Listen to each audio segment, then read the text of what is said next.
Well, hello, everybody. How are you doing today, friendos? You having a good time? Are you having a fun time? Are you ready to have a victorious time? Victorious. Starting soon? No. What are the chances that most people know that the song is from Spongebob? Like 100%? Where else would you hear it? It's the only place it's ever been played.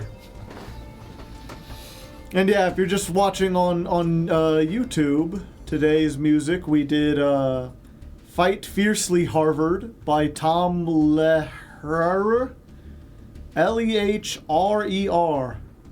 Lehrer. I don't know. Either way, someone suggested it before, and it is kind of a sports song, and it's also like a minute long, which is good because the other two songs together were like 8 minutes, so that allowed us to get closer to 10. The other one we did, We Will Rock You and We Are the Champions. You gotta play them both together as one song, by Queen, of course. And then we did Sweet Victory by, I guess, David Isley. It's under their topic, but it's from SpongeBob. It's from the Band Geeks episode of SpongeBob. And there's someone in the chat like, I only know it because of SpongeBob. Yeah, you only know it because of SpongeBob because it was created for that episode of SpongeBob.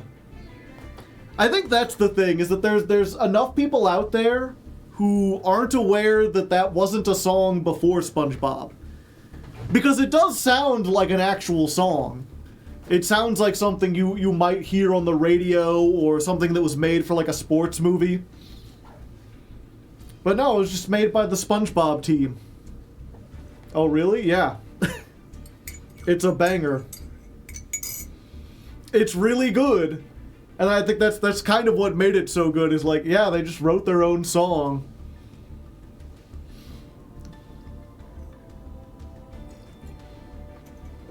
I'm surprised you people didn't know that.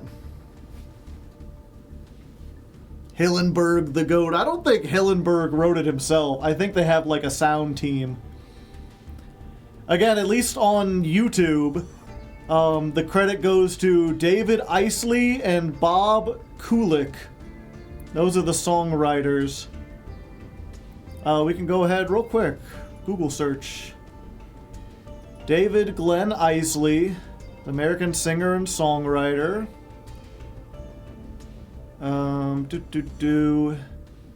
He was the lead singer for the bands AOR and Sorcery. Oh, wait. What does this stand?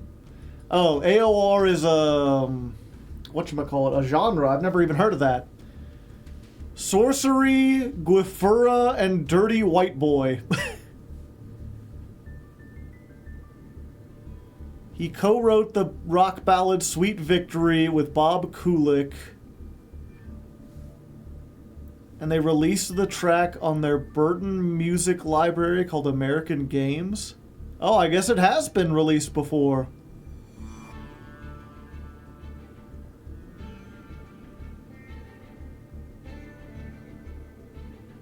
Never mind.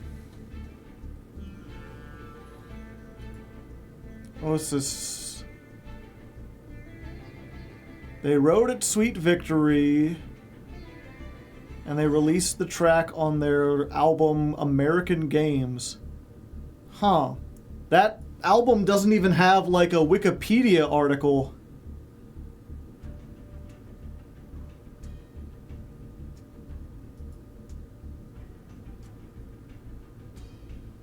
As a tribute, petition has been launched. It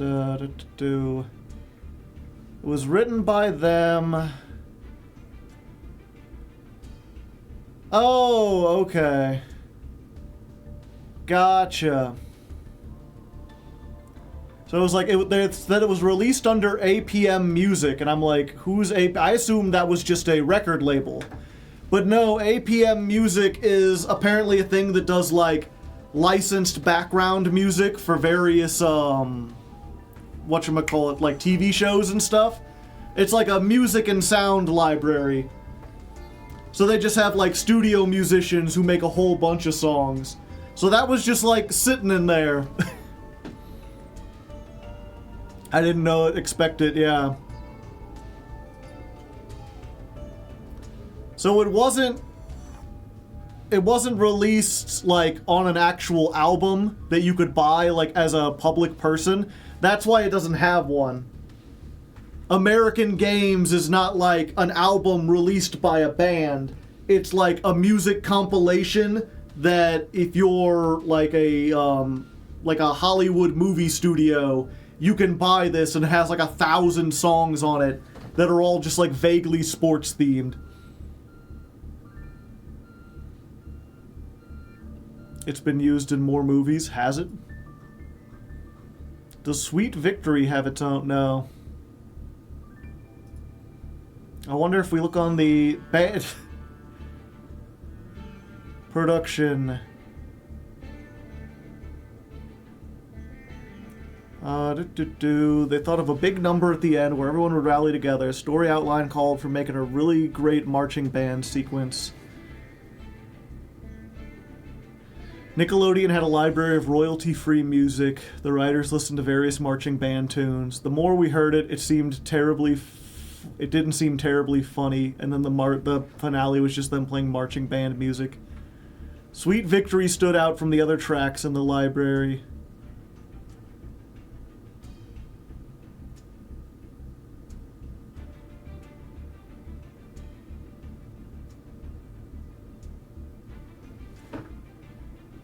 I see. Okay, so yeah, it was just part of like a rights-free music library. Sports is my favorite genre of music. That's not true. Well, now we know. We learned something together, Chad. Isn't that great? The power of the internet and being able to look things up, and most importantly, reading. Reading opens so many avenues of learning new things. The singer was actually a sponge. Yeah, it was totally unknown, because again, it just wasn't like a song.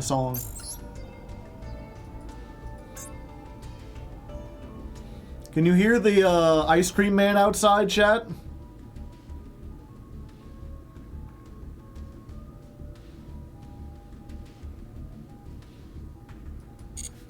Try out duel. I can't play Argostars in that. Oh, I can't play anymore. Faintly, very lightly. It's really loud right now.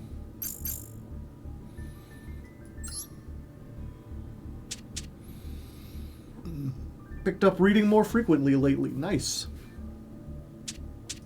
But yeah, we got one more day.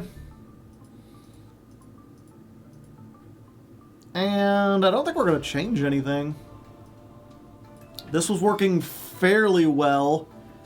The one thing I kind of want is like a Zeus and the bird. Actually, I wonder, what's the bird called? Is it Fortune Tune?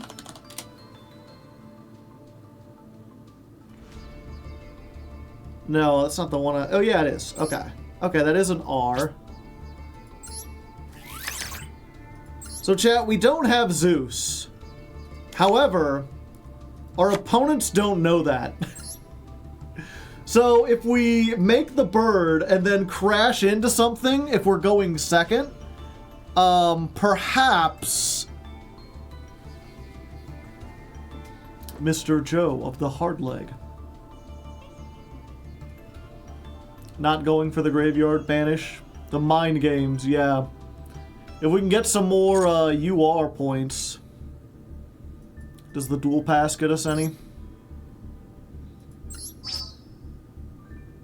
12. That's not enough.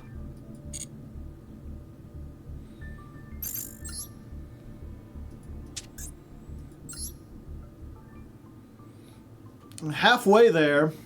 Halfway there. We have to break down 2 more URs or buy some more packs. I don't think I think I need to save some of these for next Jankmas. So I don't want to spend all of them just getting a Zeus. But let's say, what would that be? Each sub is $2. If we get 10 subs, that would be like $20, $25, $30. Or one glossy you are, yeah. So if we can get 10 subs, then I'll open 20 more packs. We'll get some more UR points, and we'll build like a Zeus. And who knows, if we get some extra, maybe we can get a third copy of Nibiru as well. And if not, we'll just go in with what we've got. What we've got, I think, will still work pretty well. Not sure if it'll be... I don't think we'll be getting into Masters either way. I think that's the main thing, right? Like, it's like, yeah, I could craft all this stuff for one day of one deck. But who knows if we'll use it again? And who knows if it'll even make the difference? I think we could probably at least make it into Diamond 3. If we can make it into Diamond 3, then it's like, okay, we're good, but that's usually like the limit for a deck that this janky. I think Argostars is going to get Master 5. There's only one way to find out. But okay, real quick. I'm trying to eat dinner earlier so that I can go to sleep earlier so I can maybe get my schedule back on time. So give me a moment. I'm going to put a pizza in the oven that has 15 minutes. That's long enough to like record the intro and everything. And then I can eat that in between duels. So I'll be back in just a moment. This shouldn't take long. Did y'all sub while I was off getting pizza ready? How many was that? Scroll up, scroll up. Why with that name? Thank you to My Tongue, Your Throat for the 10 gifted subs. And if you didn't get one, you gotta type evaded in the chat.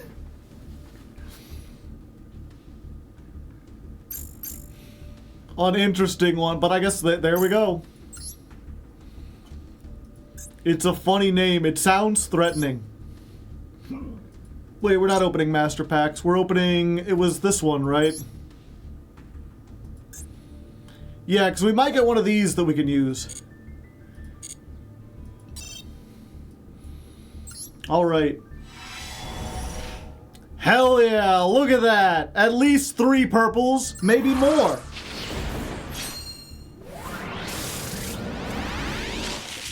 I guess we'll do that while the pizza's cooking. Maybe more. And we got the Foolos! Thank you, My Tongue, Your Throat. I appreciate it. I don't appreciate your tongue. I don't think I'd want it anywhere near my throat if we're being honest, but the subs are fine by me. And if you didn't get one, you gotta type evaded in the chat. Chaos reigns, I suppose.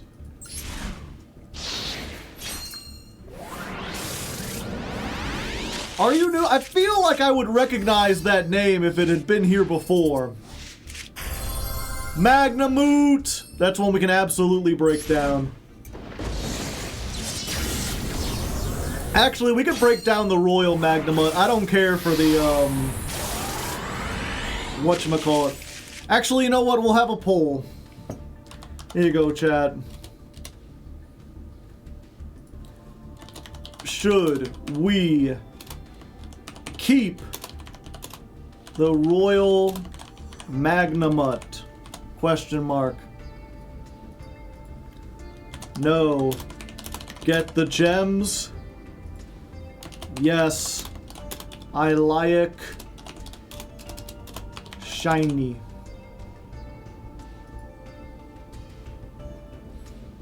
Chat will decide. Would never destroy a royal. I only don't destroy them on the main account because I want to do the royal only challenge someday. Ah, Dumatef. Another Magnamut! Discount Magnamut Warehouse!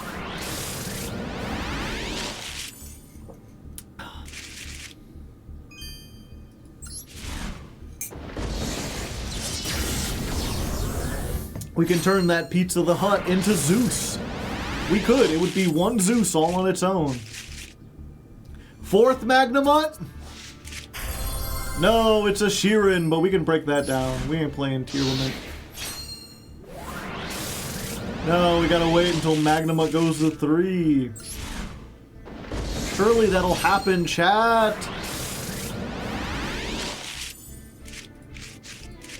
Alright, Magnamut number 4. No, Foolos number 2. And another Demetef. And a Branded Regained. Alright. That was one of the best packs I've opened in a while. Hot diggity daffodil. I said I would open 2. Or I said I would open 20. Let's open another pack. I have instant regret. I'm not even going to open this one.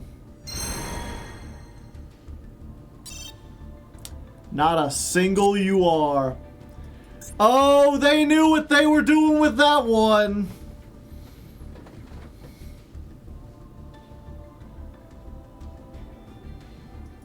I guess we have to open another one.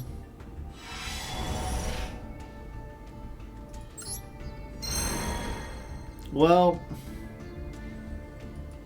alright. Scammo. They paid for the 20 subs, and they got a bonus unboxing. Rukalos Gaming. Okay. Dismantle all extras. Yeah. Then we're going to dismantle selected. I'm going to filter out just the SRs and URs. I guess we keep this. You're gone, you're gone. I only need one of you. I don't need you. 2 at most, 1 at most. I guess we can keep 2 of these. Yeah, we ain't playing pure Horus. No, get the gems. All right. Take one good look at the Royal Magnamut, chat. By 1 vote, it is destroyed.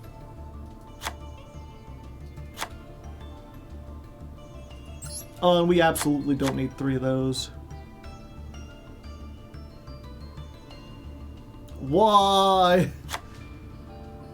Not worth it. It's literally just shiny. If you wanted to keep it, you should have voted.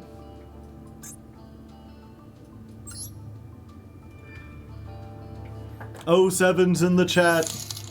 Down with the Royals! Hardleg, I believe in your ability to bring Argostars to master rank. Remember to believe in the Hardleg that believes in yourself. Wait, I think that would be more appropriate for Centurion. You get my point, though. I do get your point. Thank you very much, / for the $15. I tip my hat in your directions. Also, I guess Critter needs to thank the tongue. Critter, you want to thank my tongue? Wow, you were surprisingly excited about that. You think the joke is hilarious. I don't really trust your judgment anymore. Oh, okay, it's gonna be like that. Alright, well, they want to say thank you.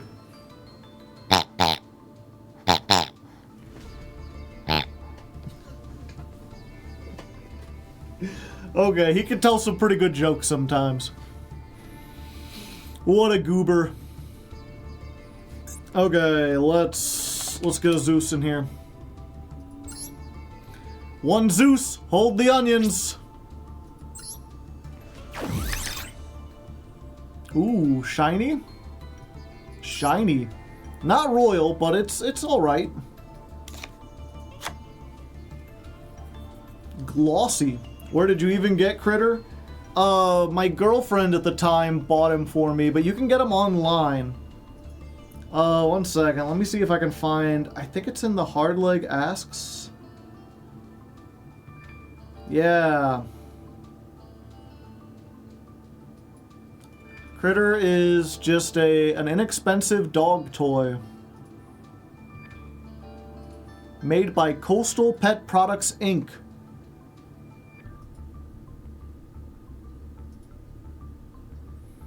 $12.99. Here you go. Why are we playing Decode Talker? Because it's a card I can make that I have. That's it. We're on the jank account. We don't have a whole lot of space, a whole lot of room. So I'm just playing whatever we have.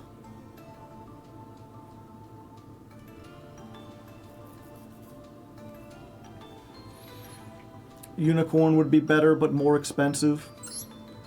A Nightmare Unicorn, is that a UR or is that an SR?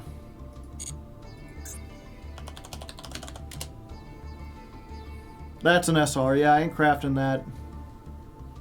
If I was crafting anything, I'd craft like an SP.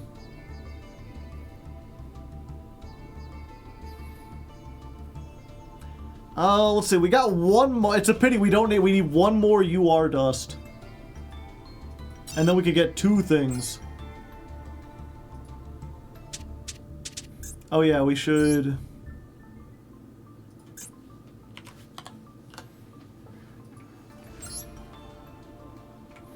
Oh, do we have a, what's it called?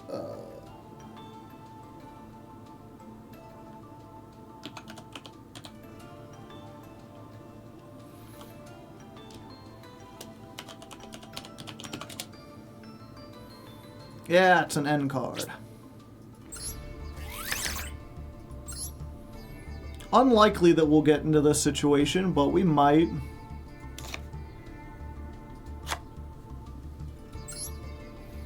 There we go. Did you see Magical Raven? I have not. Nothing left on the dual pass. That's what I was about to check.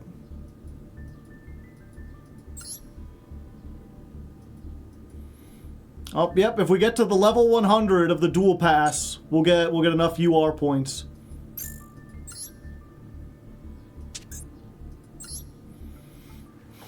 Oh, we did also get Fua.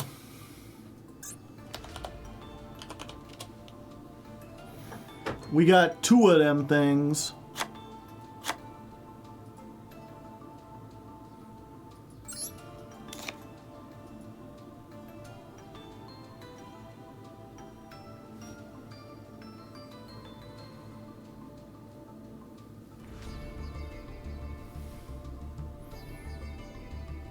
I don't think there's anything else I want to get rid of. We'll just play 41 cards. Okay. Cut Imperm for back row spaces. Imperm's mostly to disrupt the opponent. We're very rarely setting it. It's something we can draw off of Fuelos. I would maybe cut Imperm for Nibiru, because that's more impactful. Or even Ash.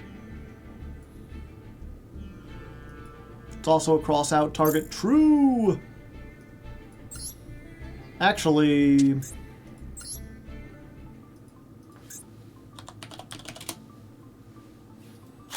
put a Veiler in there, now we have that as a cross-out target.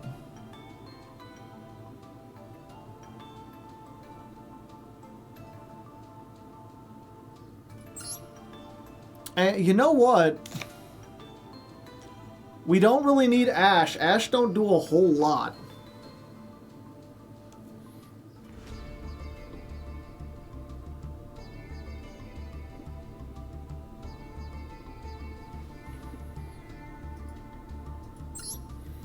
We're on the Noah's Ark package when it comes to hand traps.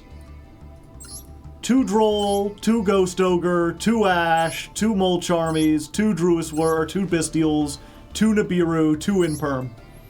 Give me 2 of every hand trap! Oh no, you did spell it right.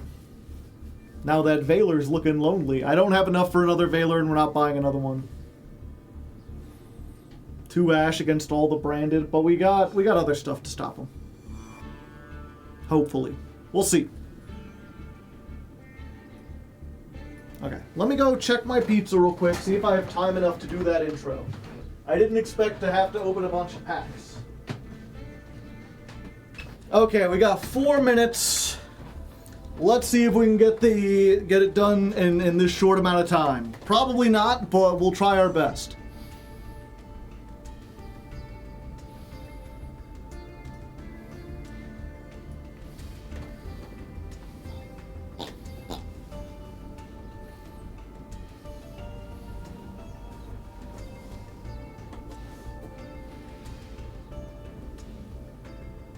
Okay. Let's do this. Alright, you pitchers and catchers, we're up to the plate. It's the 9th inning. I've got my mascot on my hat, and we're ready to hit a home run into Master. Or at least see if we can get a little bit farther. I mean, we already got into Diamond. That's more than I thought. The way people were talking about this deck at the beginning of the month, I thought we would struggle to get out of Gold.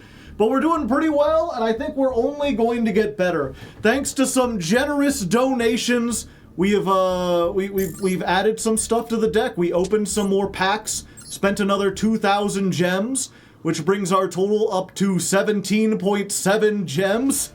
Okay. Try that again.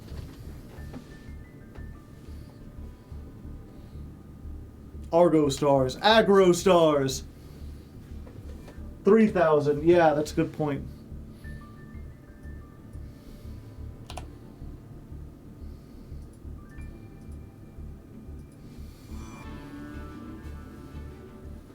All right, pitchers and catchers. I need to remember to stop there. Okay.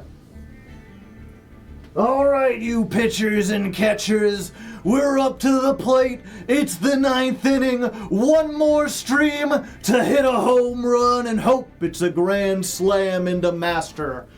Which seems unlikely, but I mean, I thought it was unlikely that we'd get into Diamond to begin with. The way people were talking about this deck at the beginning of the month, I thought it was awful. I thought we wouldn't have a chance at all. But here we are in Diamond 4 already, and things are only going to get better.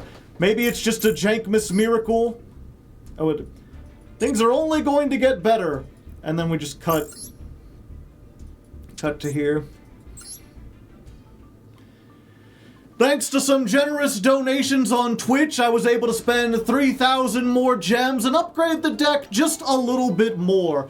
Mostly by adding in a Zeus. We've now got a Zeus package. We've got the little bird. I talked about wanting this on the previous episode or on the previous stream. I'm not sure if it got included, but we got that. We also put in a Heartland Draco. This is a rank 4 that can attack directly, and then we can make Zeus. And then we upgraded the deck just ever so slightly with 2 copies of Fuelos. We pulled these while we were trying to get gems to craft the Zeus, so I figured we might as well try them. And then I removed a couple other hand traps, so now we're on the Noah's Ark package of hand traps. 2 of every hand trap. 2 Droll, 2 Ogre, 2 Ash, 2 Molt Charmy, 2 Bestial, 2 Nibiru, 2 Imperm, and then the 1 Effect Veiler. I'm not crafting another Effect Veiler, but I figured we're playing so many, and we do also have Crossout, and one of the things that Adra loses to is the Effect Veiler. So I figured we'd go ahead and put that in. If you're curious why we're just playing 2 Ash, it's because Maxi isn't always like a game ender with this, and it's less impactful than some of the other stuff we had. So I'm hoping this will work out. We can always change it around. If we find ourselves like facing a whole bunch of branded, we could put a 3rd Ash back in there. But I think this might be pretty well. I think this might have what it takes to win the game and give us a jank Miss Miracle. So let's step up to the plate and sports reference. I already said home run. I don't know. It's a touchdown. Woo!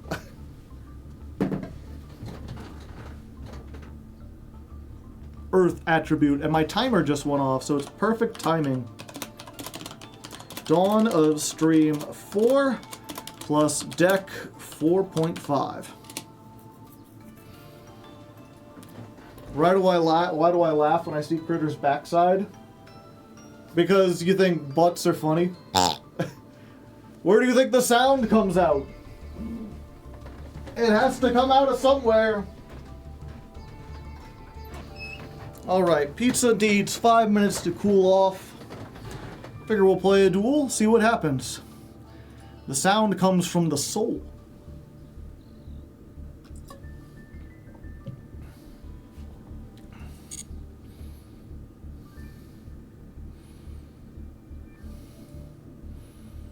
When will we get the Odeon stuff? I don't know. Do you think I'm a Konami employee? You think I work behind the scenes at Master Duel?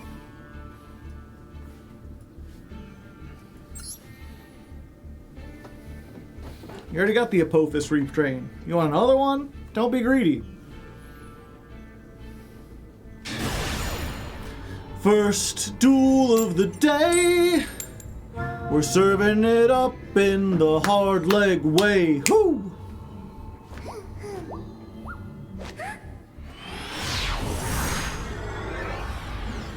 Okay, we're going second, but it's fine. We got a bunch of hand traps. We'll just draw all the hand traps. Look, chat. Foolos. Play under that, armor.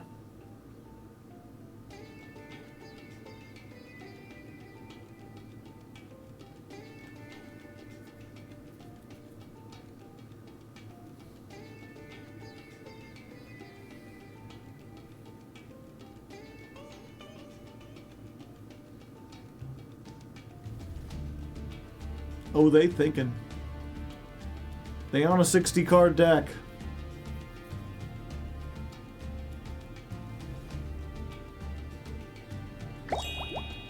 Alright.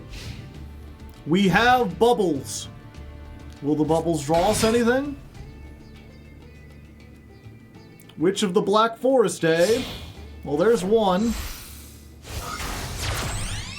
Is this Red Dragon Archfiend? 2 dirt spiders. Add Maxi. Okay. Very clever, very witty. The thing they don't seem to realize is that I do not need Maxi.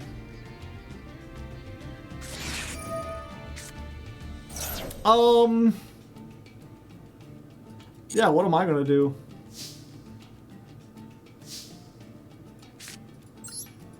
Let's do this. Glorious. Yeah, you think I'm gonna special summon? I'm a trap deck. There, Gaboo! It's so dangerous. That does actually kind of suck. Let's go to the battle phase. Let's just get rid of this. Get out of here. Stank, bitch. We'll go ahead. We'll do this. We'll banish this for fun. We'll set 3.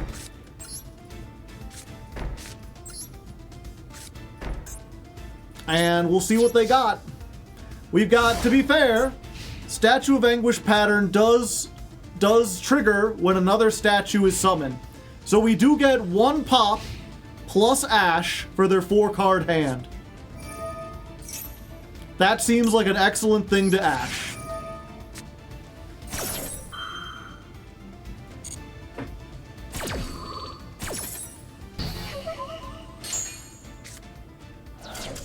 And that's all it takes, baby! All you gotta do is win the hand trap wars. All you gotta do is stop your opponent. All you gotta do is win the hand trap wars and you win. That's all you do. 60 card punk, apparently. I mean, I guess we'll find out.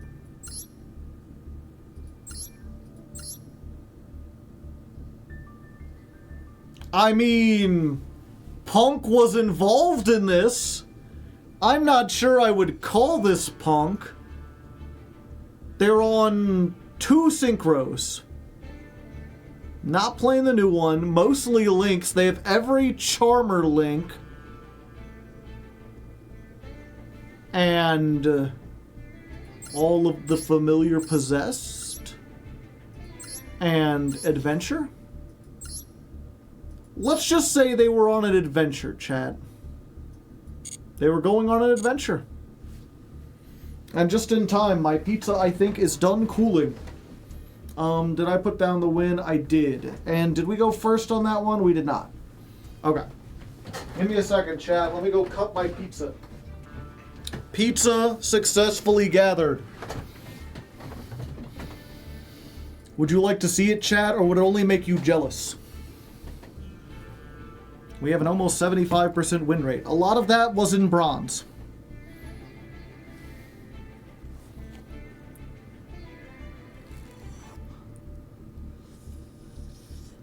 Whoa, that's still pretty hot.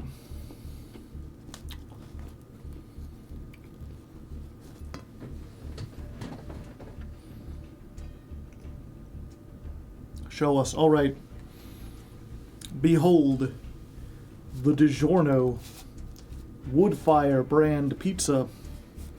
Like crushing them together. There we go. Ho, ho, ho, ho. That cheese will crush it down.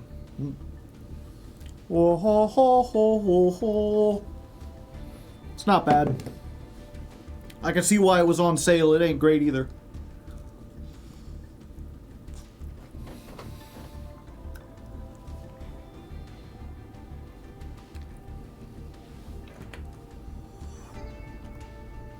Pepperoni. I like to keep it simple. Fuck. 1 second. A piece of cheese fell into my keyboard, and I tried to scoop it out, and I've only managed to scoop it deeper in between the keys. Okay, there we go. You don't want melted cheese in your keyboard, chat. It's not good for it. I like melted cheese. Electronics, not so much.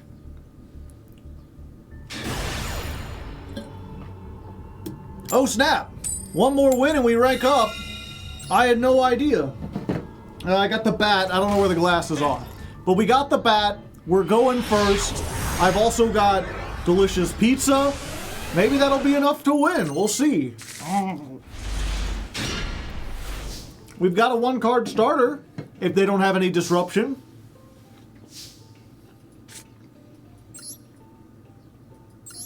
Special summon. Add. Damn. I was kind of hoping if they had anything, it would be an Ash right there. Oh, okay. The power of pizza and bats was too much. I'm glad I didn't put on the glasses.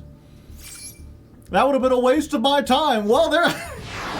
I was saying before the stream, I was like, it might take all night, but I think we could at least get into Diamond 3. Any higher than that is going to be very, very difficult. And we played 2 duels and we're in Diamond 3. I've been here less than an hour. That was surprisingly quick. I guess we'll see how far we can get.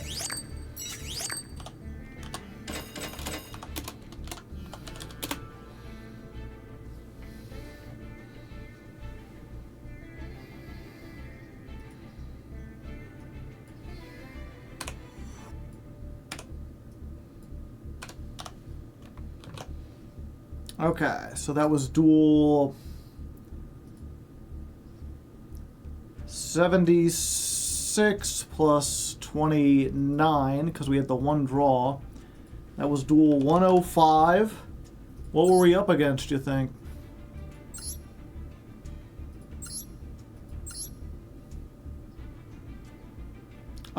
Snake Eye Fiendsmith versus Millennium Snake Eye Fiendsmith Azamina. There's got to be a good acronym for that. What would that be?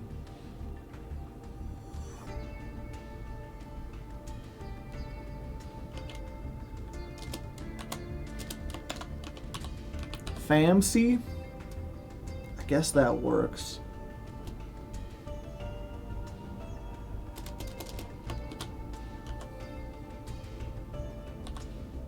Semfa? Maybe. It's close. Snake Eyes. No chance against Argostars.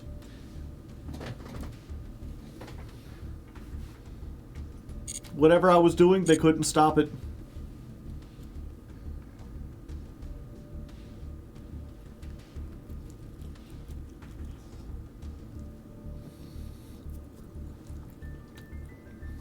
Sneepa.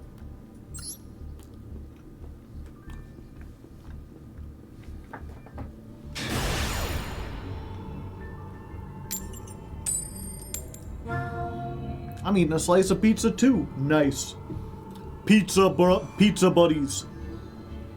We are bonded together in a way that can never be broken.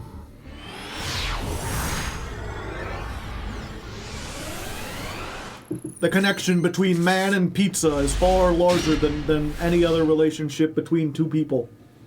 Marriage? Nah. Family? Get out of here. People eating pizza simultaneously? Great.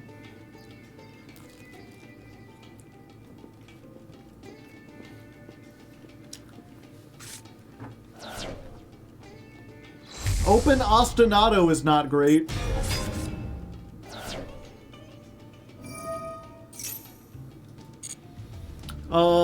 It's just gonna be a question of, I guess they are on pure melodious.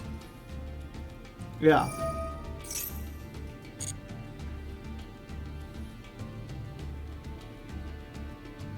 I think we might be doomed. Probably.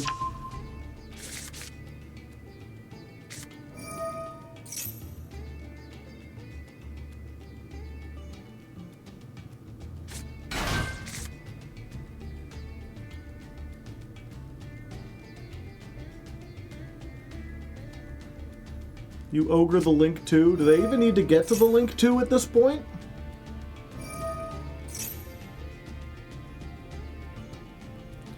I think we ogre this. Because that stops the pendulum summon and it stops them from getting the fusion.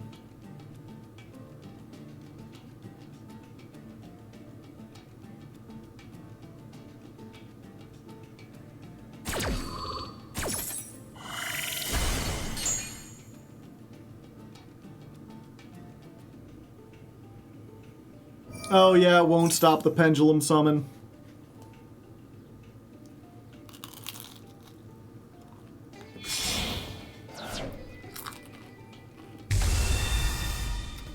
À toi!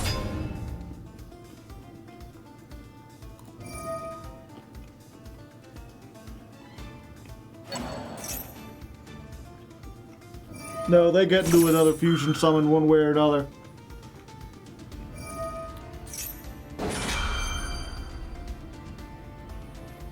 I think my only help is Zeus.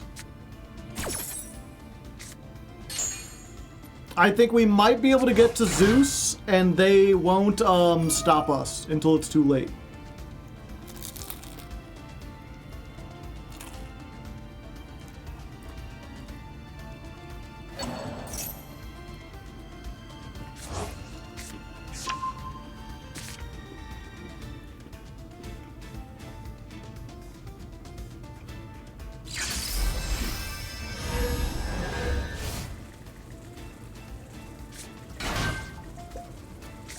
Beep beep boop boop.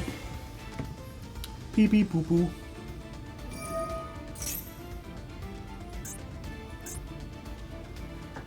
I have plenty of time to finish my dinner.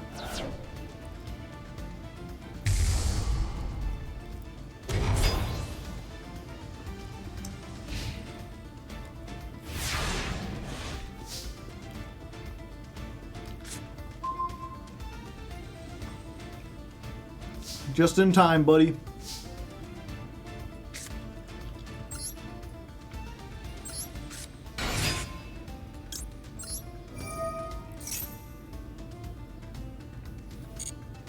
Okay. We get this.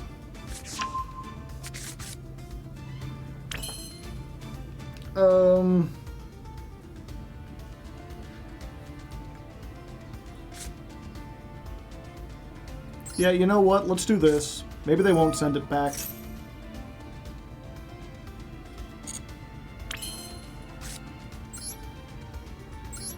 If they do, we don't lose out on anything.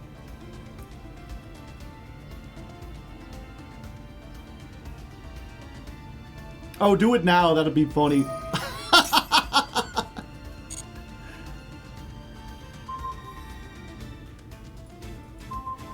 They don't know, chat. It's gonna bounce all 3 of my cards. Okay.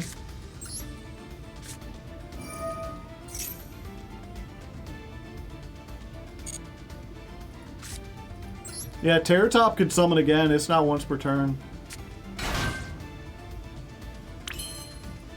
And then I could just normal summon the Takatomborg.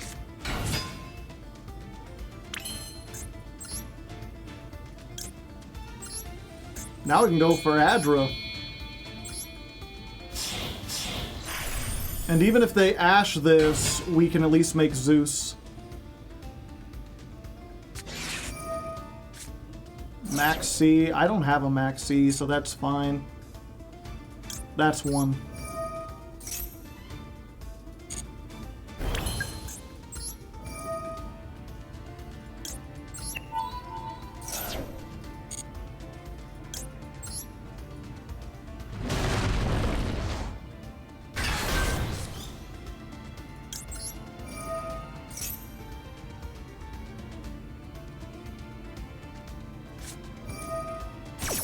Oh, okay.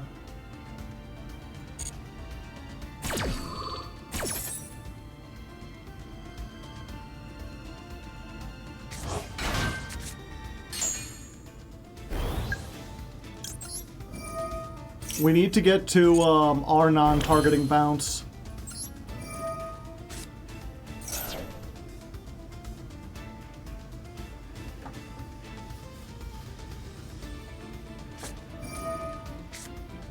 Fuck.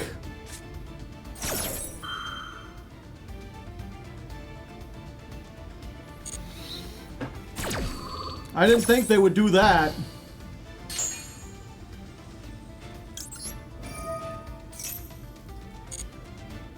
Le ouf. Yeah.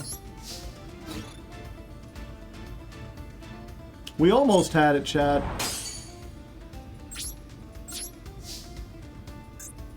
Yeah, we do just make Zeus here.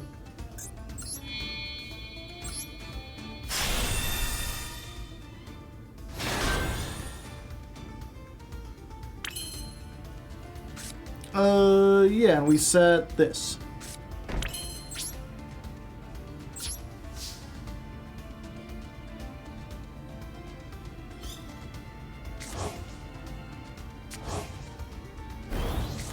Oh, yeah, I shouldn't have set that. I'm dumb.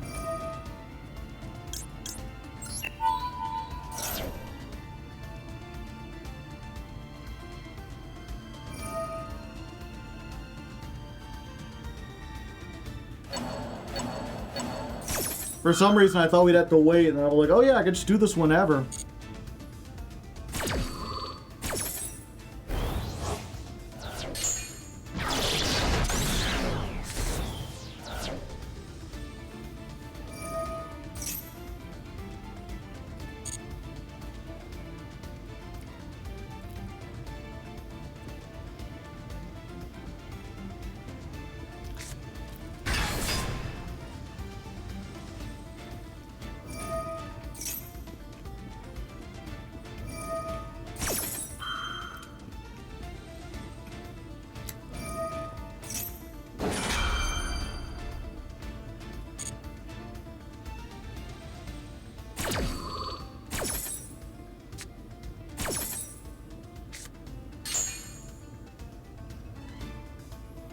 Nib's gonna do some heavy lifting, I hope so.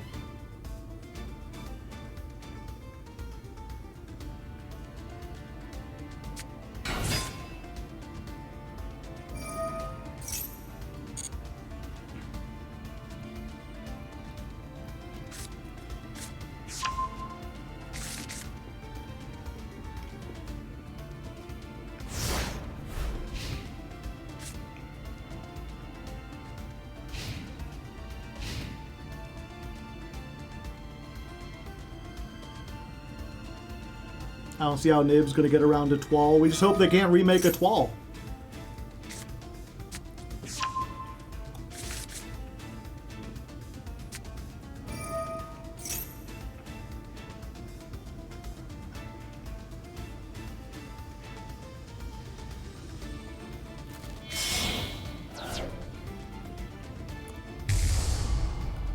Never mind.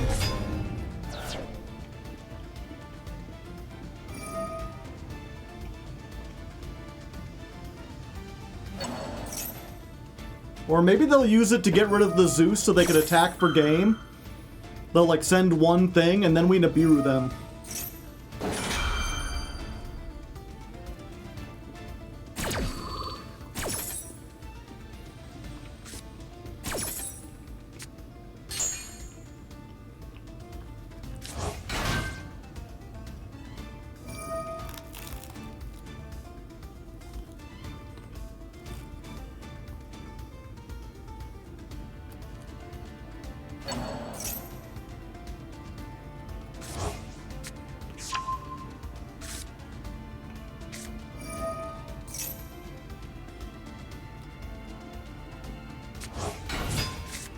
The quick play searches, and then it's a normal summon.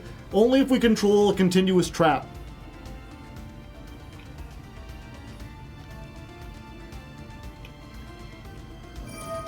If we don't control a continuous trap, then it doesn't.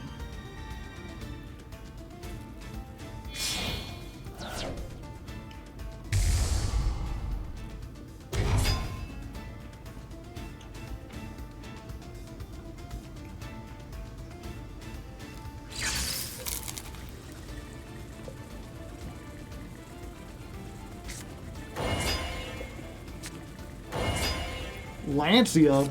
What format do you think this is?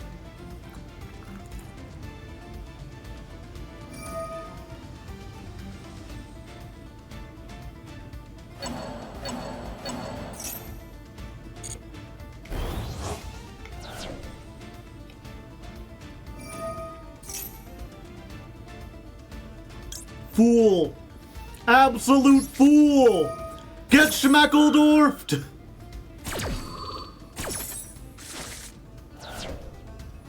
Let's find a rock. I mean a big-ass rock. I mean, you do get a big-ass token, and I have no way to remove it unless I draw a starter exactly, and you do still get to float.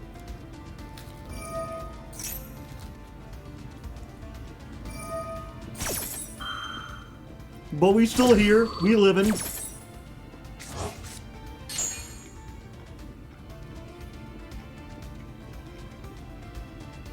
Typhon, true.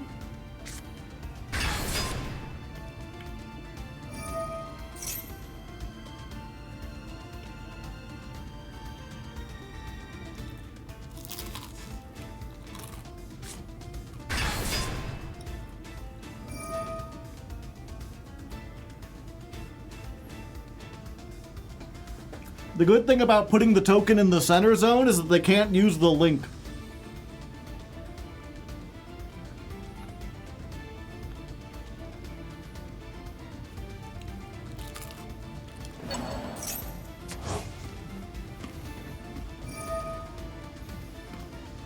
Oh no.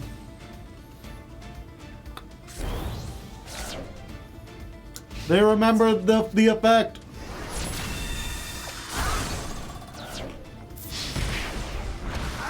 I didn't realize how grindy this deck is. What, Melodious? You need to watch the Melodious ladder climb. Shit was great.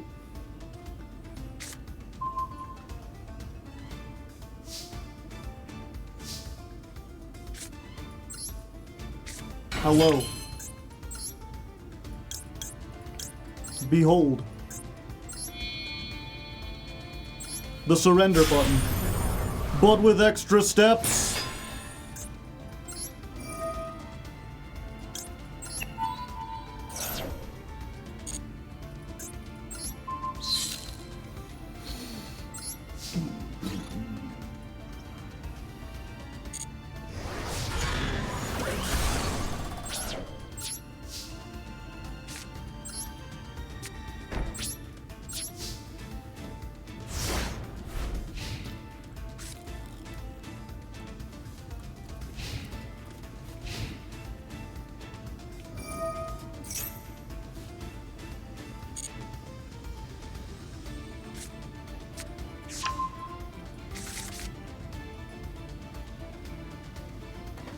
Plan C is Typhon. I call it Plan T for Typhon.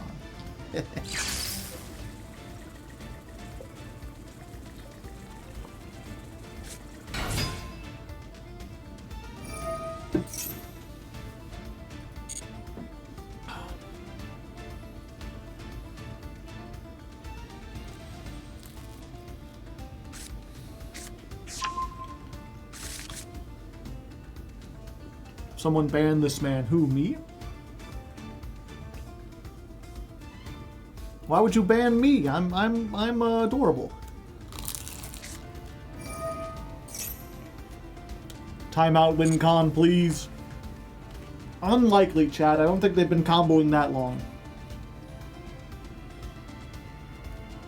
At this point, I'm mostly just letting them go because I want to finish my pizza.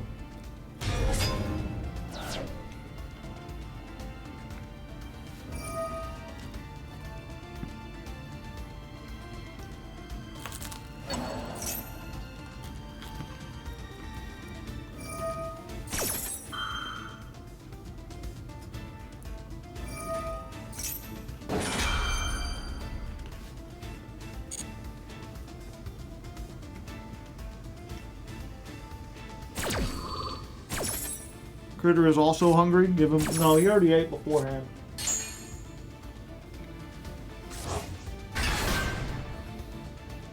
I'll give him some of the new candy I'm trying. Y'all have heard of M&M little or mini M&Ms, right?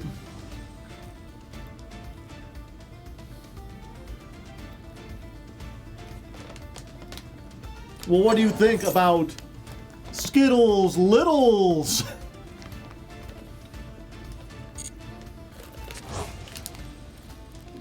They're so tiny, chat. It even says so. Going to the battle phase to do this.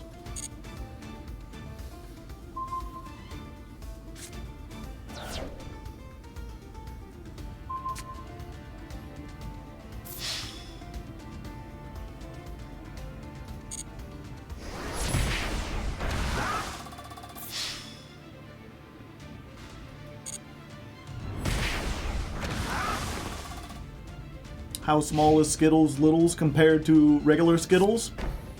Skidlets. They're equivalent to M&M's minis.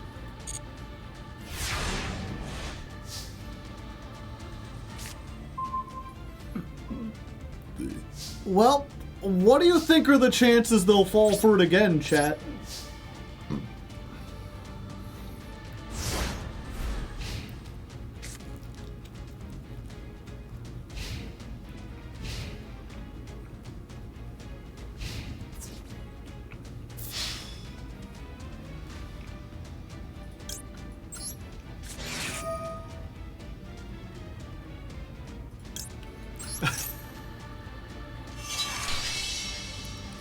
I'm finished! A nice message. Congratulations, you're finished. You're done. You don't have to do anymore.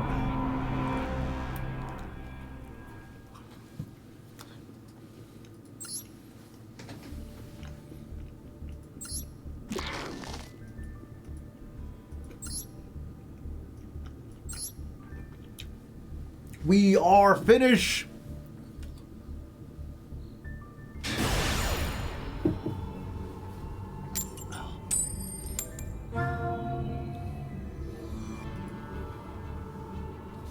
Going second again.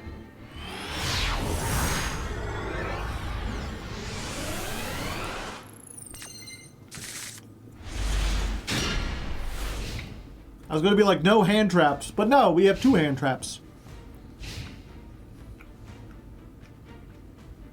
Lots of decks would feel fortunate to have half that many. Alright, half their life points to live.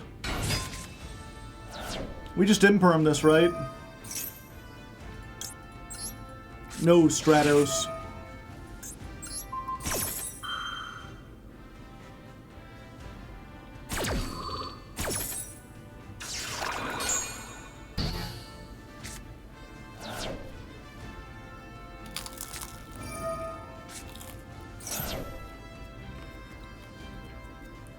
they have so much gas. True. And this is evil heroes. Things are gonna get a little spooky, chat.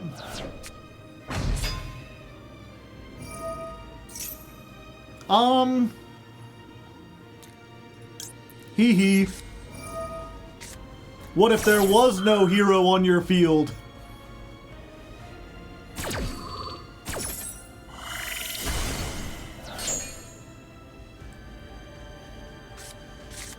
Now you got an increase and nothing to increase.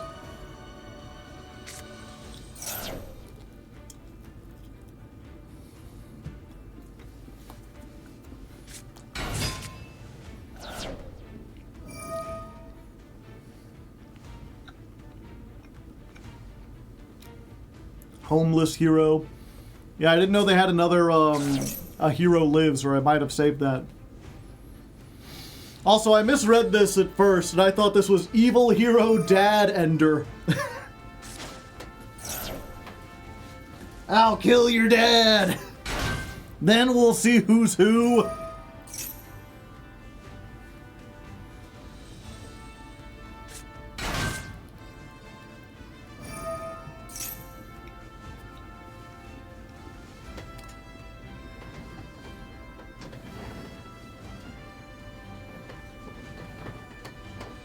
Should have saved it for the increase.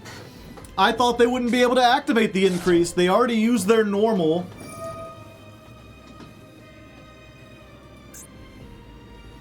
A hero lives as once per turn. No, it's not. Never mind. Yeah, I should have saved it for increase.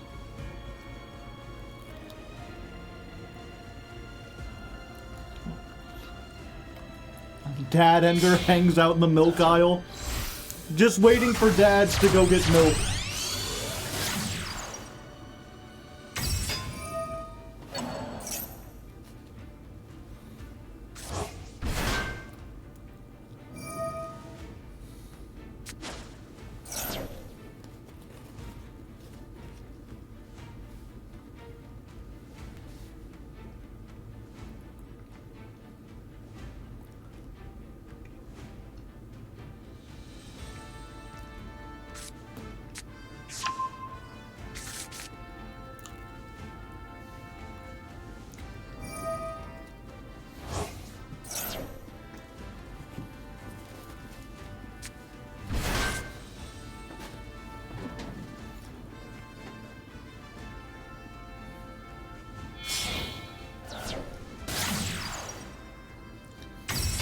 Infernal Devicer.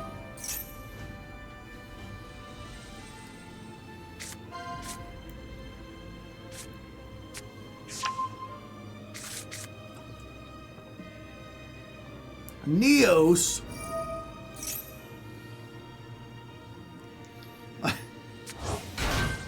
Evil Hero Device Ender. Infernal Divorcer.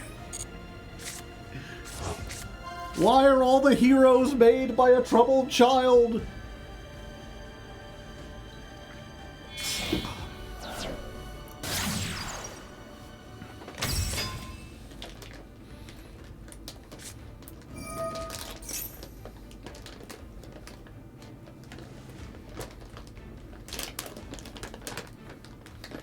If they angle lock, we Judy lose? Just lose.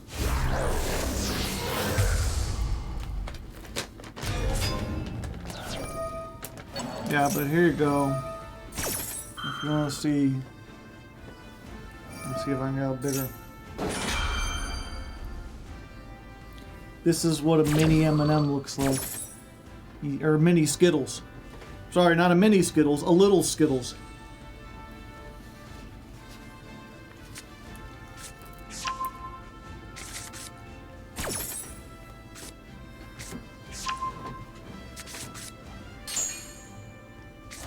So tiny.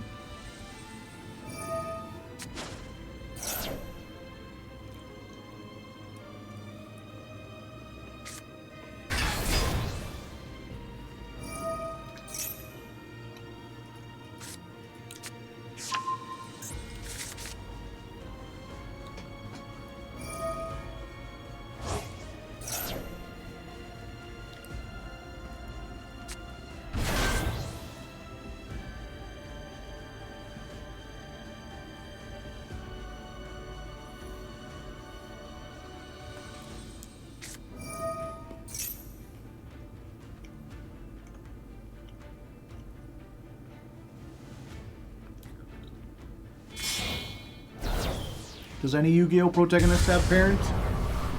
The guy from Arc 5 does.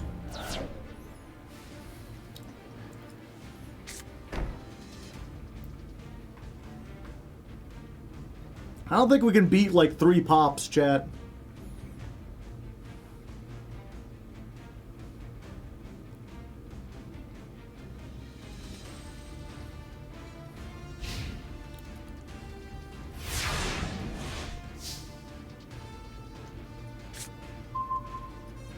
Just in time, buddy.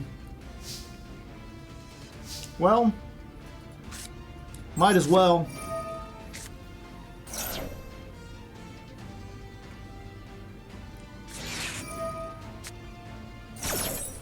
Ah, so it's going to be like that, is it?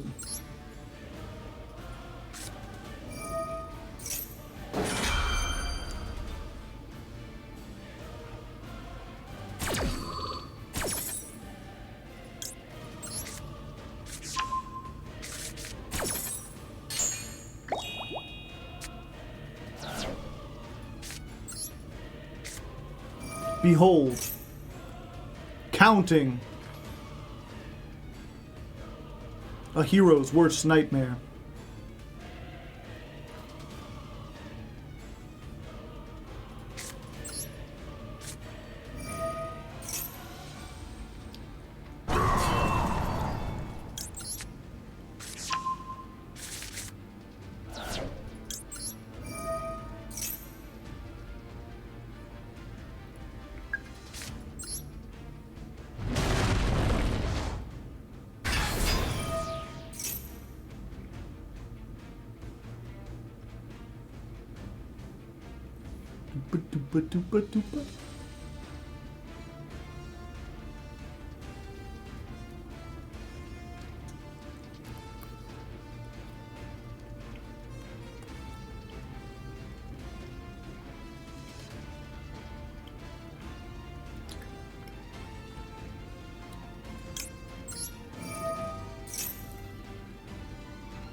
Oh, okay.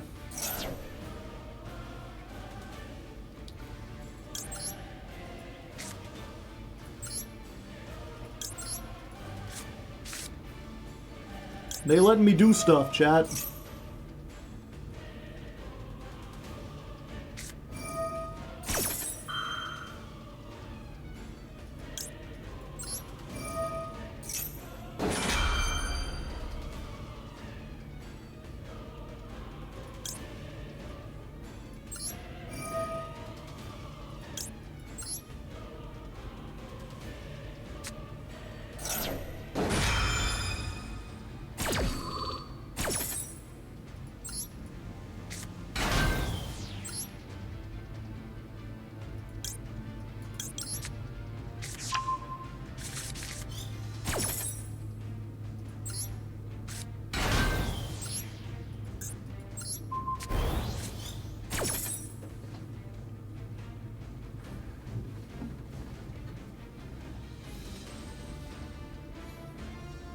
It's not quite over, chat. I get to draw a card. And I got rid of the DPE. It's just unfortunate that whatever they summon gets to pop like 10 cards.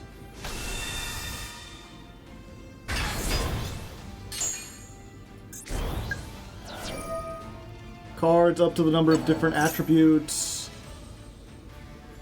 among the monsters on the field. Oh wait, these are all light, so they just get to pop 1 card. Hold up.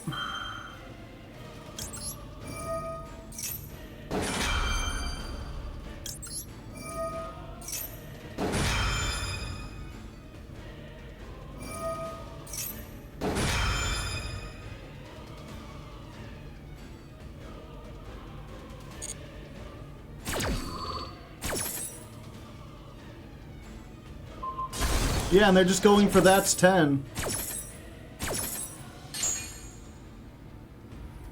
What else does this do? Okay.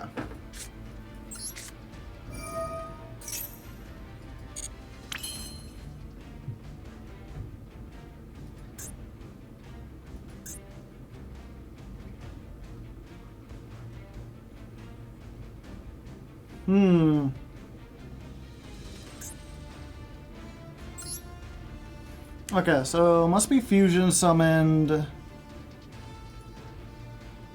I think what we do here, chat, is we make Redoer. It can't be bounced because of the trap.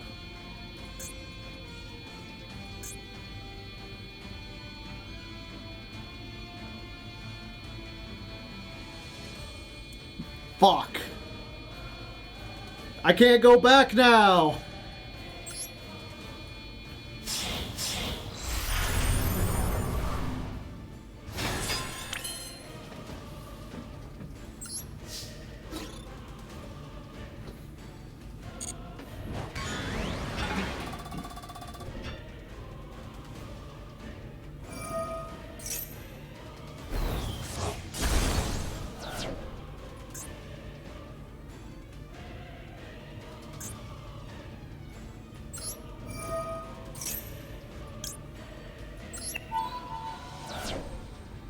At least they gave me a target.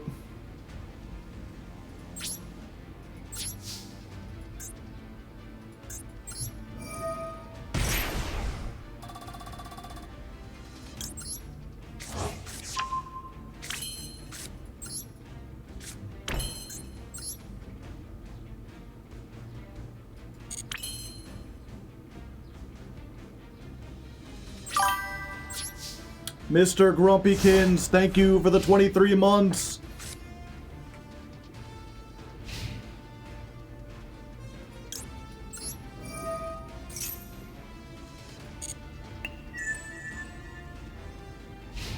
Wait, no, I got this. No, I don't. I was like, I can negate its effects. Its effects aren't the thing keeping it.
You don't want increase in hand?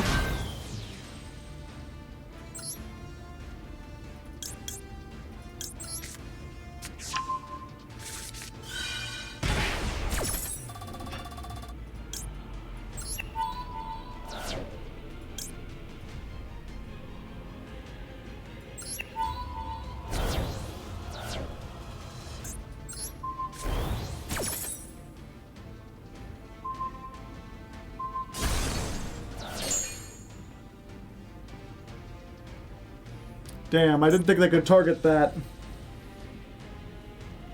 I thought if I bounced it back, they'd have to target their own Shining.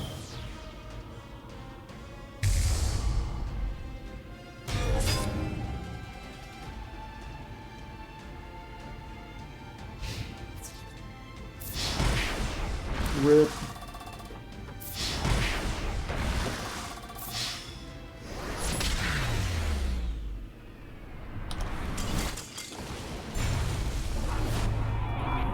Yeah, I'm not sure what the out was there. Not making redo, I'm pretty sure. But I'm not sure it would have mattered under Max C.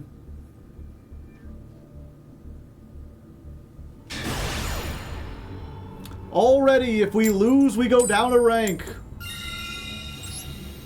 This happened last time, too. We got into a new rank, and then we lost 2 coin tosses in a row. Now we at least get one. Will we get a good hand for it, though? No. Great, go second hand. Once again, we're playing the counting game. Sponsored by Microsoft.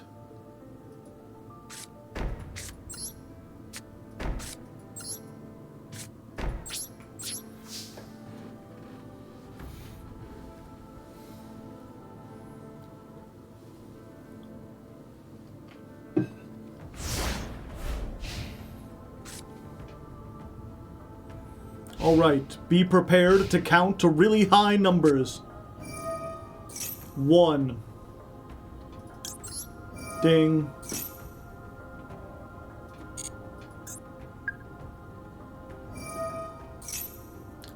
Yeah, I think we just get rid of that now.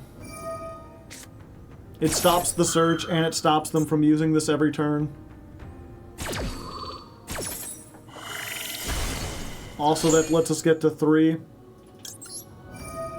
2, 3.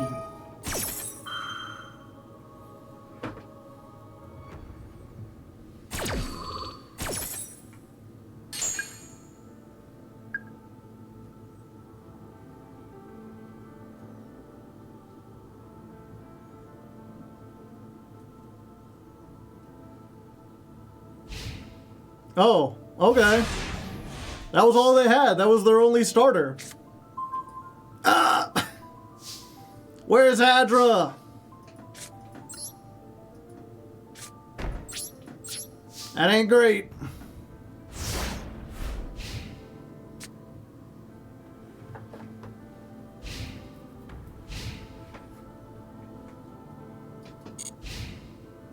Okay, they still ain't got nothing.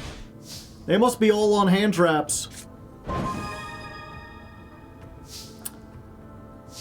I have made a serious lapse in my judgment. Okay, we have to summon this. Maxi.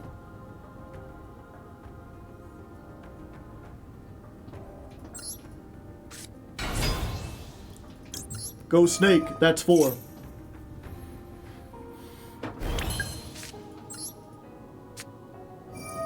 Five, 6, 7.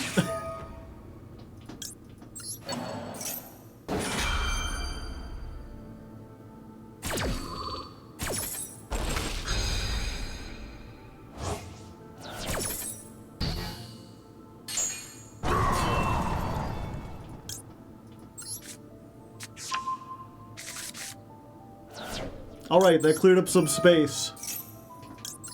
Get these counters on here.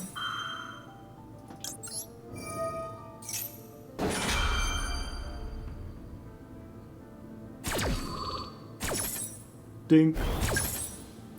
Dink. Dink.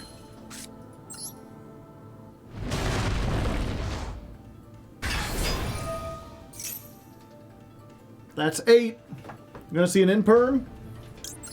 No. I think we just attack with this while we have it. Because we can't get on a whole bunch of stuff after that's 10. Just make use of the fact that we have like a million billion of these.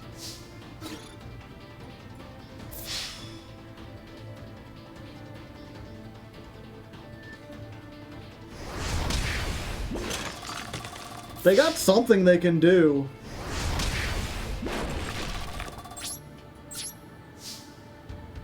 No, if it was evenly matched, they would have used it already.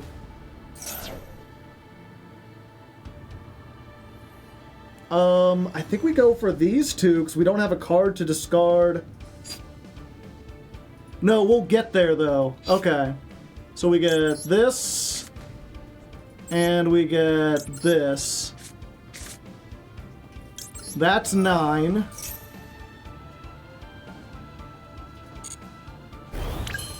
And then summoning the Capone gets us to 10.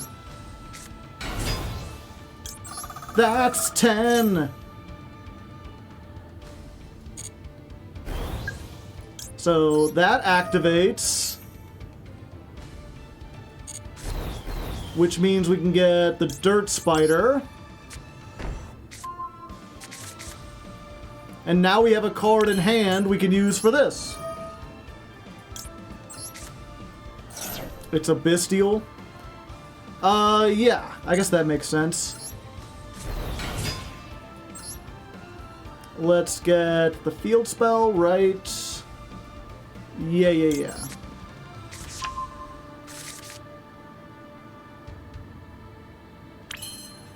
We get the field spell, we activate this.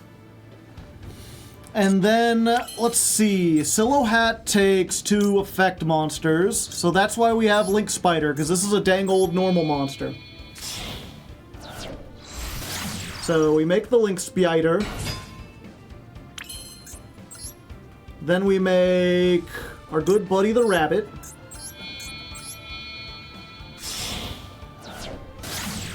He's so wascally.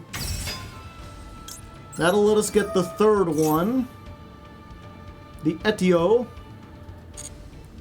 Oh, I just realized if we do that, we have no room. Well, I could keep her here for now, and then we could bounce her back. Yeah, that'll be fun. They'll just have to trade out. And then we get Capone back.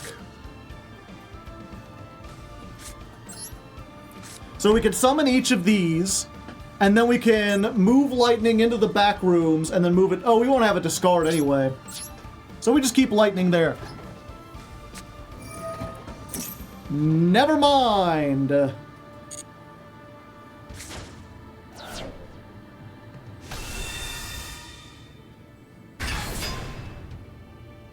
This is still fine. 3,500 rock.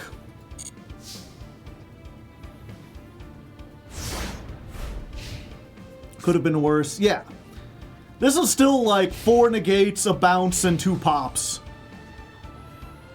And they can't Lightning Storm now, so they have to have drawn the Feather Duster or the Heavy Storm. And they're not even going to try for it.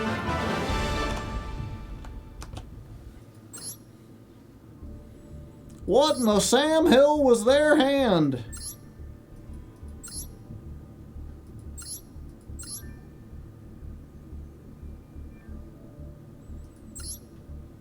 Earthbound prisoners.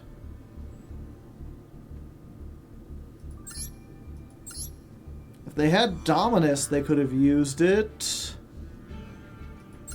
Must have just been like Bestials and Called By. No, if it was Called By, they would have said it.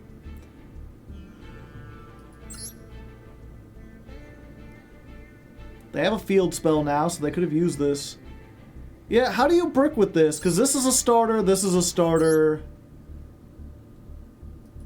This is a starter, but only if you control no monsters. Maybe they drew that.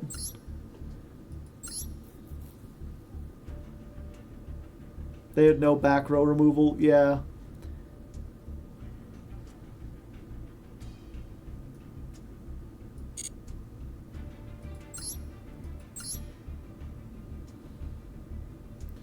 Yeah, it must have been like a Druis Worm and a Baldrake and like a Red Rain. Red Rain, Red Screen, Red Zone. I'm assuming it's just these traps they can't activate and they didn't even bother to set up.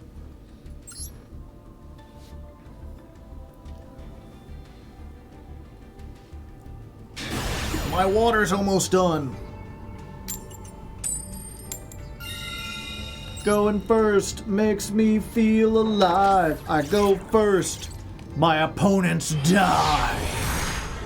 Not because I'm threatening them or anything, you know, they're just gonna... I mean, we're all gonna die eventually. It's not a... I'm just stating like a fact, you know. But they're gonna get defeated. That's what I meant to... I shouldn't... you know what I mean. Anyway, we got that's 10 and a starter. Maxi, don't care, didn't ask.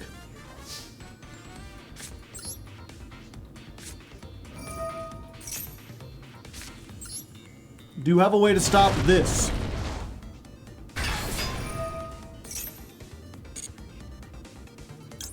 That's 1. I do this. I think we're just gonna get this and her. That's 2. I think we're going to give them 1 draw, just to get lightning. Because I want the field spell. That'll give us more negation since we don't have the dirt spider.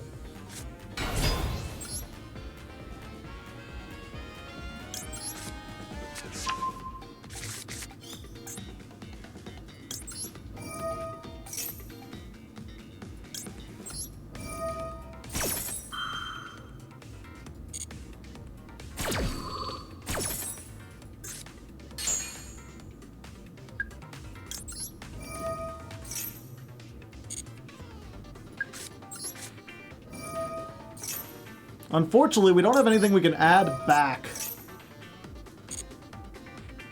I said I didn't care about the thing, but I probably should have. Okay. We're in a little tricksy position. It's not the best end board. We basically just got a bounce, a slow negate, and a fast negate. And we're hoping they have no back row removal. Oh, I see! I see! Is that what we're doing here? Is it the mirror match? Are we playing fucking Argostars for real, for real? Ain't no way! Oh, shit. We know what to stop. We do. We have a huge advantage here.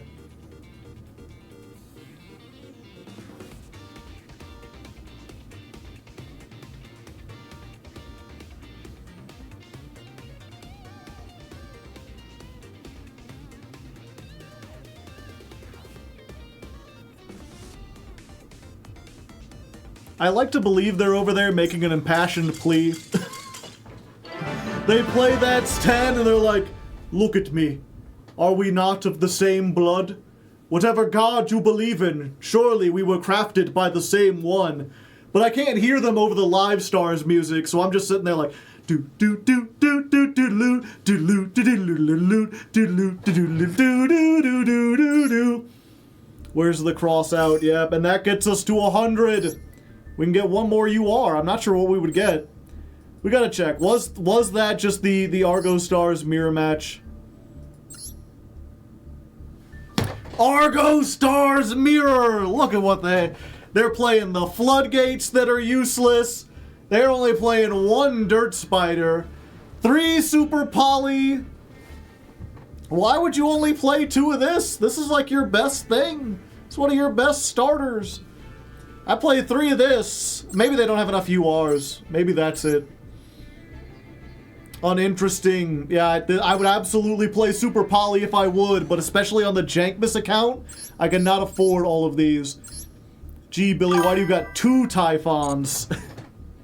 Thank you, Yami. Let's see. That was duel.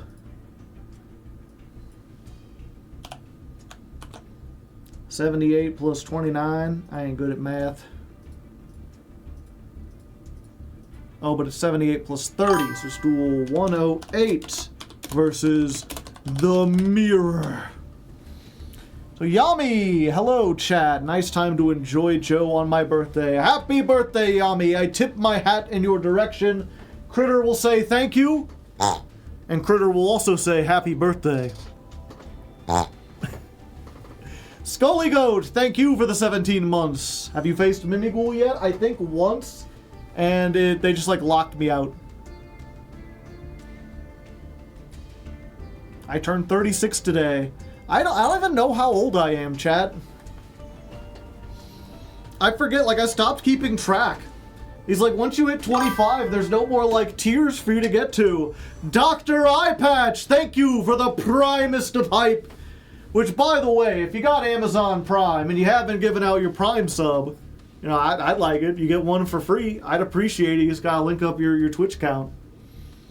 Joe is 25. You don't have an EA passport? No. I don't have any passport. What do you think I do? Do I look like I have money to leave? I can't even leave the house, much less the state or the country. But what was it? I was born in 87. Figure out how old I am. I'll be right back. I gotta get more water. Don't drink the expired water, chat. Alright, sorry, that took a little extra moment. I went in there to get some water, and I realized I forgot to put the rest of my pizza away. Kid, thank you for the gifted sub. If you didn't get one, you gotta type evaded in chat. And also, we have reached the hype train. You know what that means? That means it is time to don the hype helmet. We will charge into victory. All aboard the hype train. 38, you're saying. Okay, so I'll be 38 in August. Yeah.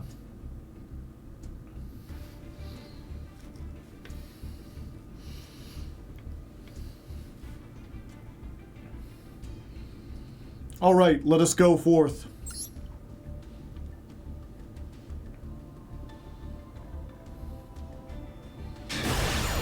Another day, another duel. And if you're wondering what's up with the helmet, we have a hype train on Twitch, which means the hype helmet comes on.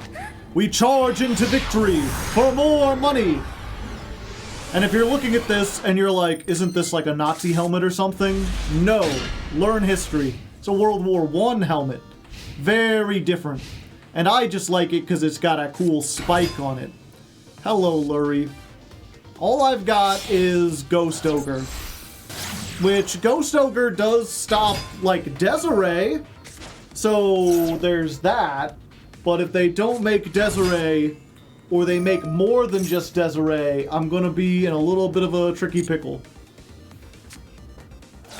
German Empire. Actually, I think this is Austrian. The Germans were a little bit more practical. Gotta wear a helmet if you're playing baseball, yeah. And you gotta have a spike. That way, if you slide into home head first, the catcher will be wary. It's a... Oh no, I'm wrong. It's not Austrian, it's Prussian. Sure. The Prussian Pickelbaum. Pickelhaube.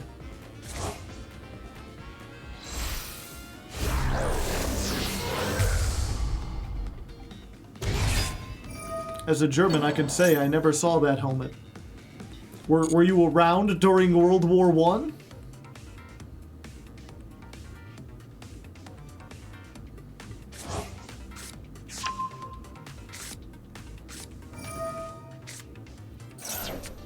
Pre-1870? I don't think so. Germany was, or World War I was like 1914, right?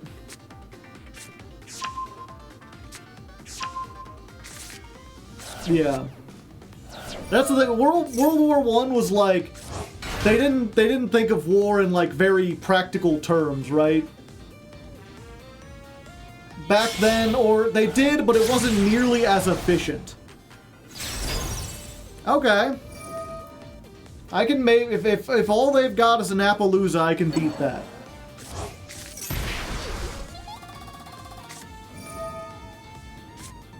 Back then, it was just the Great War. No need for a number.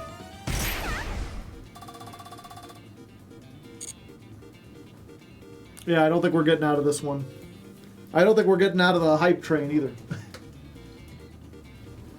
It's fine. I appreciate you all giving as much as you did.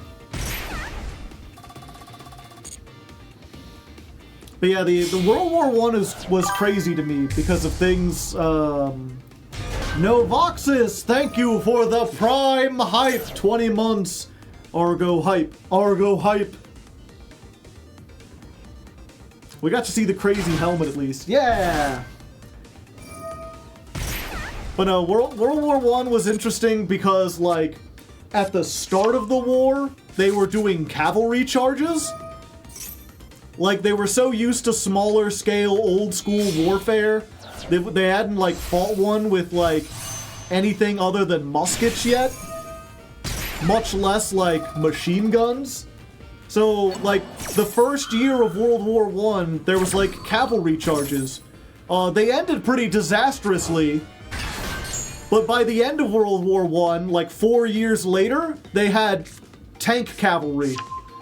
So you went from guy on a horse to guy in tank over the course of 4 years. And, like, tanks did not exist prior to World War I.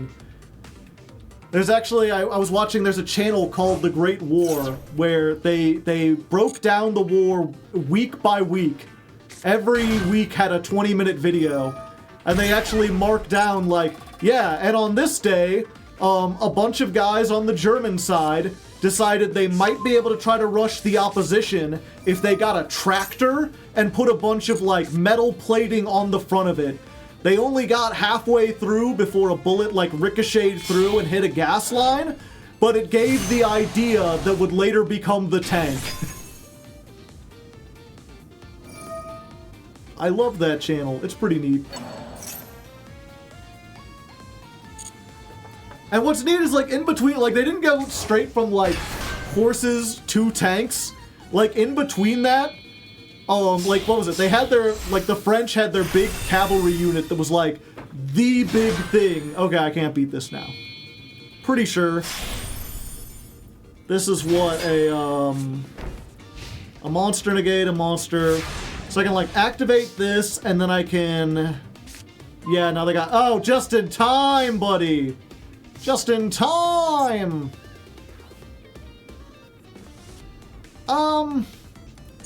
I guess we go ahead and try, right? Like, we do this, they negate it with Hope Harbinger, right? Maybe they Ash, and then we called by, and then they negate that with Hope Harbinger.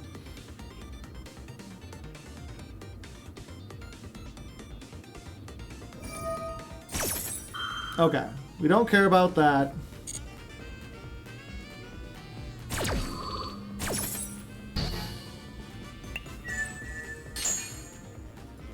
Then we normal summon this.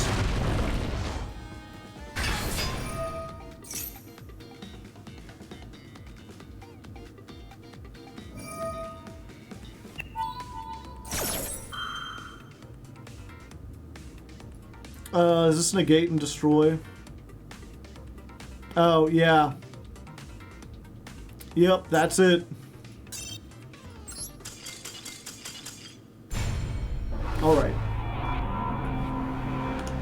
Yeah, just as I was saying, they had, it was like the French had a big cavalry, and on, like, the early parts of the war, they're like, send in the cavalry.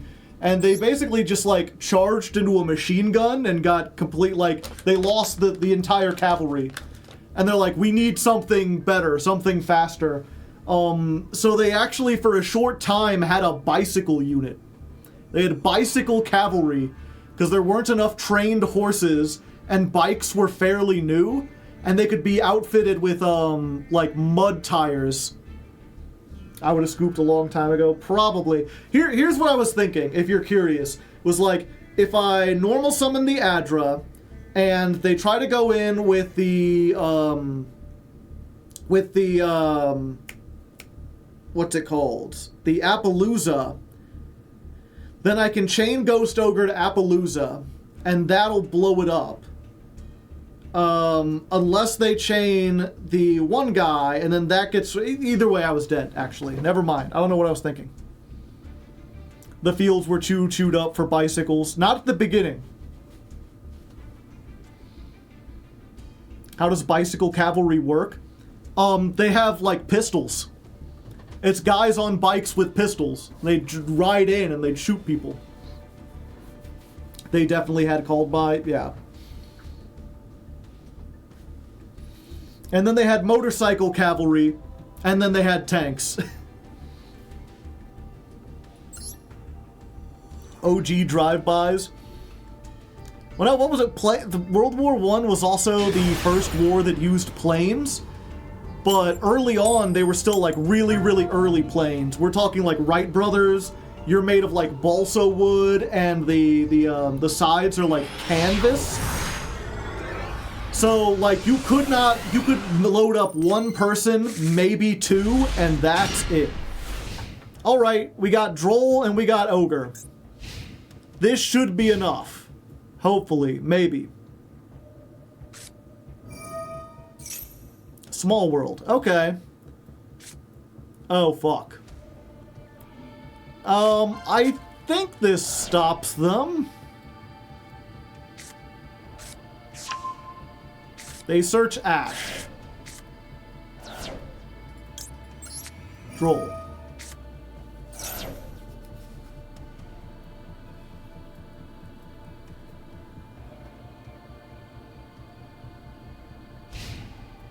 All right. And we've got called by for the Ash. So, and cross out for whatever else they have.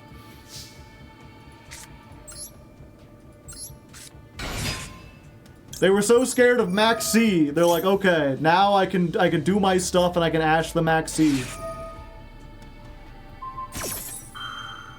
Imperm? Do I even care? No, because I can just normal summon the Adra. Right? Yeah.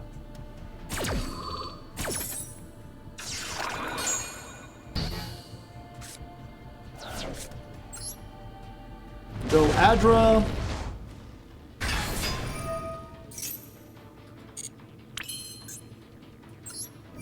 I'm gonna do this. Yeah, like I could have had extra stuff. I'm not sure how much difference that would make.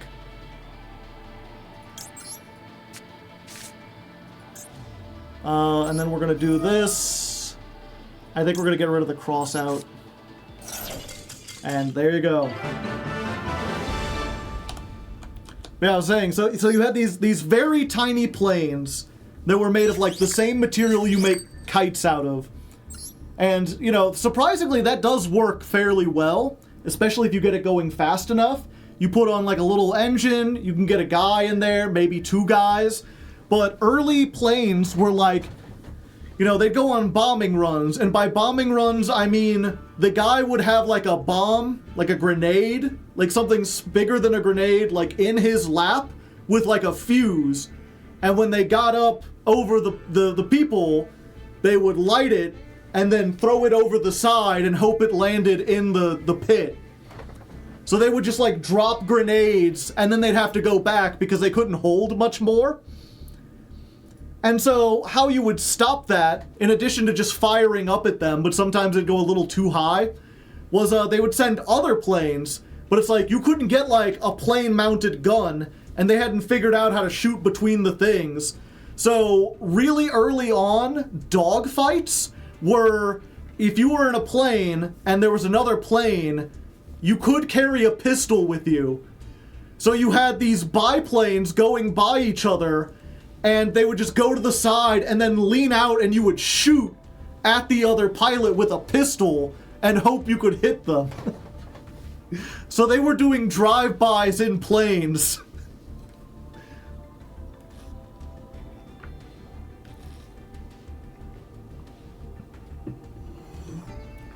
They didn't give them parachutes because they were afraid the pilots would ditch the plane too easily. Well, that and also, I don't think you got high enough with those planes. You didn't really go super, super high.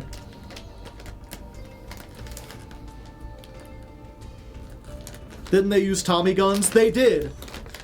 That was the thing we were talking about, is like, over the course of the war, technology changed dramatically. Eventually, they figured out, it was one of those things where, like, when they first made planes, they're like, we should make them out of metal. And they're like, you can't make a plane out of a metal, or out of metal, it'll be too heavy. And they're like, sure you can, you just need a bigger engine. And they're like, that's silly. And they're like, you can make boats out of metal. Boats float in the water. A boat weighs like 800 tons, but it still floats. It's just all about making it aerodynamic enough.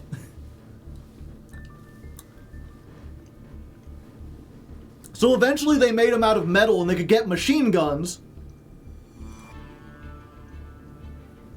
And that's what you look at, they had a gunner in the back. And then someone figured out, they're like, we need a gunner in the front so we can shoot at stuff coming at us.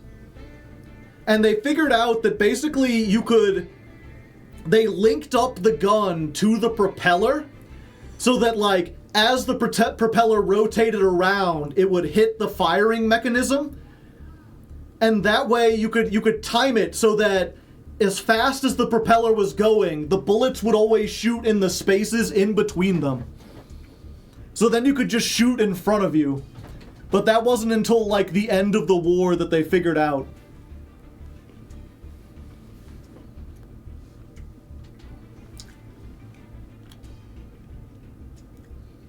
They shot the propeller, yeah. That too. There was a period where they put it in front and they're just like, don't fire it as much. Or they would get extra propellers and they'd be like, you're just gonna fire a couple of them off.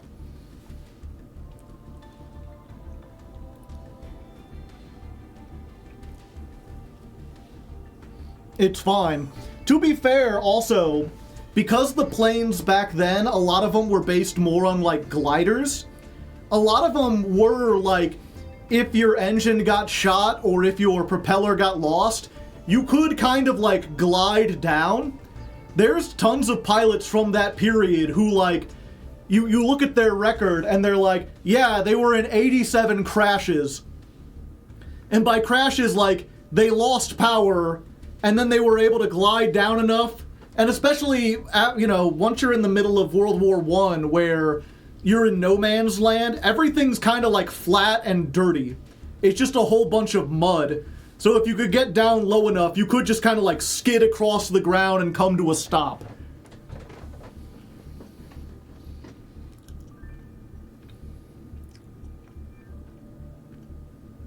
We need more of this and less mustard gas and horrific trench warfare. Oh yeah.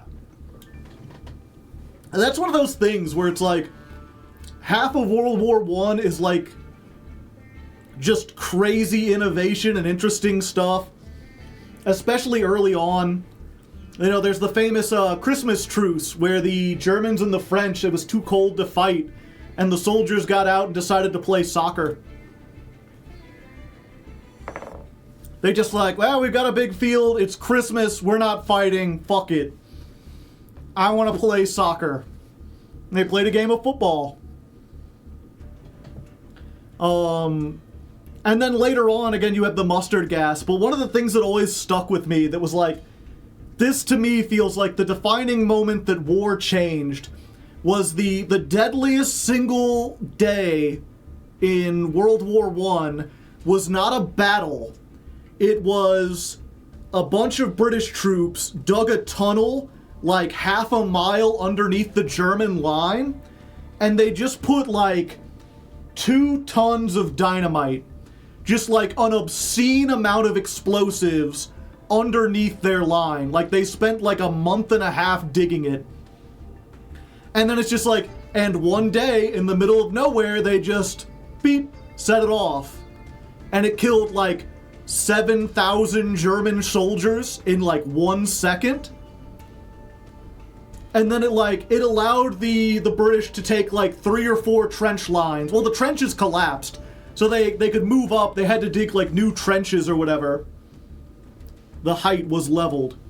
The DPS for that day was crazy, yeah. But it's just that thing of like, yeah, there was no fighting, there was no warfare, it wasn't a battle, it was just anonymous destruction. It was just some guy like half a mile away was like, press the button, and 5,000 people died. And it allowed them to take like a quarter of a mile of land, and then they had to stop again. So it was like, yeah, not only did they die, but they died for what? Like, well, I guess we didn't risk anything. But they didn't do it again because it took like 2 months of digging.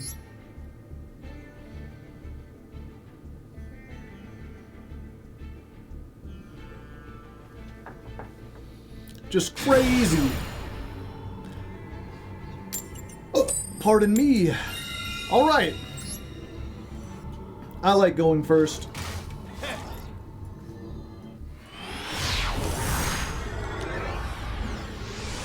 How's the girls? You mean the Argostars? They're all right. They're doing good. We're up against accept. They want us to accept something. And I want them to accept the number 10. Da da da da da da. 10 to 10. Do do do do do do do do do do do do do do. Clap, clap, clap. They have, I guess they have like Max C or something. The thing is, even if they Max C, because we open with the one Edio, we still got the Compulse no matter what they do. Almost no matter what they do. I guess if they Ghost Ogre the Adra, then we don't get it banished. Oh, Fuelos, that's even better. I'm perfectly fine with that. Fuelos is so fair. Get rid of Max C! Just let me play under Fuelos. So many people, oh, this is Max C too. It is not. Stop pretending it's not. Playing under Fuelos is 10 times better. And they knew it! There was nothing they could do!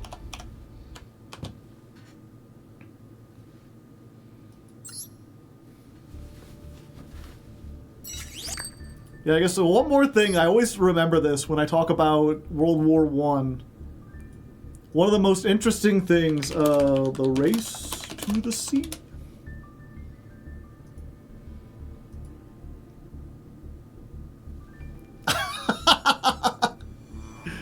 That's an excellent drawing. I'll show that in a second. Let me see if I can get this.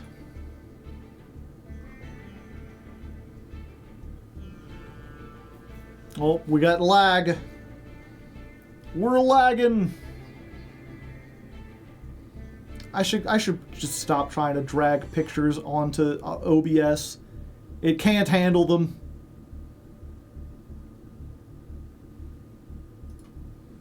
Okay, 1 second.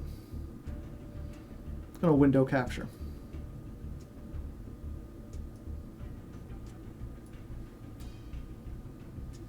Okay, the race to the sea. So if you don't know, World War I was fought through a series of trenches, chat. Basically, you would dig a trench on an open field, and you would put a machine gun in there, and you could not really easily, over flat ground when all the terrain had been stripped away, you couldn't easily charge a trench. And then behind that, you put another trench. So even if they got to that, they made a big charge, and they jumped in, and you got to hand fighting, and they killed everyone, then like 200 feet behind you was a second trench, and 200 feet behind that was a third trench. They just had miles of trenches behind trenches, and the warfare was awful. So someone got the idea where they're like, what was it? It started down here, and they're like, okay, so we got the trench versus their trench. Let's do it like this. We got their trench. They're like, what if we dug further and we started to curve our trench? If we kept digging, we could get around them, and then we could get behind them.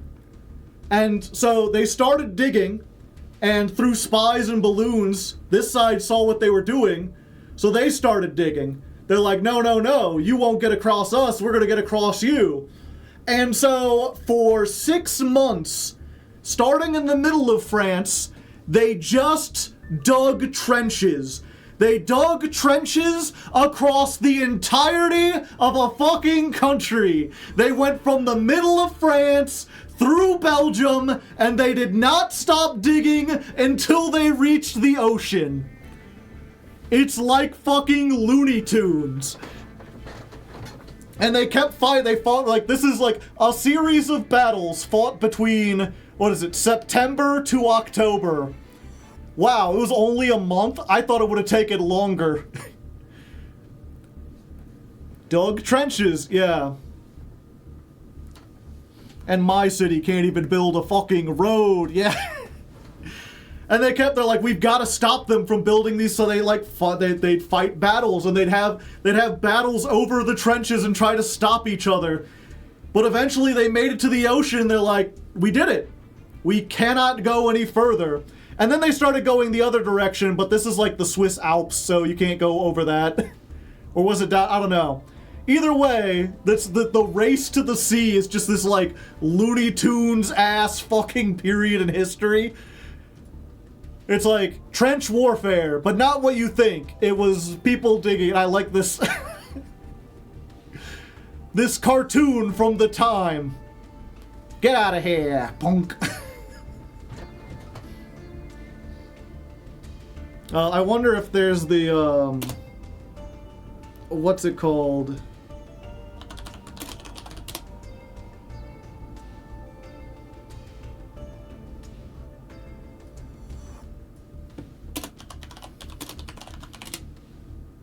No. Can't find it. I saw a meme once where it was just like Phil Swift in like one of the French World War I hats, and he's like, I'm gonna saw this continent in half. Trench foot, you gotta have warm socks. Just a shovel race. Alright, win and we rank up. Can we get into Diamond 2? We're going first. I've said it before, I've sung it before. Going first makes me feel alive. I have a chance. If only there was a game where you could both go first. I said that as if I knew something like that existed. Alright. We've got Adra, we've got Crossout. We've got 10. There is very little that can stop us. Go forth, Adra. Be glorious. That's 1. Dink. Okay. We did it. I think we don't need Crossout anymore. I think Crossout was just for that. So if we're gonna discard anything, it's gonna be the Crossout designator. I'm keeping the Caldbine, I'm keeping the Apophis. So we get this. We get, yeah, the field spell. That's 3. Activate, that's 4.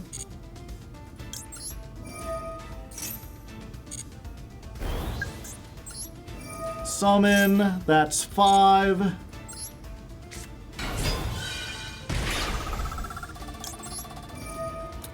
Let's see. I think with what we've got, we make the Silo hat. And then we get back Capone, because we're not going to have anything to discard. We can get that back next turn if we need more searches. But hopefully this should just be the game.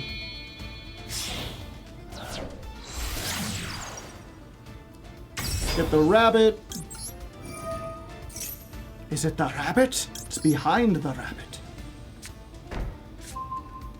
Put a little dirt under your pillow for the dirt spider. We add back the Capone. That's 7. And we've got 3 things to activate just in our back row, plus protection from Lightning Storm. Of course, if they do Lightning Storm, we have to give up like 3 of our disruptions to do it, but it's better than losing all our disruptions. And there, just like we wrote it up. Okay. So I need to Apophis 1, Statue 2, Statue will resolve and be on there, and then Apophis can negate. Yeah, so we Apophis 1.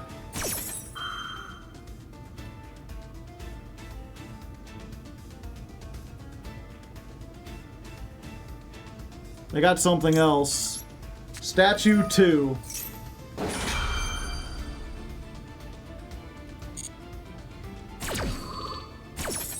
So we put this out. 500. Apophis comes out. Negate, yes. 500. You're negated.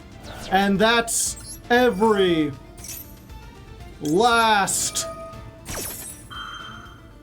one of them. That's 10. And no, we're not gonna blow up our own shit.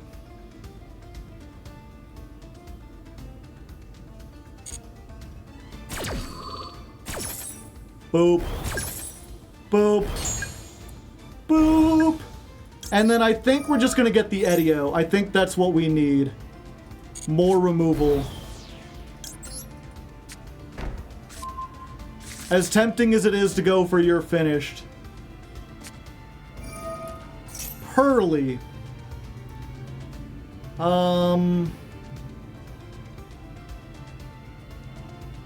Okay. Now I just gotta hope they activate Mi Amigo. No. What is this? Your opponent cannot target with card effects the turn they are special summoned.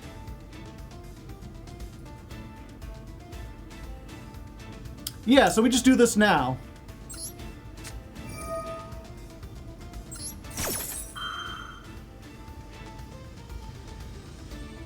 What are they gonna do? Cry about it?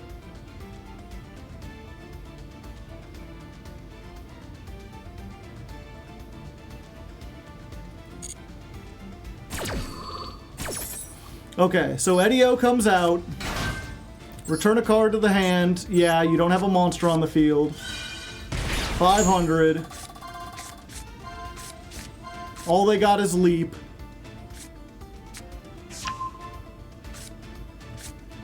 And then Silo Hat blows up the field spell.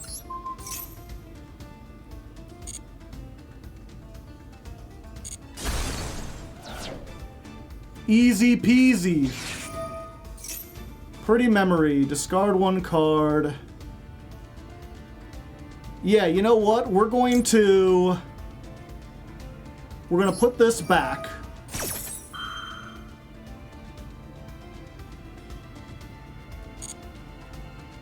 So Chain Link 1, this goes back. Chain Link 2, they'll summon. And then on a new chain, Chain Link 1, because their turn player, they'll get the monster, and then we can negate it as... Oh, they didn't. They didn't summon. Interesting.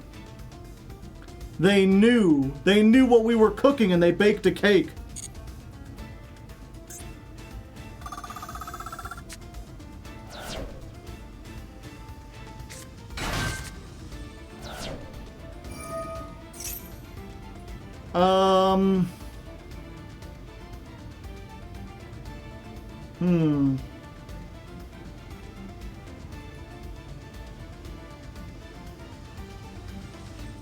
Yeah, we're gonna try to force some stuff out, chat.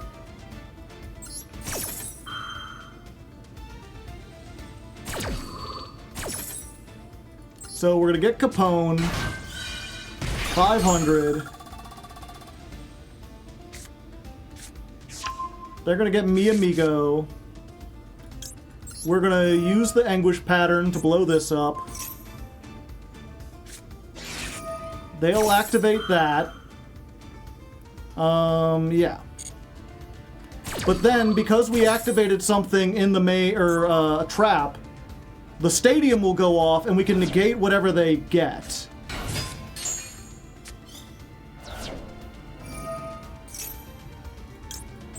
No. How about no? How about no? Oh, I should have just called by it. That's fine.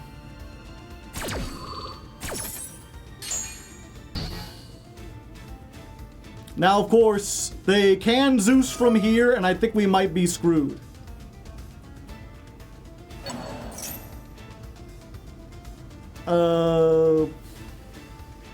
Yep.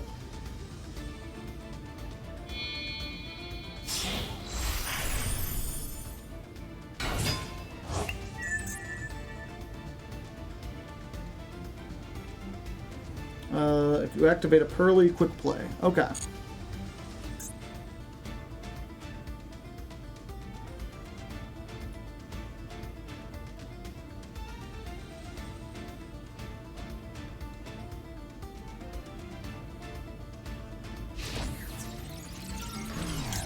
Okay, and then we do this.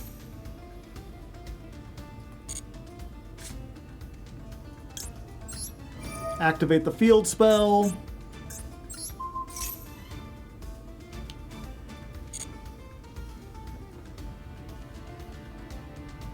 No effect. You cannot destroy my rabbit. 500. Mi amigo. I thought they were just gonna make Zeus.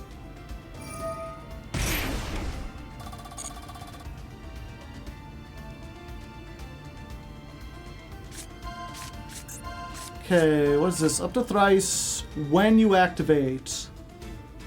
Attach one card on the field. Oh wait, but that effect's negated.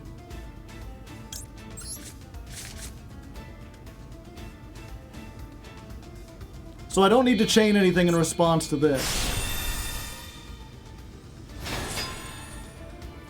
Unfortunate.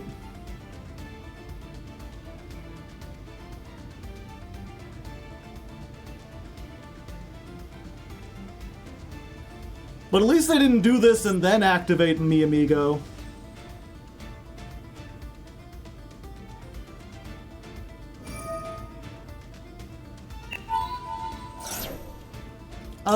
Yeah, we do this.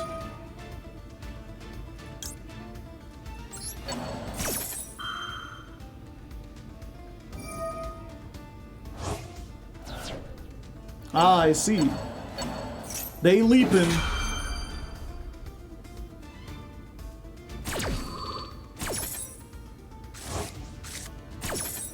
Goodbye, everyone.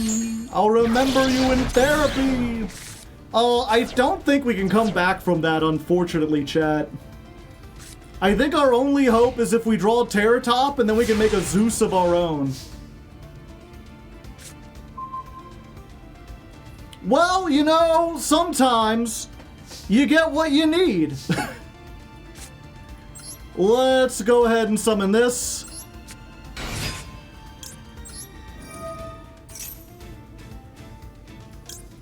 Get me this.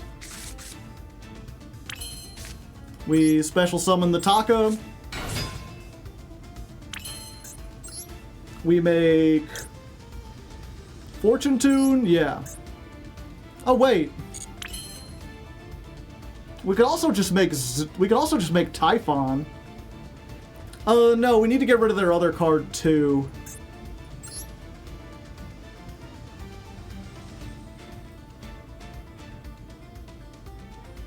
Yeah. Wait.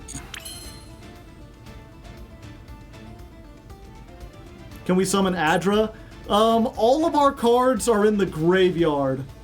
We have no way to recover them.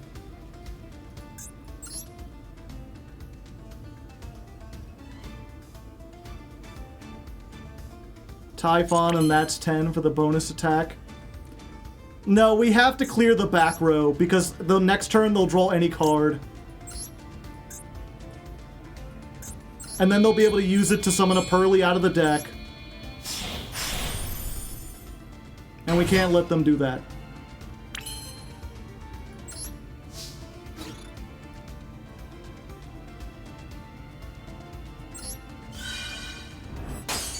Ouch.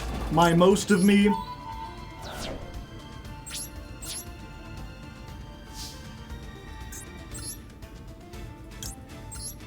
And then we make a Zeus of our own in attack mode.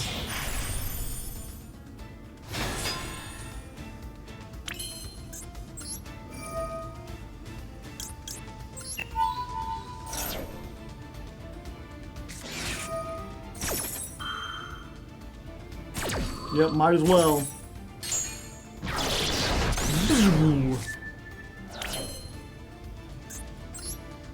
Oh, we can make Typhon on top of Zeus.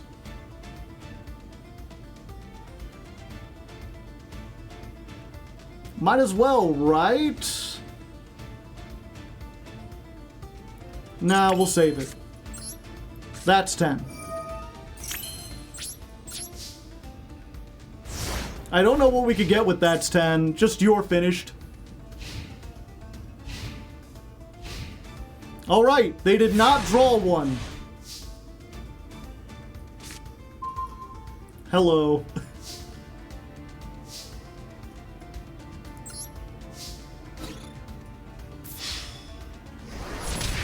3,000.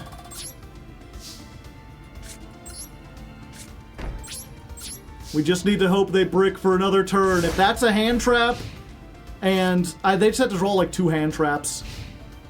I think that's the only way we get out of this. Yeah, we summon this anyway.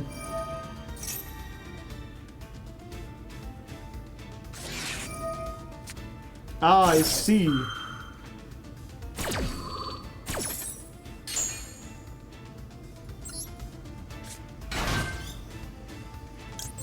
Two. What could they set? This is like 100% just an Ash, right?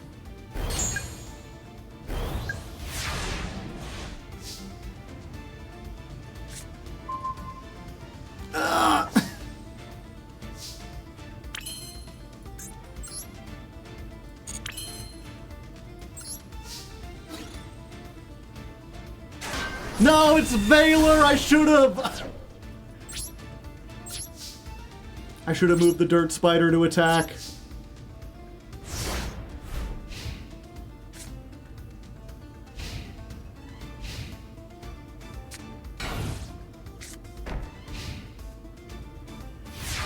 Okay, we gotta be aggressive, chat. B-E, aggressive.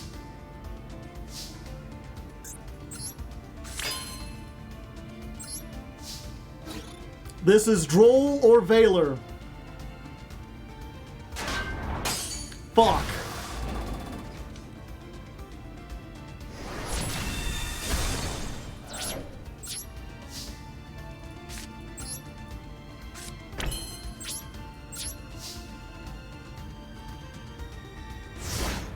It's okay, now we've got an imperm.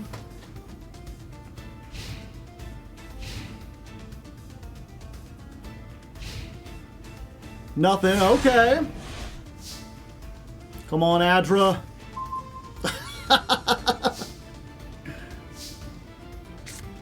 That's 10 more! To be fair, we will get really high attack numbers if anything gets activated.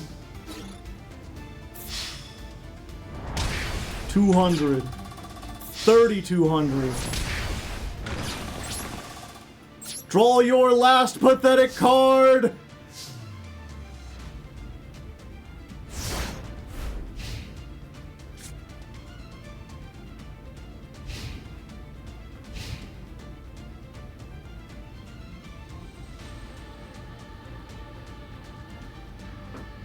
A hush falls over the crowd. Will we make it to Diamond 2? I feel like if they had something, they would have windmill slammed it. Sleepy Memory, okay. Hold up. Discarding a card. That's... Okay, we add one of these. We add one of these. And then we hope to God this isn't also imperm.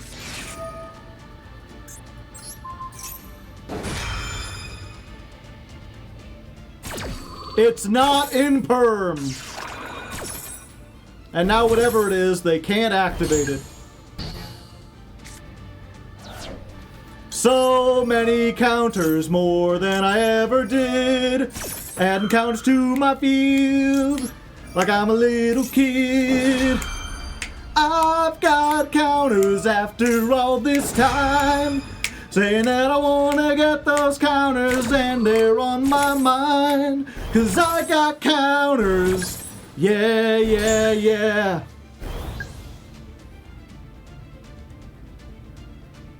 I'm surprised they didn't surrender. What do you got here? Anima. My Dirt Spider! No! They ate my spider! 2 more. My Zeus getting bigger. You know, some people will pay extra to have someone come over and eat their Dirt Spider, so I'm glad it happened for free. Okay, yeah, that makes sense. Just called by. I won't bother to add more counters. but the next damage you take is 0. Because of your own dang card, this goes on even further. Okay, it's fine. We win. Zeus, get in there. Hit him with the 4,000. A salute to our opponent. They fought very bravely. A difficult battle. But in the end, we were able to do it and get all the way into Diamond 2. I think that was the rank up, right? It feels like it's been an eternity. I don't remember. Yeah, Diamond 2. Diamond 2 is the way to do. Diamond 2 is what we do.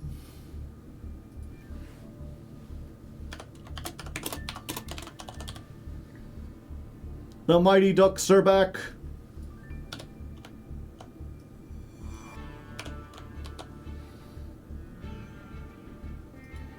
Okay, so that's 102?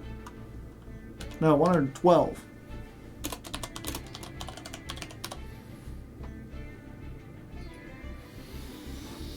We're 81-30 on this deck? Hello, Joseph. To be fair, Joseph, this month was Jankmas, so we started in bronze. So, like, bronze through silver was, like, hella easy. But I didn't think we would make it into Diamond 2. Platinum and Diamond have been, like, a struggle, but we're still on a very good win rate despite that. I think if I had started in Diamond 5 like I normally do, we would have been able to make it into Master with this. Assuming we win, what's our coin toss rate? No, we still only got like a 50% coin. We got less than 50%.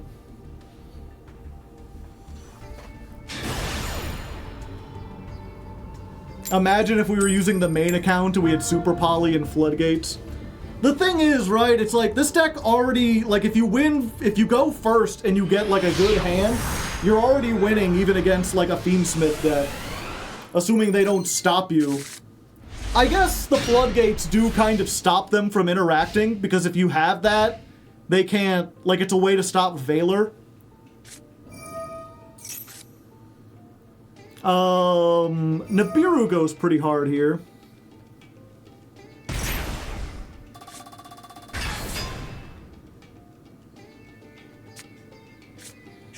Being this high in ranks, I wonder if we are the strongest Argostars deck? No. Because there are some people playing the, like, Fiendsmith Argostars.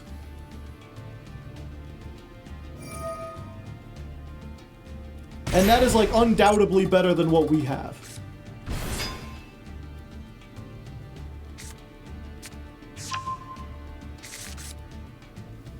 So we wait after each one, they know we have something, and that kind of lampshades the idea that we have Nibiru.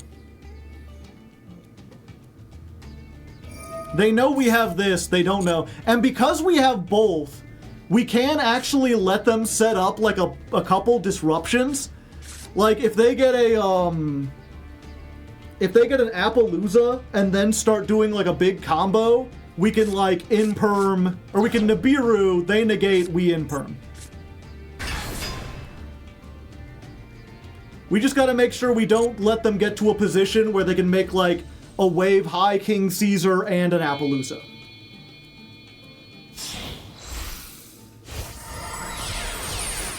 Exodia Argostars, but why?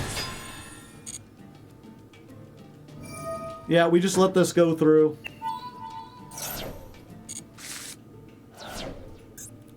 Two of my dirt spiders! You want to summon it? You want to summon a dirt spider? You can't. No, they're getting fucking Diabell Star.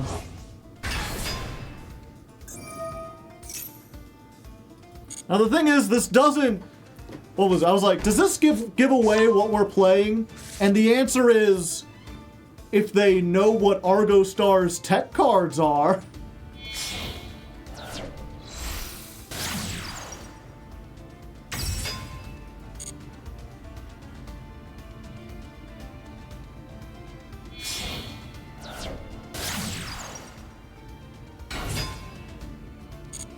What do you think of the chances of them banning Zombie Vampire? I'd say like 60%. I think it's more likely than not because it fills the same role that other banned cards have. But also, it's Master Duel. So, who knows?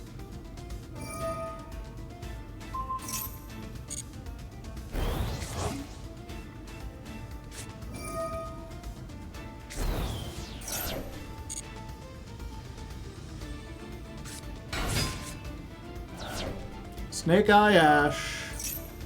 Doing stuff and doing things. Bring back Hulk. Please do not.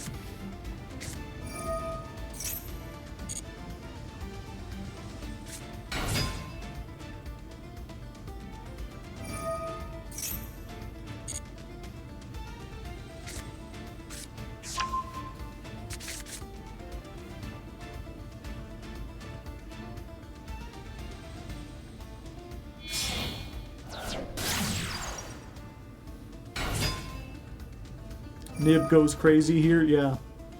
Again, we can just wait. We can wait until they get like a bunch of stuff because we've got Nib in perm.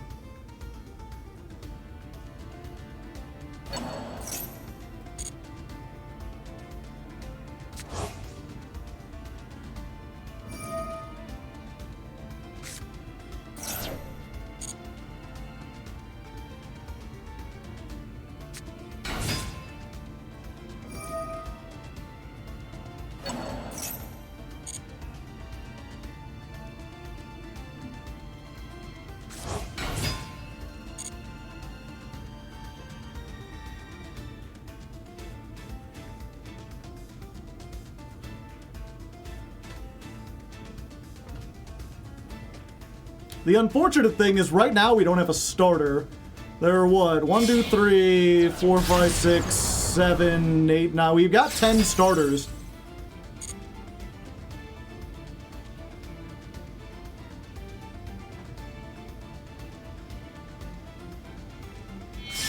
Don't let Princess come out. I'm not afraid of Princess.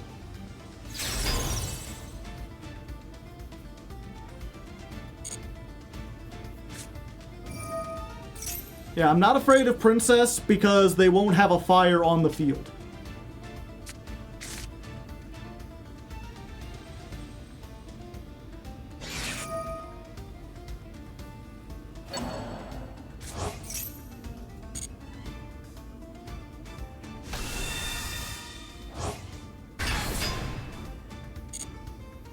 Okay, we're almost to the point, chat.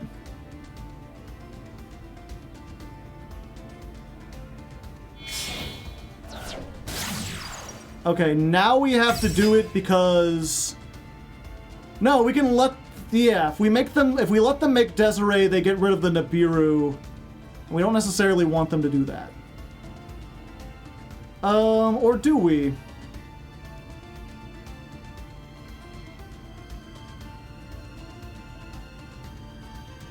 They can still do this.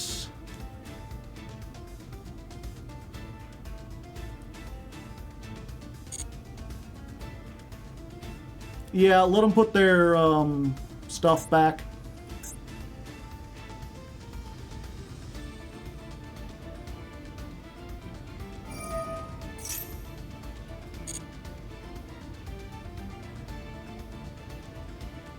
You think they're gonna go for Lacrima?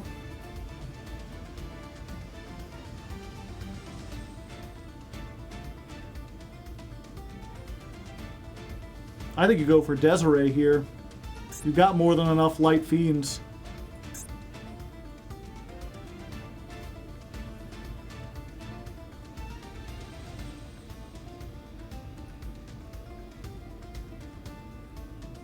Oh, they thinking.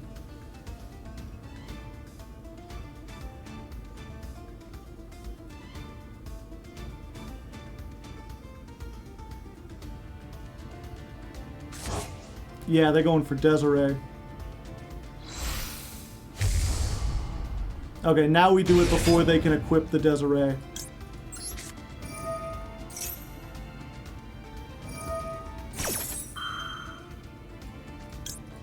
Not today, friendo!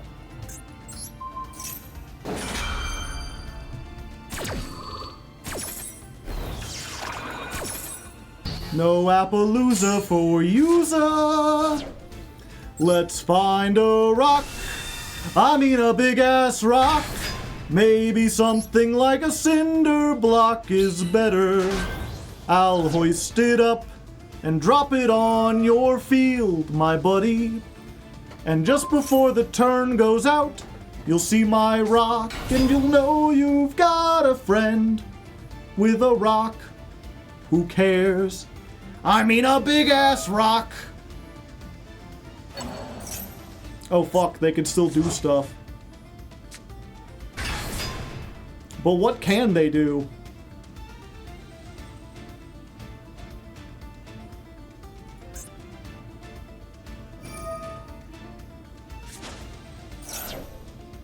That stops me from just beating over the token. No. SP! Yep, but I think that just ends it for me. Unfortunate. Maybe if I had a better deck or a better hand.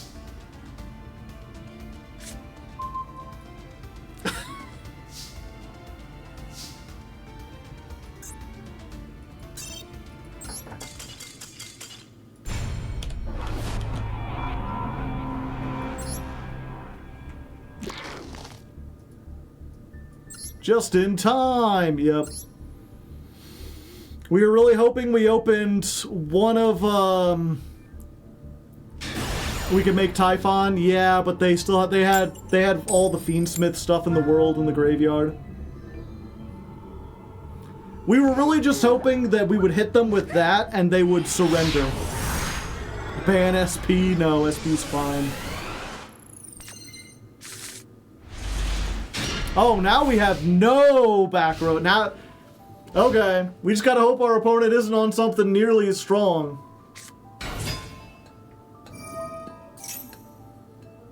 Uh-oh. I'm in danger. Is tomorrow Masochist? No, tomorrow we're playing the Mirror Masters, the new show.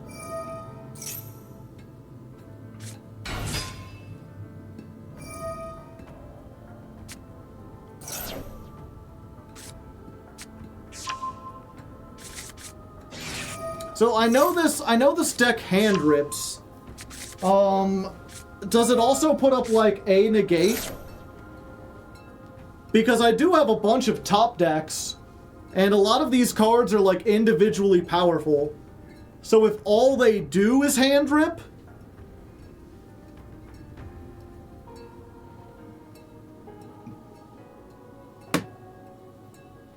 it floodgates? What is it floodgate?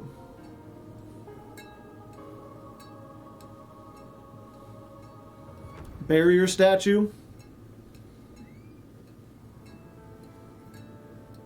The ice barrier statue guy. It's not something that, like, if I get Adra, I can just walk over it.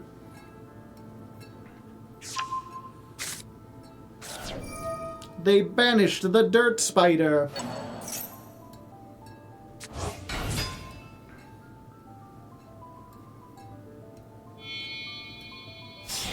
General Ryo.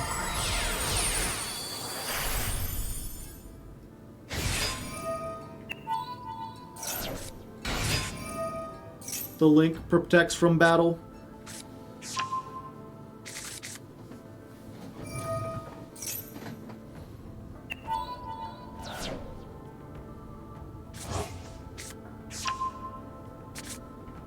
It really depends on what they make. I mean, they added Moon Glacier.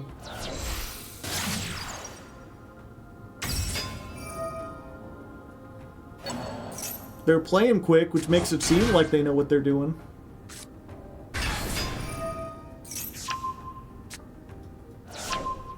My called by!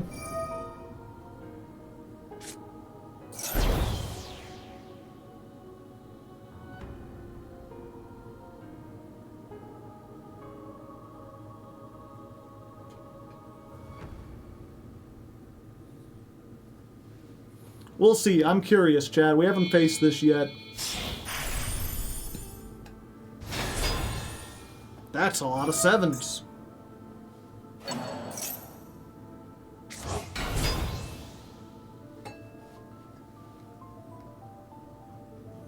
They get an Abyss Trap.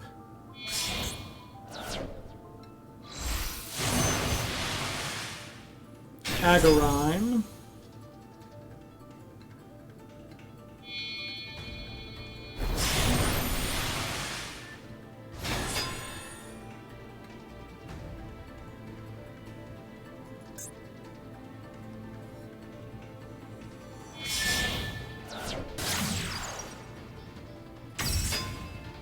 Opponent cannot target water monsters this card points to with card effects. Water is sent to the graveyard. You could take an Abyss equip spell, add it to your hand, or equip it to this card.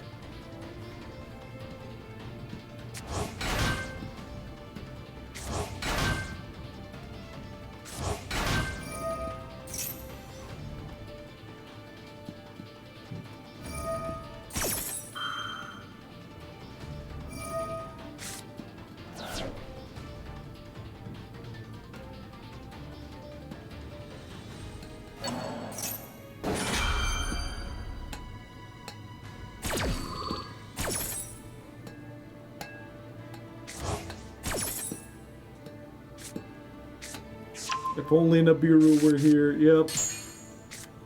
Actually, it wouldn't have mattered because they got to look at our hand early on. So they would have ripped the Nibiru out before we even started.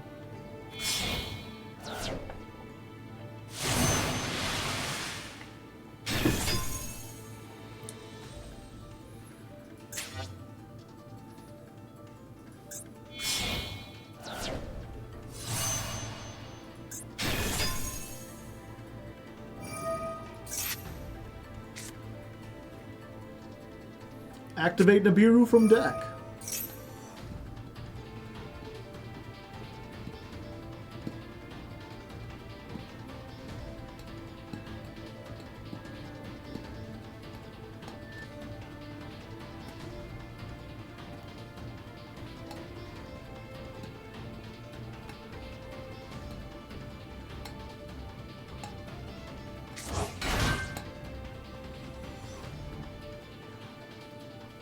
They've still got a full hand.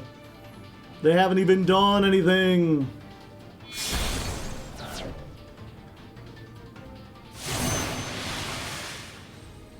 Ah, okay. And then that can get Ryo, and then Ryo will stop me from activating as many effects as I want to. And now I don't get that back.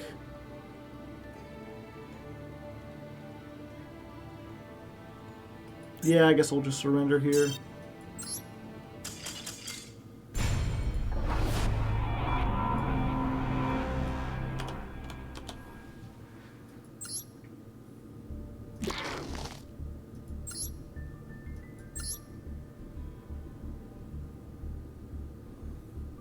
Mermail is balanced. Mermail isn't even good, apparently. Fuck. No, I'm gonna derank, and I didn't even win the coin toss. Have we lost the last three, chat?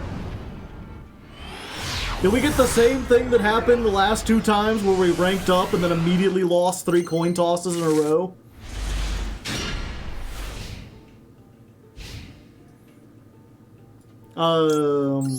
Fuelos? I'm gonna Fuelos here. Fuck.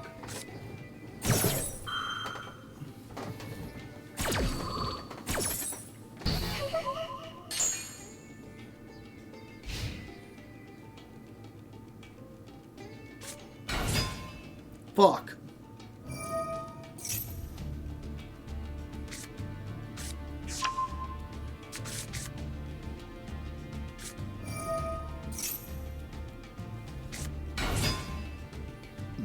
Yeah, they probably got it, but you always want to give them at least a minute to see if they mess up the combo.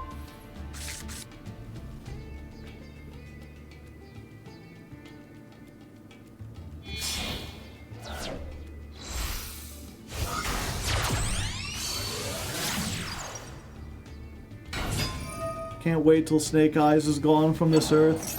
No, but Crystron won the Disney Cup or whatever, so they're the ones who are gonna get banned.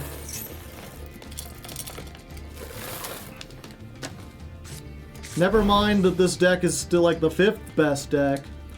That's not enough.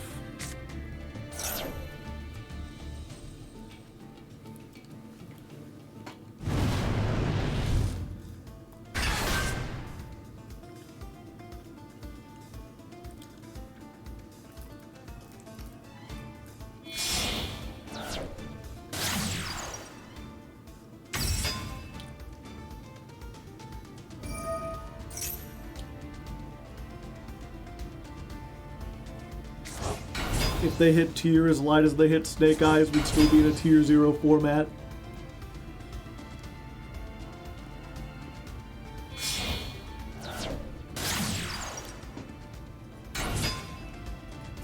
Now what if they hit Snash to 1, Bonfire to 1, Poplar to 1?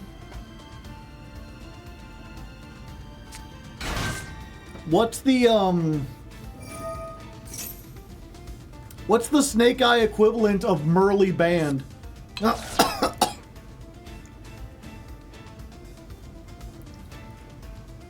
Snake Eye has 4 limits, does it?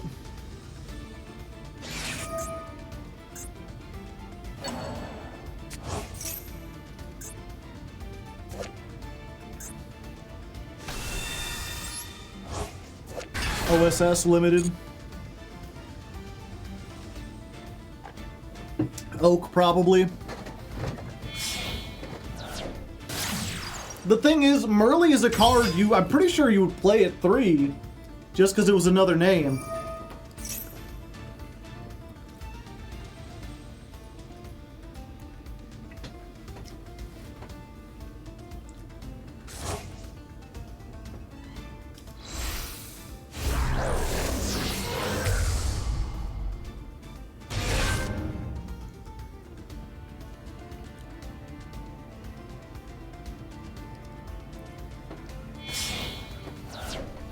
I think we have a pretty good format. A lot of decks are viable. Some are just more overpowered and unfair.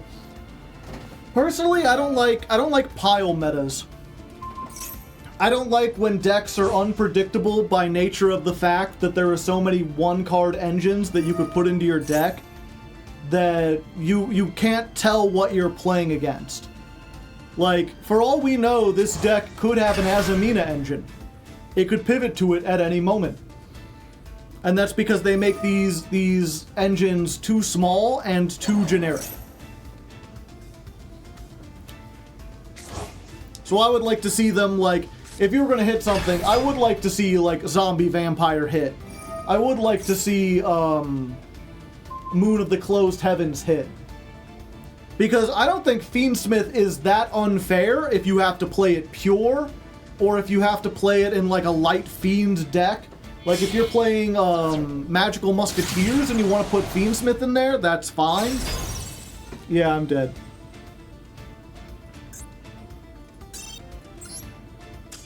Unfortunate.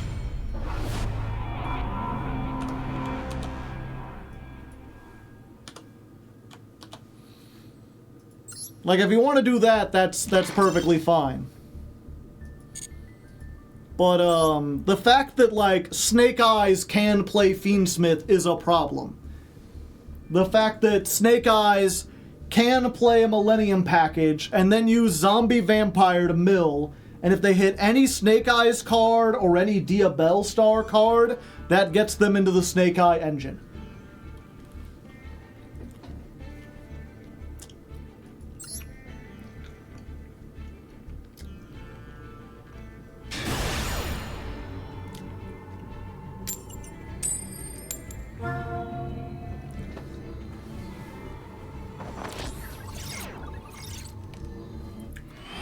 The problem with Fiendsmith is not Moon, it's Requiem. I think Requiem is fine, because it requires a light Fiend. Not every deck can make Requiem.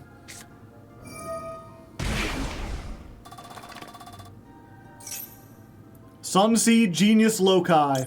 I cannot let you summon that. Please stop.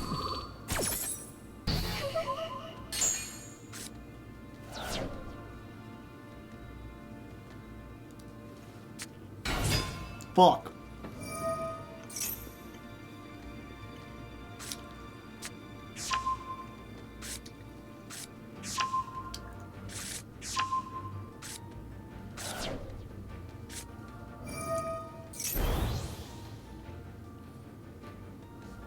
Moon's gotta go, yeah.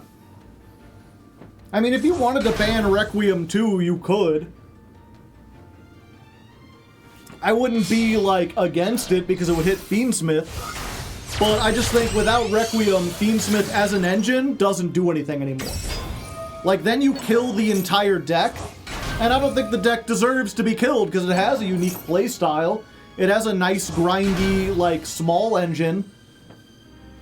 And I think if you wanted to mix that with, like, Live Twin, if you wanted to mix that with Magical Musketeers, or just play, like, Fiendsmiths and Bestials together, with maybe, like, a Primite engine,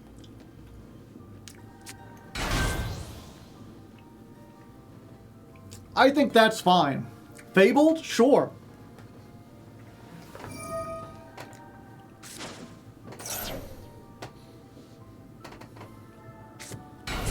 If they were to ban Caesar, I'm okay too. Yeah.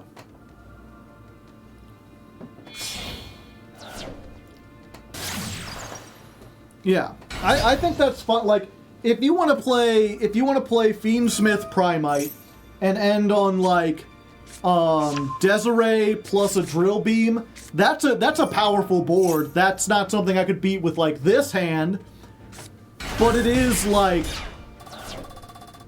it is a good thing. Like, it's what was it? I said that's not the most powerful board, but it is good enough to be meta, especially if you're backed up with hand traps. What I don't like is when you have Snake Eye that's gonna be like, yeah, we'll build 7 link materials worth of stuff plus follow up, and then also do Fiendsmith combo on top of that.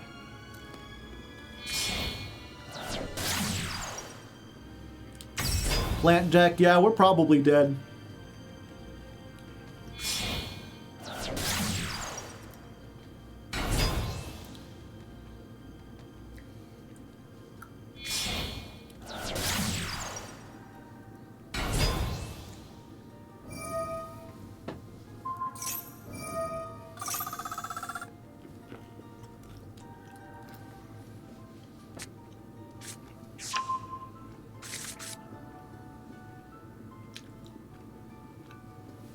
You have any recent content on the new Cristrons? Nope.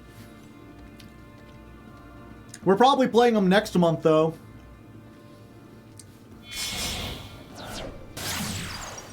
The poll is not over. Patrons are currently voting.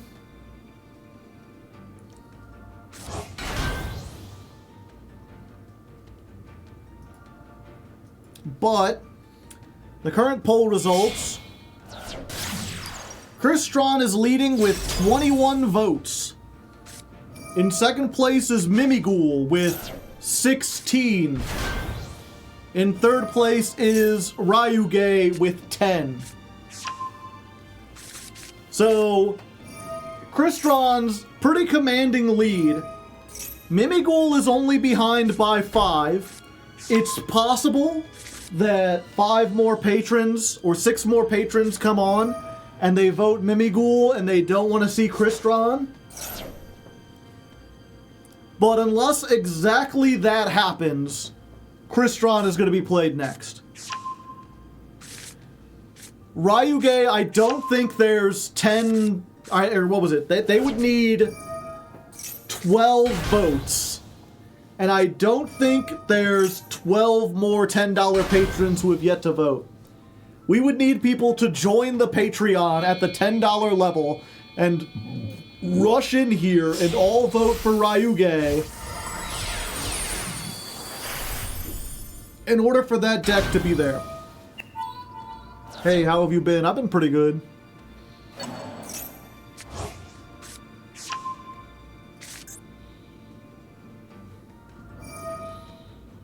They've got, what, a negate and a bounce?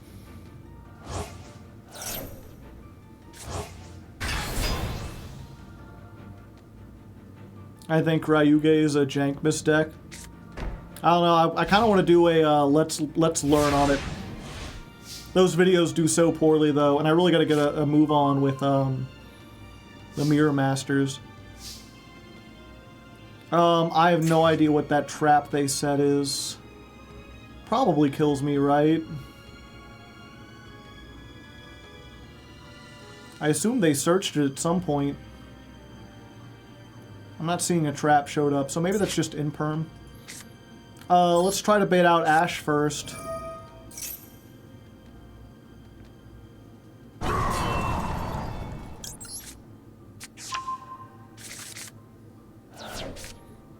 Special summon Terratop.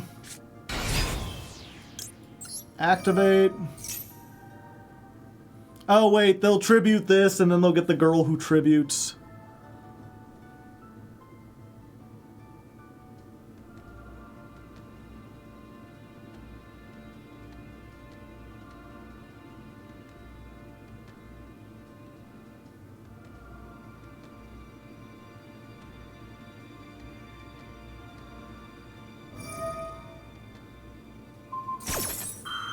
Okay.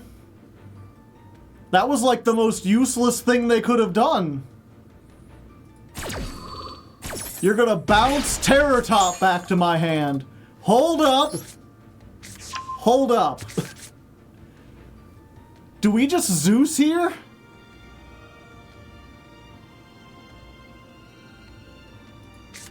Okay, so yeah, we just send this out again. Yo, what up? Hey, how's it going? The thing is, they can negate Zeus. Okay, I think we Typhon. Okay, yeah. Wait, no, Typhon stops me from summoning for the rest of the duel, right? Normal or special for the rest of the fuck.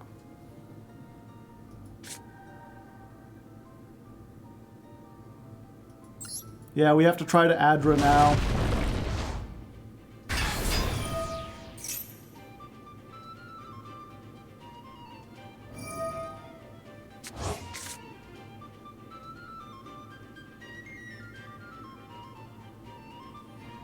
They negated that.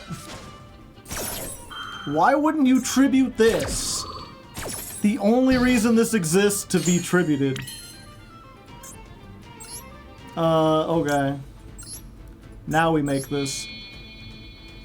The surrender button with extra steps.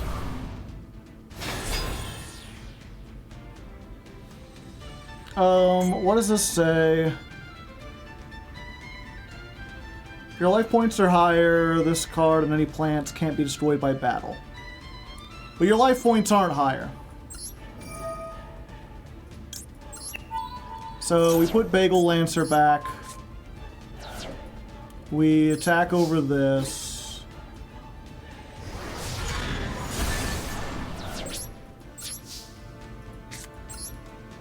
We set these two. We hope they can't rebuild. Maybe they suck at the game. Maybe they're awful and duty and poopy.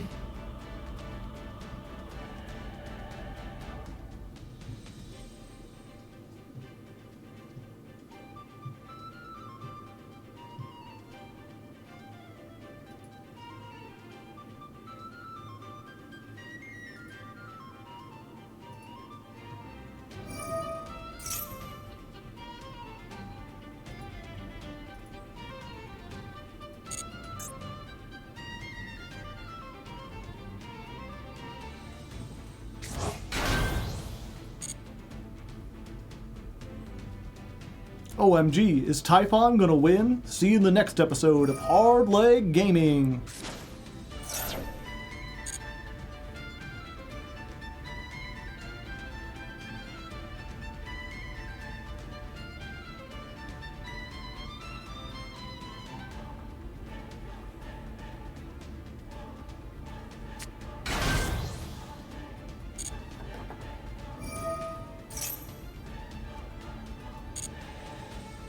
Oh wait, I just realized I had a pop.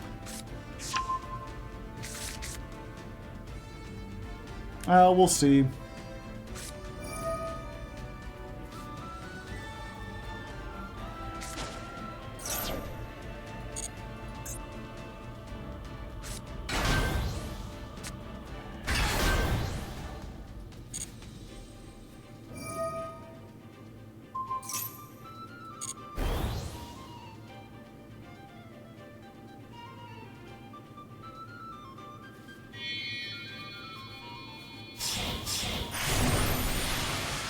Okay, there's the queen.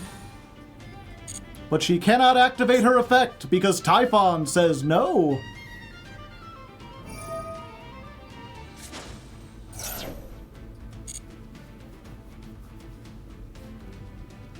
Your attack is too high.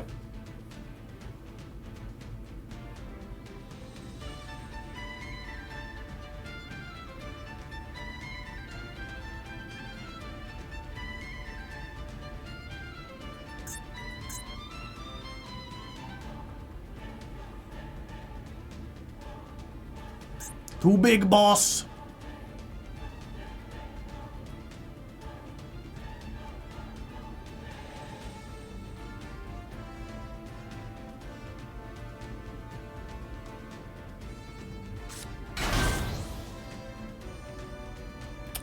Fuck. I didn't think they would summon this, chat.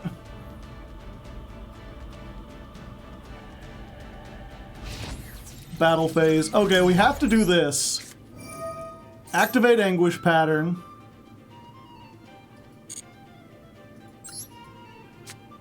Summon this.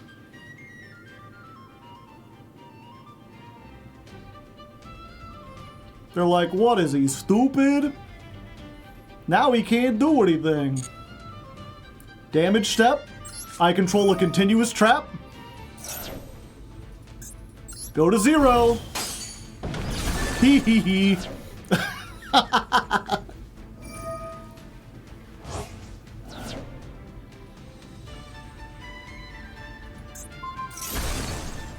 No, my Typhon!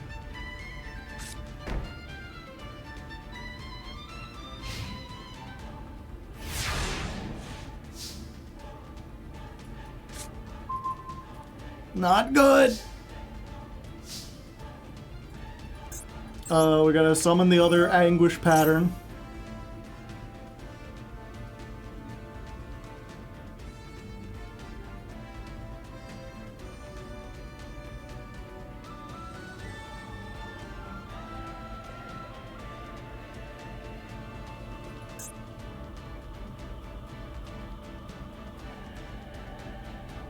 They reading, they thinking.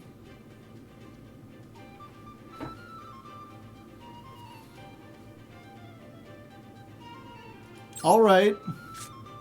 Summon. One dirt spider triggers the other. Get out of here, Rose Whip. Normal summon Droll.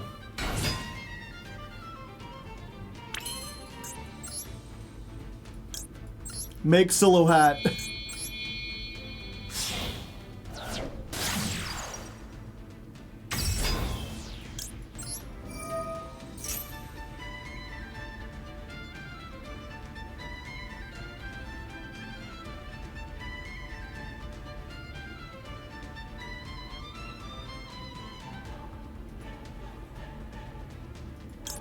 I think this does the most. Set Etio. Battle phase. Hit with 12.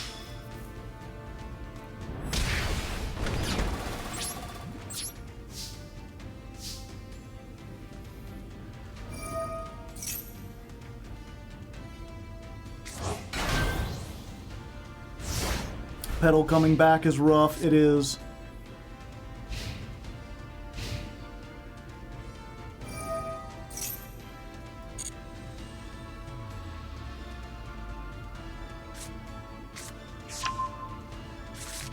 Rika Princess, okay.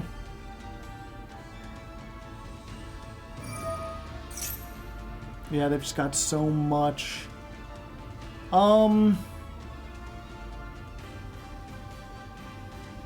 You know what?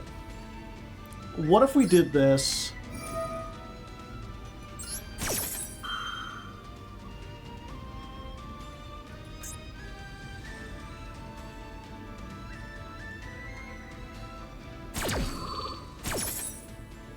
So we summon this, we return this to the hand, and then we do Chain link 1. Destroy this. Chain link 2. Destroy this.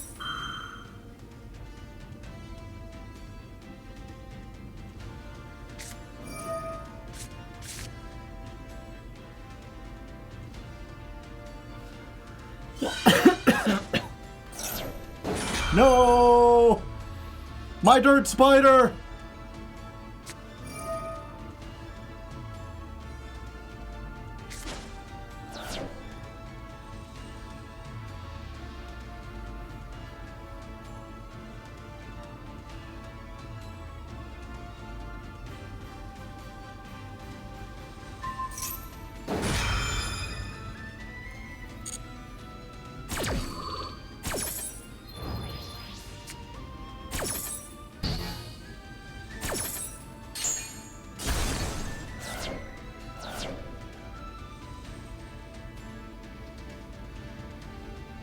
We cleared the field, kind of.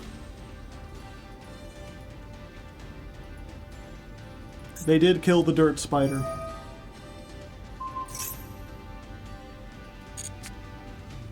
Well, at least they gave me it back.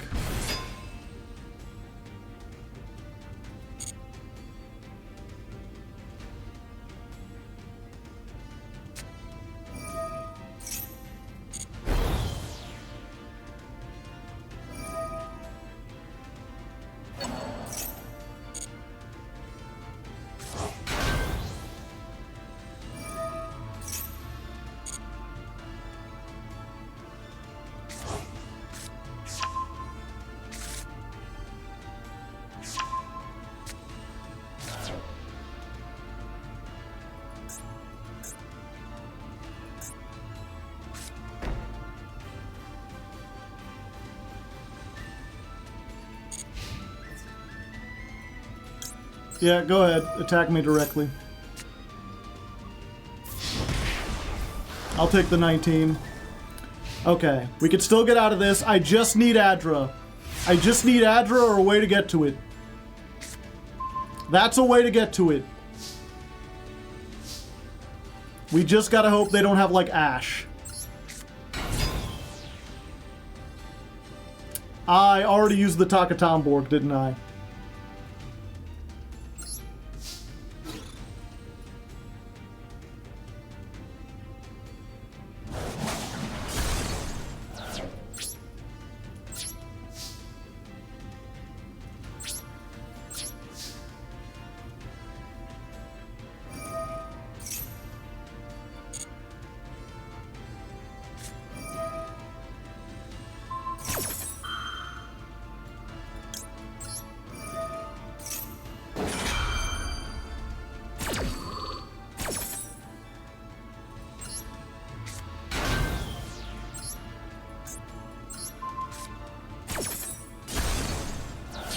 Yep.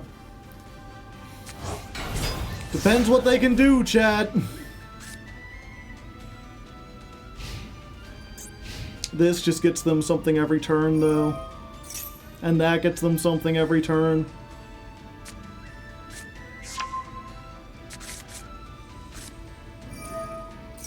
And they were playing Primite the whole time!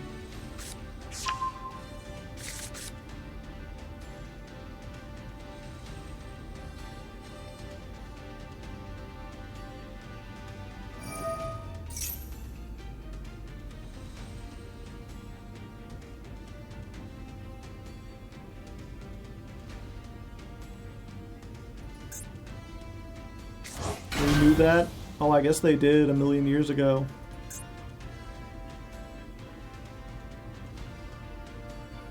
I just thought that was all they did. I didn't think they played the actual, like, stuff. I thought they just used it as a way to get to the thing.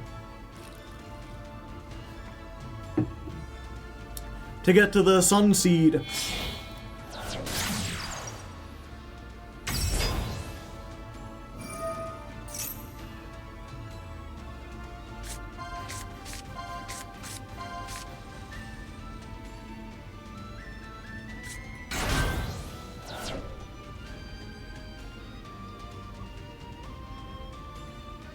We've only got 4 cards left.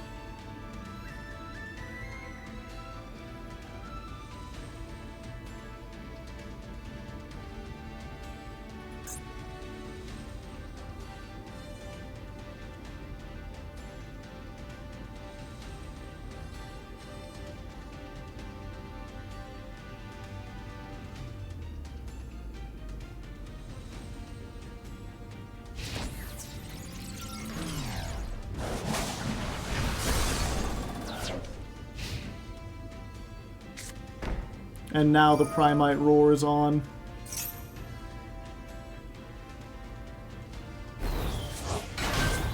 Maybe they'll link all 4 of these into Bagel Lancer.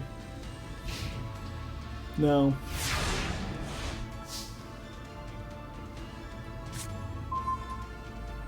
Well, if they're stupid, chat, or too aggressive, we might be able to get out of this.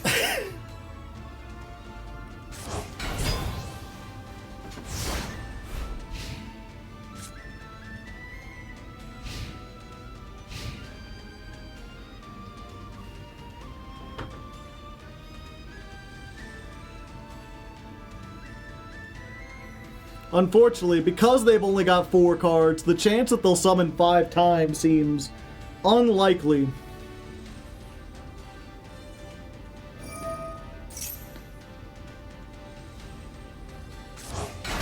One.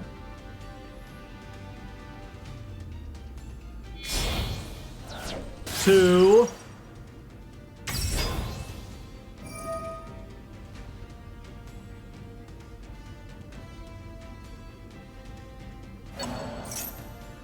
Hold up. 3. 4.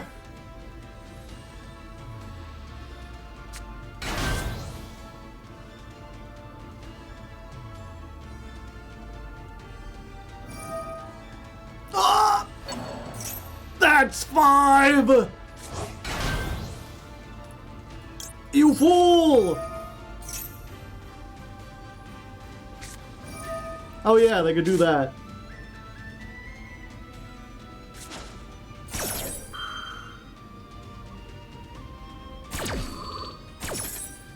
They had to negate the whole time, I just forgot. For some reason, I always think this needs an Ixie, even though they did it earlier here. Yeah, they got it.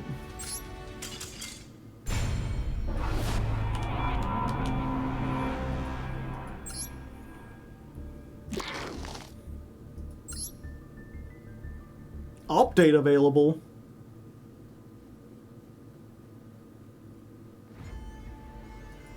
Well, we got an update, chat. 6 megabytes.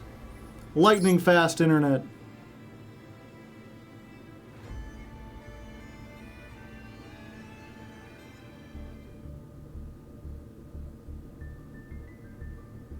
What did you update? Doesn't look like you updated anything.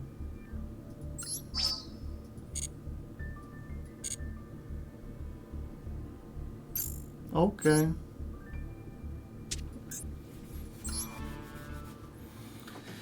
Well, chat, we have enough for one more UR. Do we want to try putting one more Nibiru in here? Do we want to add a Max C?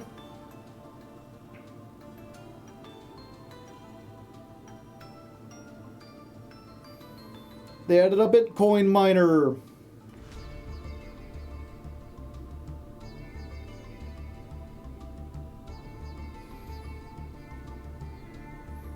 Maxi. I'm not crafting Shifter. We'll never use it in any other deck. And it's a one of anyway.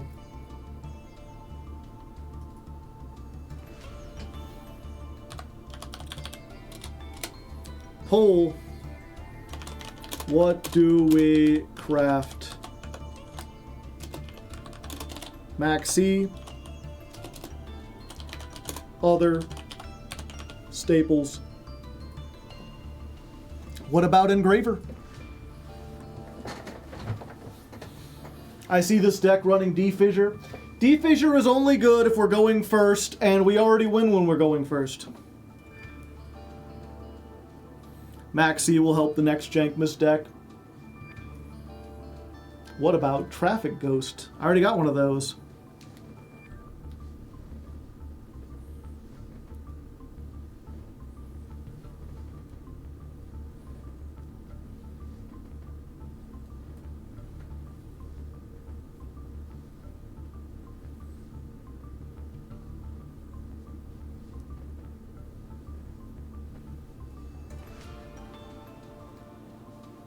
What about a second Traffic Ghost? In case they out the first one, the first Traffic Ghost gets negated. Unlikely. I guess while we're waiting, chat, I've been working on commissioning the second Lefty drawing. I guess I should mention that while I'm here. If you're curious about this thing down here, if you don't already know, I'm working on an audiobook called The Legend of Lefty. The first half is already out on my YouTube channel. You can listen to it right now. Maybe go bookmark it. You can listen to it eventually. Part 2 should be out hopefully sometime in August or September. That's what I'm shooting for. I'm getting chapters done every week. And I'm trying to fund a whole bunch of illustrations for that. Some fancy drawings and pictures. So far, we funded about 1.5 of those. Plus the one I already had. So we're gonna get at least 2 pictures this time. The more you donate, the more illustrations we get. I'd appreciate it. But we already got enough for 1. So I was talking to the artist or whatever, and they're like, "Do you have any like visual references?" And I couldn't really think of a whole lot that Lefty was like based off of. So I decided to break out. If you don't know, I have a little bit of art skills myself. I went to I was in like AP art in high school. I made a whole portfolio and everything to submit to art colleges, but then I was too poor to go to college, so I didn't. And also I didn't pass high school in the first place. I had to get my GED or whatever. But so I have some things. So I made a nice like drawing, kind of showing what I was looking at. I wanted this idea of Plutarch kind of like opening the door and showing Lefty the sewers. And being like, "Go forth, young man, and explore the depths under the city." It's like, it's not too bad. You can kind of tell what's happening. I mean, obviously the perspective is like terrible. So Lefty is Cthulhu. No, Lefty is this guy. That's Lefty. That's Old Blue, who's like a little cat head with wings and feet. This is Plutarch. Plutarch is what I call a Thulin. Thulins are, I often describe, Legend of Lefty as sort of like a subversive fantasy. It takes a lot of fantasy tropes and kind of like flips them on their head. So there are no elves and dwarves and like halflings in this universe. Instead, those are replaced by Lovecraftian creatures that, instead of being these unknowable menaces, are just kind of like parts of the series, or parts of the universe. So Thulins, which look after Cthulhu, they consider Cthulhu to be their god. So they worship Cthulhu, but Cthulhu's like this mystical figure to them that supposedly started their race some long time ago. Is Plutarch a good kisser? No. In classic Lovecraftian fashion, all the Thulins have names that are like kind of difficult to pronounce and full of a bunch of consonants. So that's how you spell its name. Plutarch. Plutarch.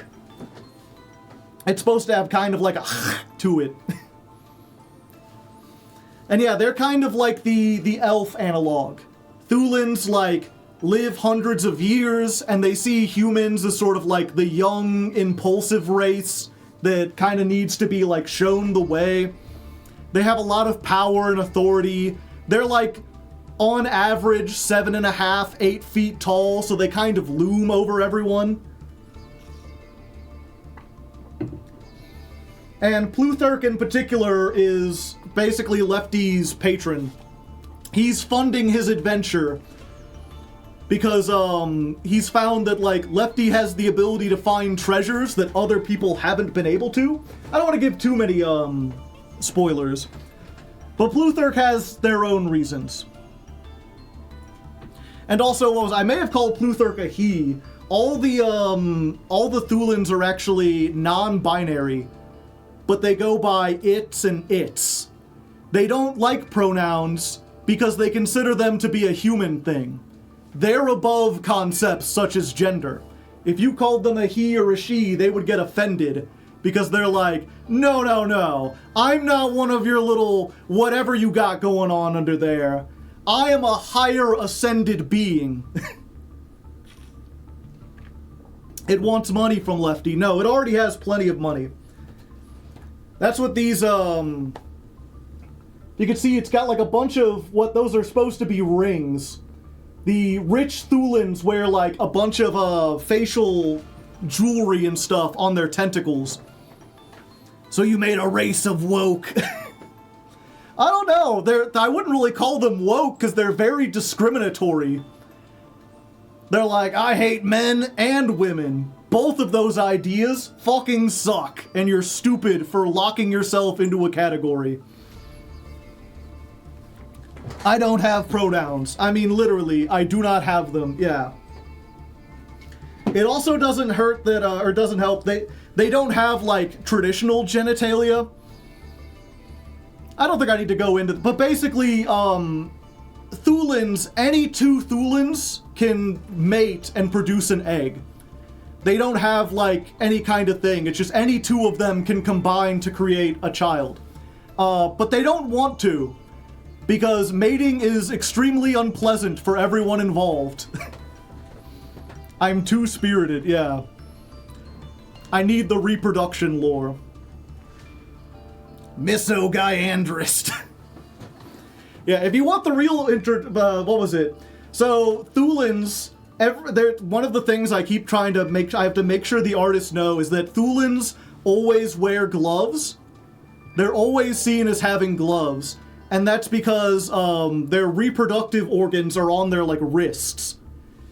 The mating process is basically, like, really aggressive handshaking. And so as a result, they always make sure to hide their wrists with, like, long gloves. And also, they don't shake hands.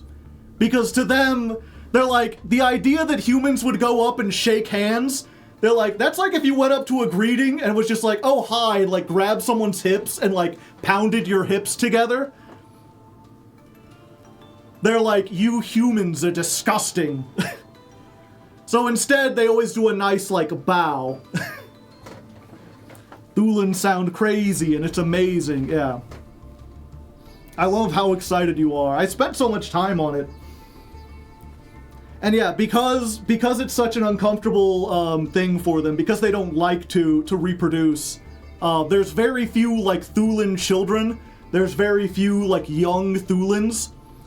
But Lefty makes friends with one of them. That's one of the other, like, main characters. I haven't drawn them yet. But you get to meet Rax, which is short for Raxdail, who's a 2-year-old Thulin.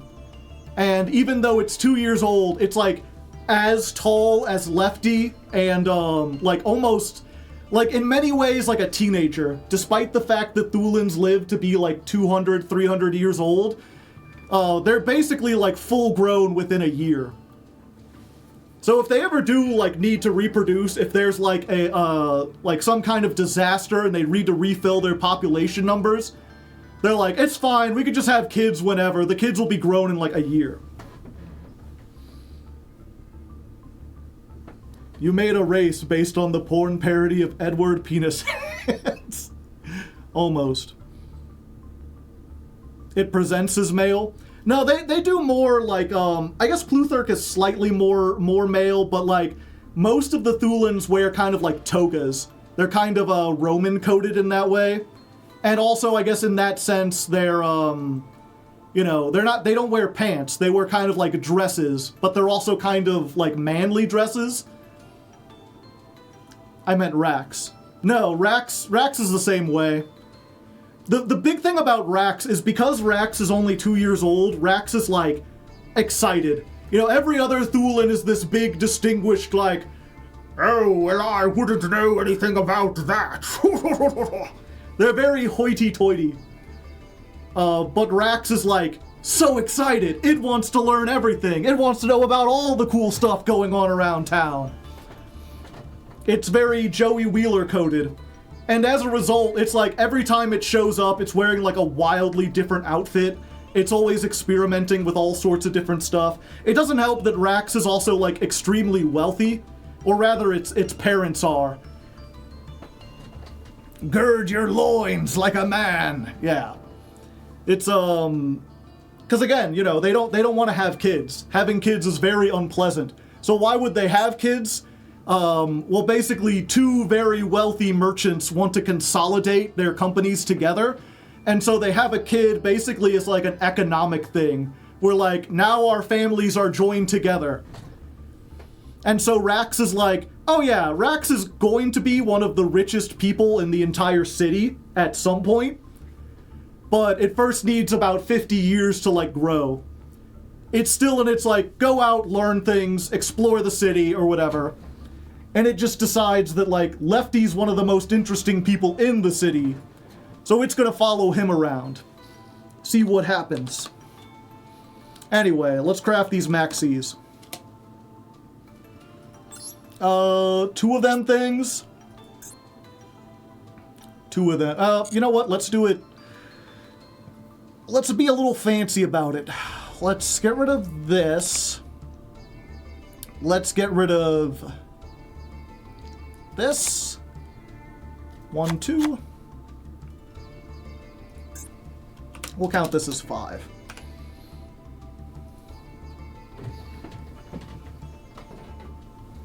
Okay. Alright, gamers, so despite my excitement about getting all the way into Diamond 2, we almost immediately got knocked back into Diamond 3. It's, okay. Alright, sports fans, so despite my excitement about getting all the way into Diamond 2, we almost immediately got knocked back into Diamond 3. Diamond 2, very rough, kind of like Platinum 2. That seems to be the dividing line between serious decks. And we don't have a whole lot of time left. I didn't want to craft something that was like specific to this deck because this account has to be used for Jankmas in the future. So I was thinking about what kind of staple could we craft that would be useful in every deck going forward. And there's only one option. There's only one thing that we really need that would help this deck win going second, and it's fucking Maxi. I really didn't want to have to craft this in this account. I would really prefer not to, but we have enough for 2 URs, and we're probably going to have to do it eventually. I mean, it's not going to get banned anytime soon. I keep hoping that it will in my heart of hearts, but I think we're going to need it if we're going to compete. I really want to see, I'm really hopeful that, I'm really hopeful that Argostars, more than any other deck, can maybe make it into Master, just squeak in at the very end. We've only got an hour or 2 left here, and I think the best way to do it is to try this. So, go ahead, 07 for dignity. We're going to go hard in the paint. 2 Maxis, one of them shiny, and hopefully this will allow us to compete in the modern game.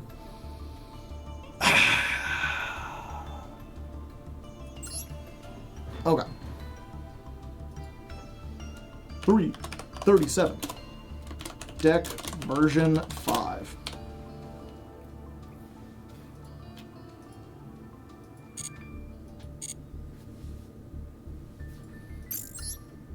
Doodle-doo-doo-doo-doo.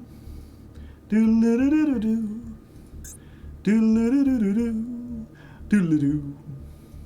Imagine if you'd gotten a Royal Maxi.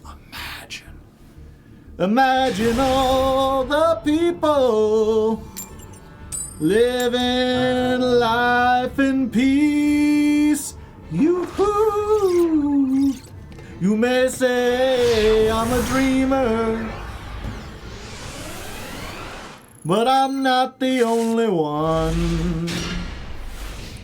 I hope someday you will join us,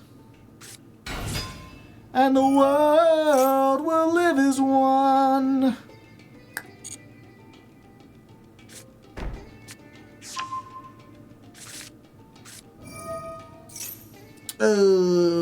Yeah, we can't let you get to drill beam. If you get to drill beam, it's just Jover.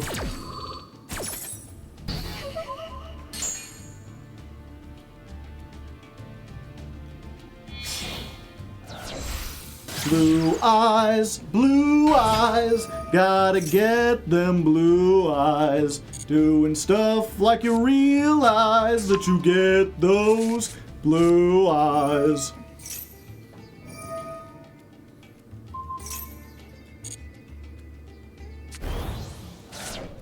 Yo, listen up, here's a story about a blue guy and all his shit is blue.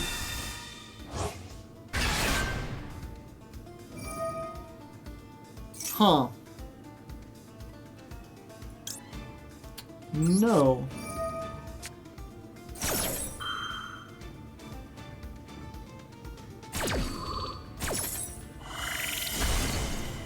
I've got to assume if they are doing that, then they don't have any more tuners because you can't activate monster effects after that. Now, granted, with all these, they've probably got fucking shit. I'm gonna do what's called a pro gamer move. I'm gonna set this. I'm gonna try to go to battle phase. Alright. If they had Majesty, there would have at least been a pause. Summon Adra.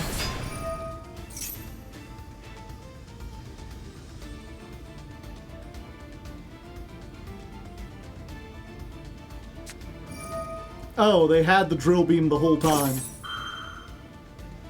Well,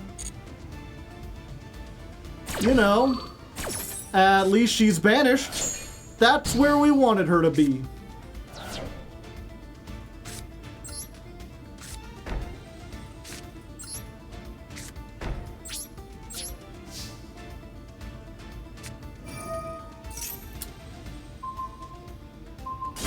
Well, fuck.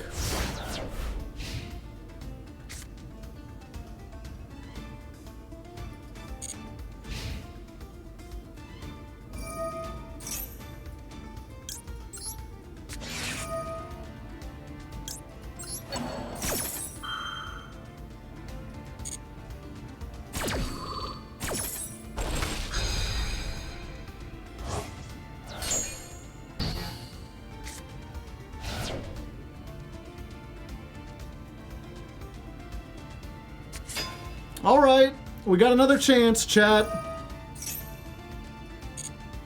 Never mind.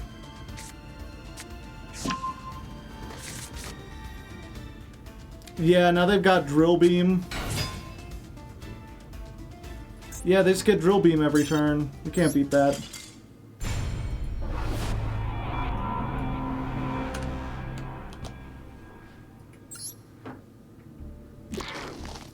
Squish.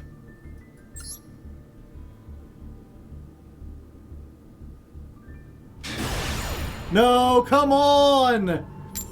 Let me win a coin toss, you bastards!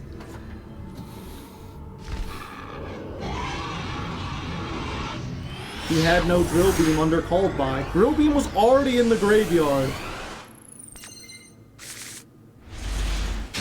Well, I got Fuelos. If they don't stop that, that might stop them. Bingo machine, go!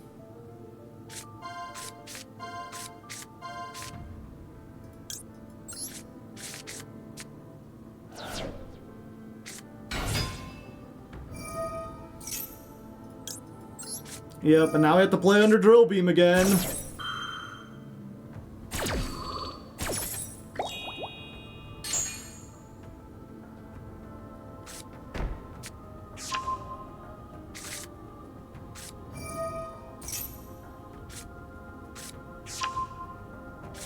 Our good friend Ether Barrel.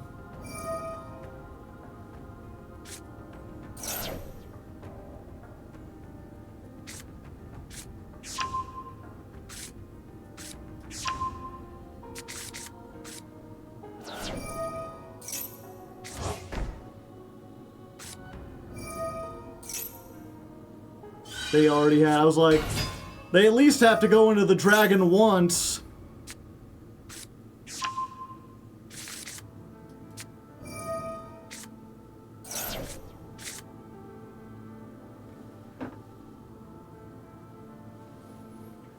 No, I think our only hope is if we draw Adra and we, like, special the Terror Top and they don't stop it.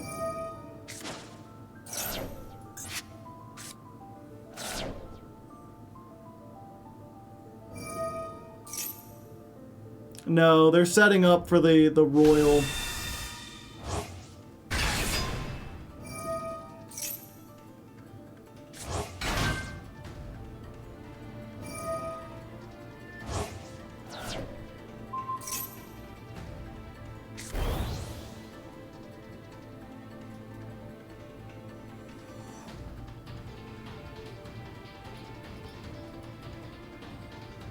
I think my only potential hope is if they summon once and I draw exactly Nibiru. No, they ain't giving me even one draw.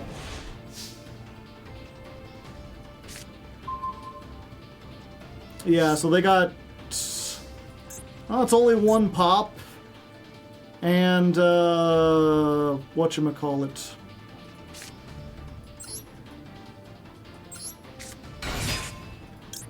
One pop and drill beam.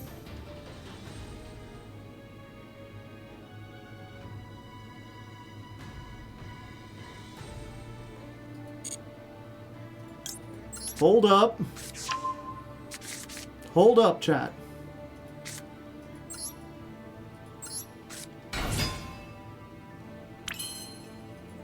Hold up.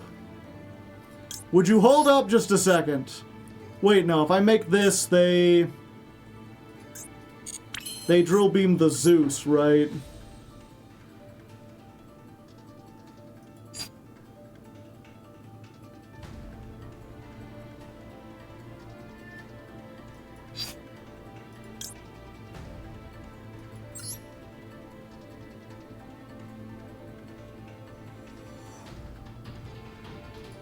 Maybe they don't know this can't be targeted.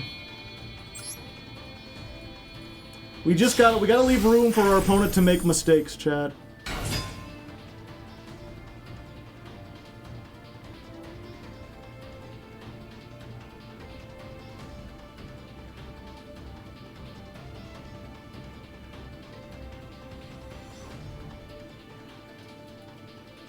Battle phase. Goodbye, Sage!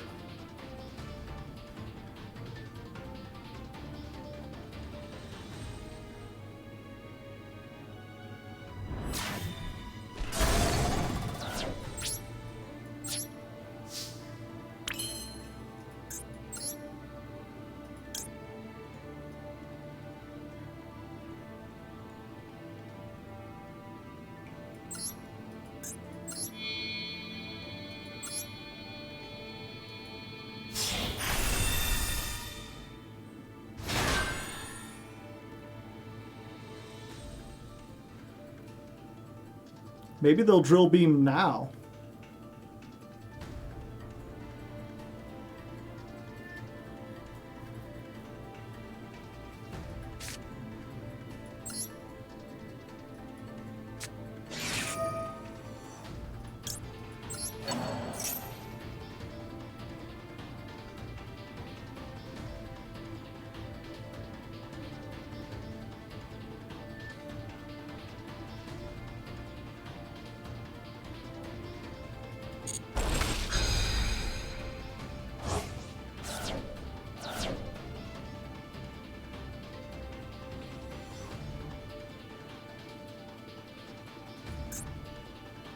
Yeah, we have to try it.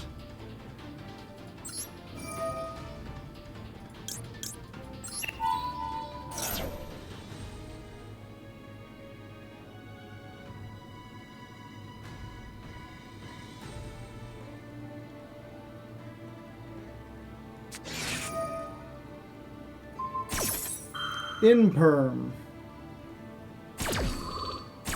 Alright.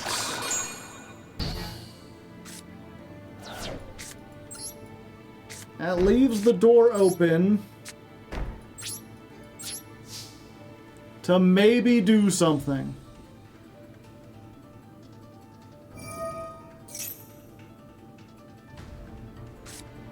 Never mind.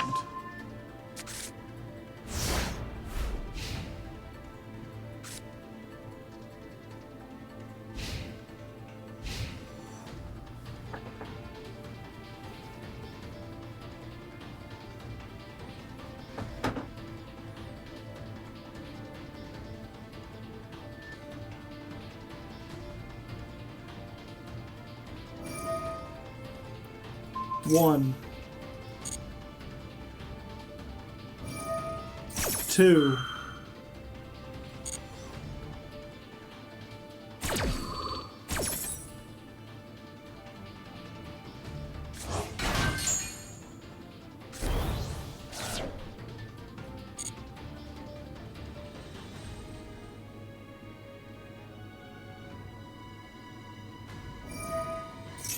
Three.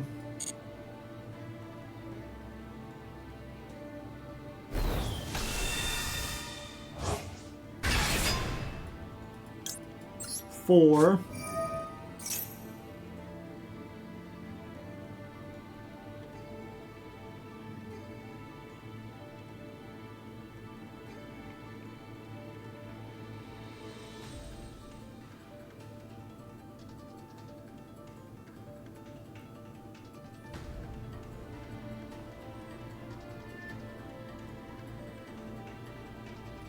I should have put this down, it's another thing.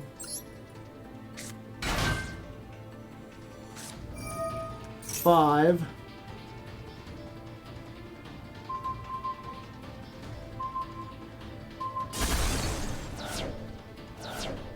Secret Zeus effect.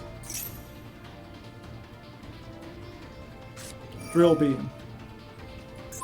Unfortunate.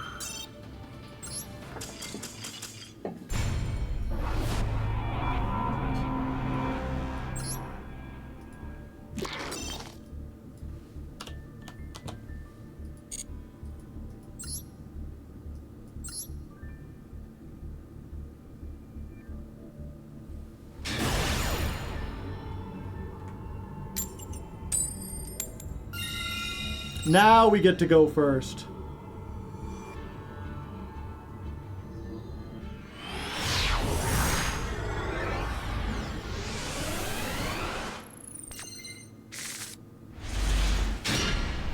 And now we get our go second hand.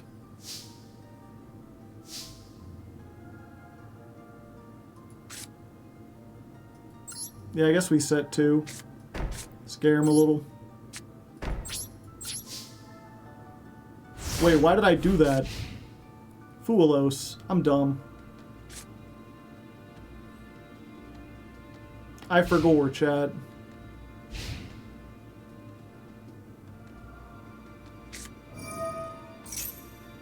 It didn't matter.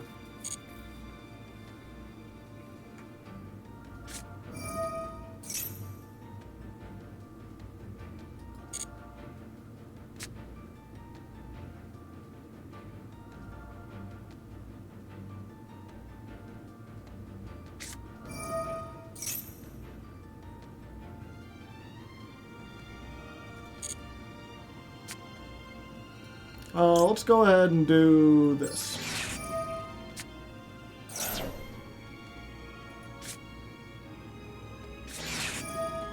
Ash.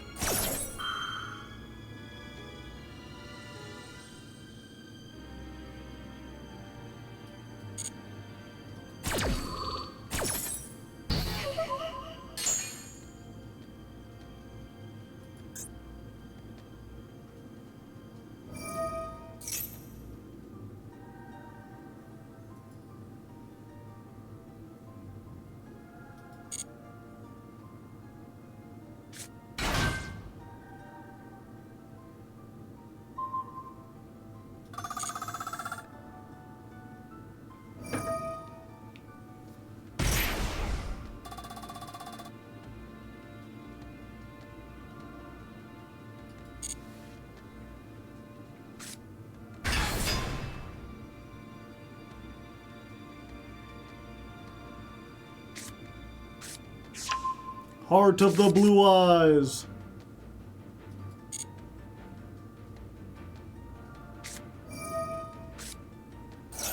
I do not want you to have the Millennium Ankh.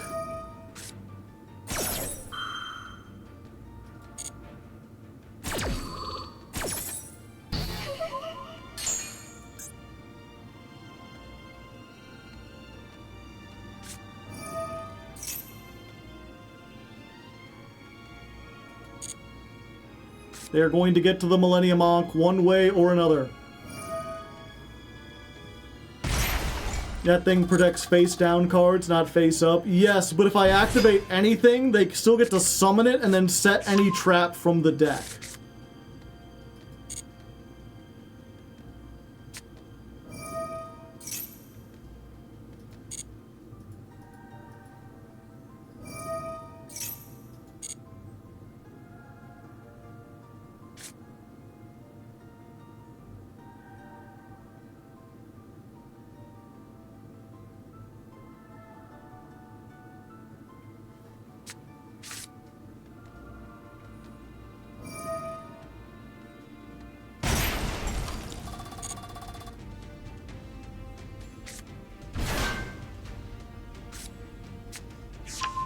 Yeah, now they get Exodia, but it's a very weak Exodia because they have almost no life points left. But I don't think that matters because the field nuke is going to kill me.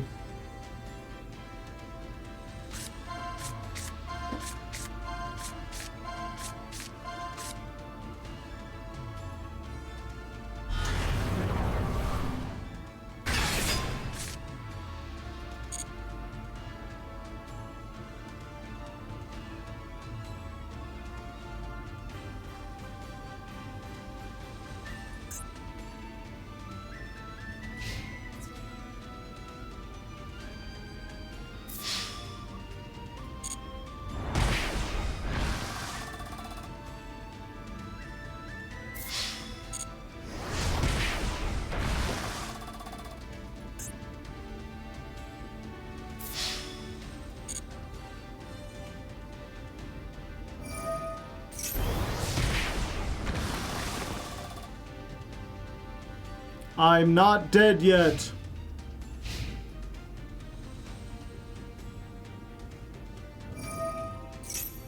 Okay, so we activate this.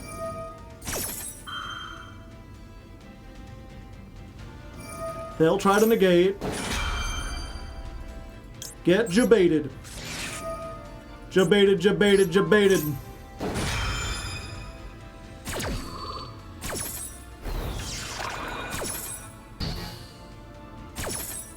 Now you do not get to obliterate. Now I need to draw one of my one-card starters or I'm dead.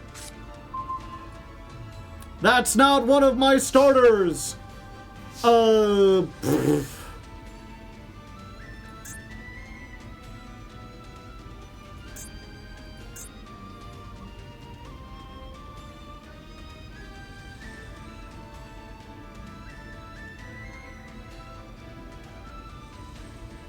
Rabbit. This is a spell trap negate every turn. And it gets up to 2650. So... yeah, there's nothing I could do. I don't have any good links. And it can't be destroyed, so I can't use this. Yeah, like I could set something with that's 10, but then they just negate it as soon as it opens.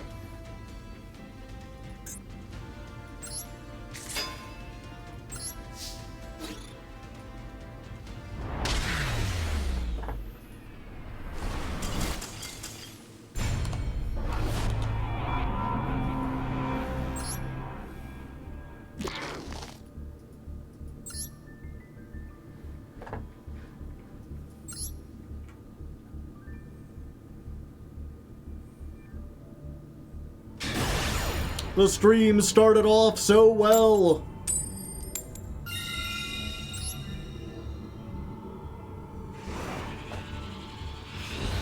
Oh, and that was a go first. We just got an awful hand.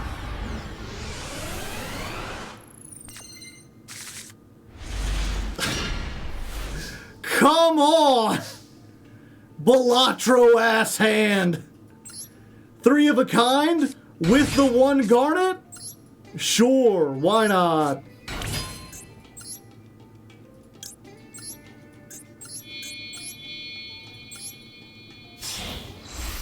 Oh, baby, it's a triple.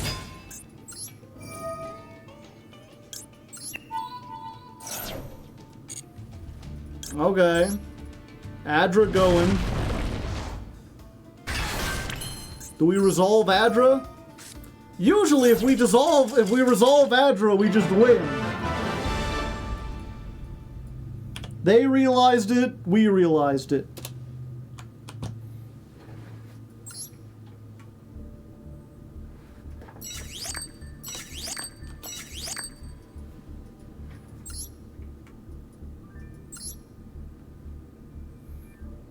Invoker could summon her? Yeah. That's why Terror Top is a starter. Alright. Another win, another heads. We just get a run of like 15 heads in a row. Pull off like the Farfa special. Then we win, chat. It's that easy.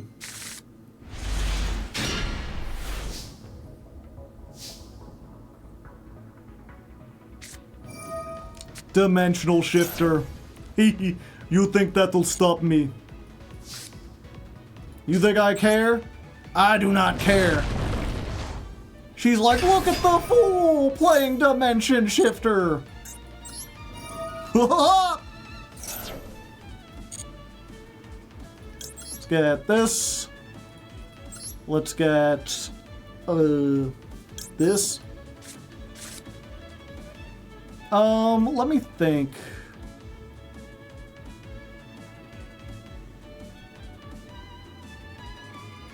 Yeah, I think what we do... We do this, we just get rid of the Fuelos because we're never going to activate it at this point. So there's Fuelos. We add the field spell. Activate the field spell. 500.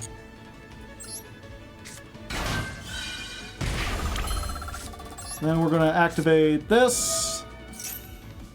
We're going to get another Adra.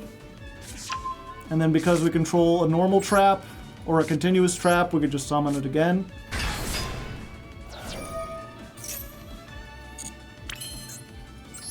Then we're going to make the Wabbit.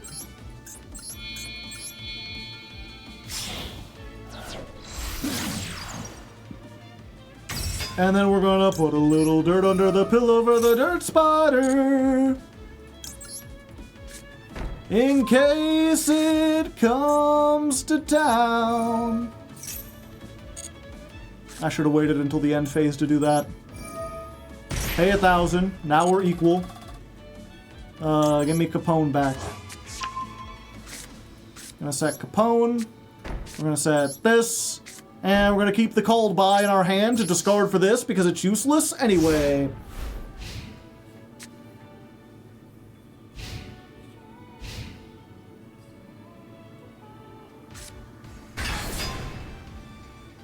Okay.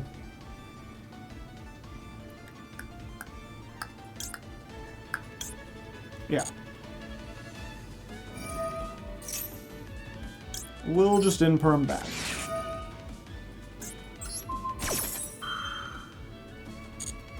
Probably didn't have to. Because we already have everything set up.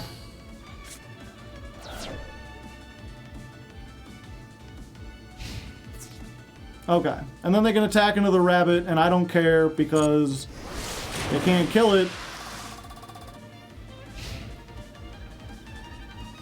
Set some cards.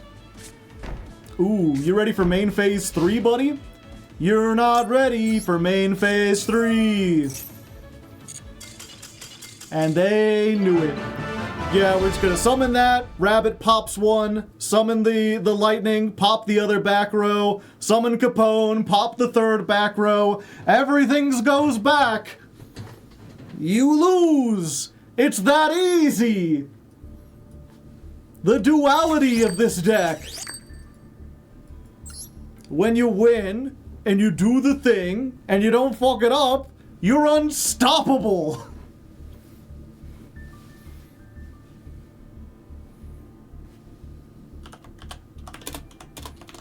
We'll throw that in just in case it's the last duel. Duel 120 versus Cash Tira.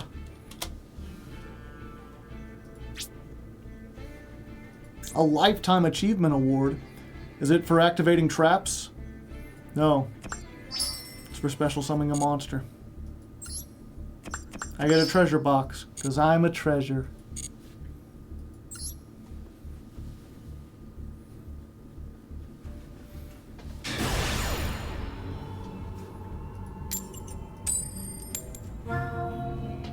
Ah, Ulathar, one of the mystic horse. He's a mystic horse of secrets, one of many. Detective Heart of America, the feature film. We've gotta hope that Droll and Lockbird wins.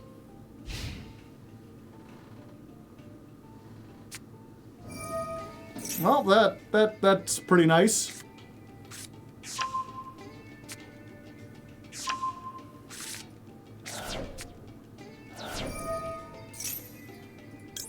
Droll.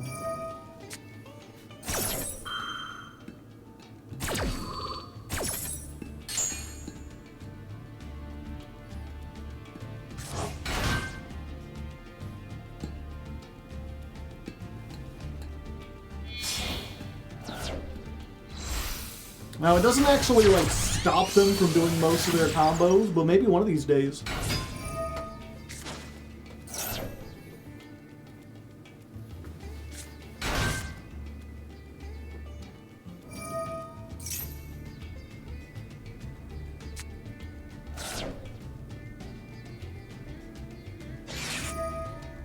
Tell me you're ignoring the patrons and just playing Cristrons next month? Oh, why would I ignore the patrons? I don't think you realize that's an oxymoron. The patrons have voted for me to play Cristrons.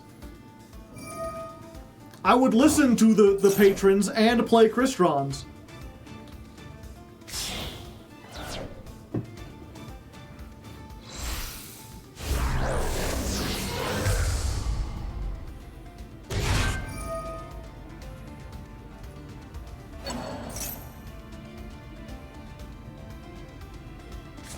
Unless the votes have changed. No. And in fact, another person, I was like, well, you know, Cristrons are leading 21-16. There's a chance that Mimighoul could catch up. But then the Mimighouls, someone went and voted for him. And then someone voted for Cristrons. So they're still leading by the same amount. Alright. This kinda sucks, but we're gonna see what we can do. Unfortunately, I'm pretty sure they can use Wave High on Anguish Pattern and any of these and just demolish us. And also, this isn't even a bounce because we have no banished cards.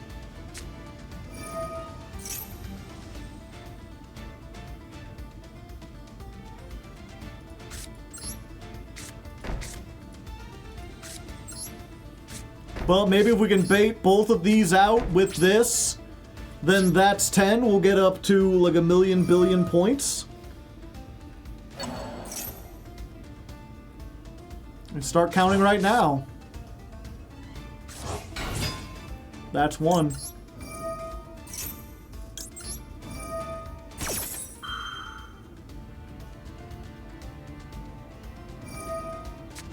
That's two.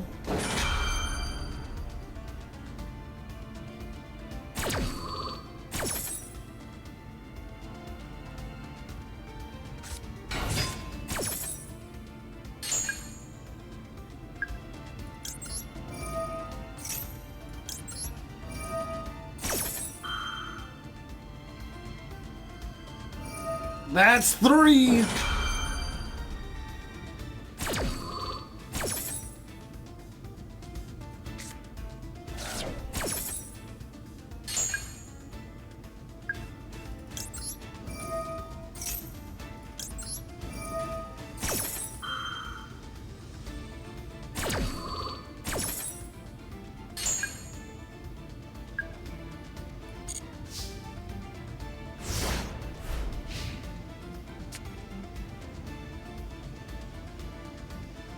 And let's just go ahead. We're gonna flip this up.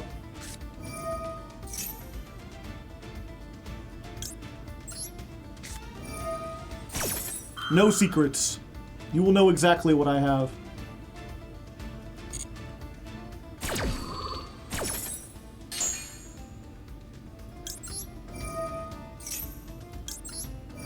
That's 5. We're halfway there.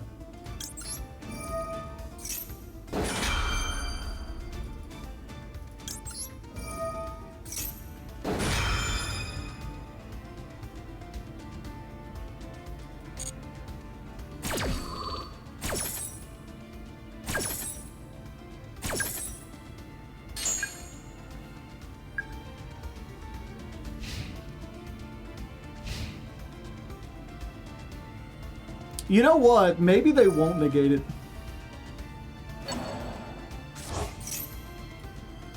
Let's try this.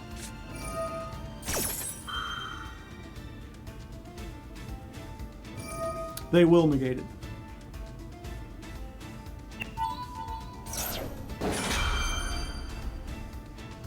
Is this once per chain?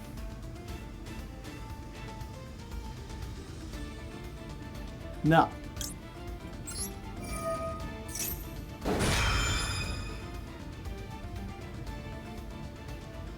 Do it again.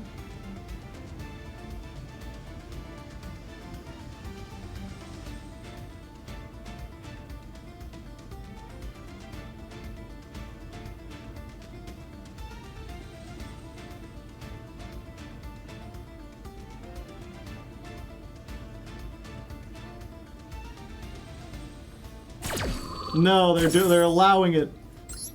Okay.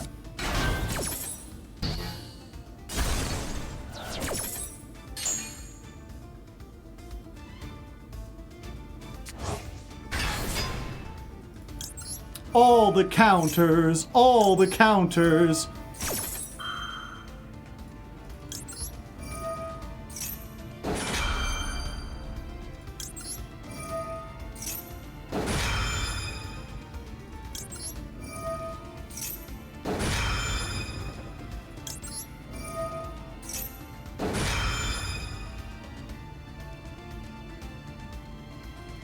Okay, so that gets us to 8.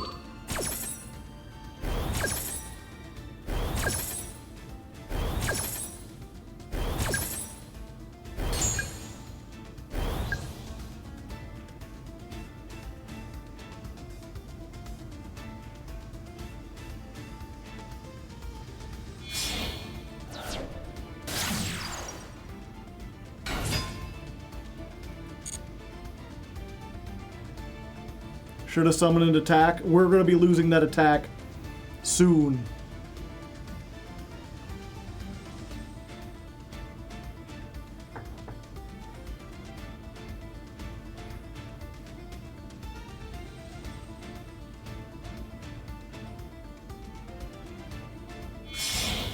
Oh? Sequence. Okay. So...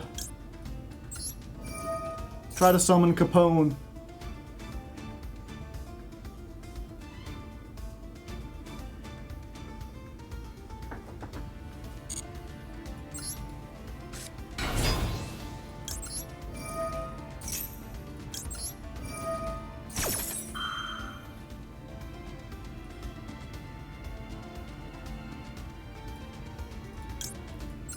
Bounce this back.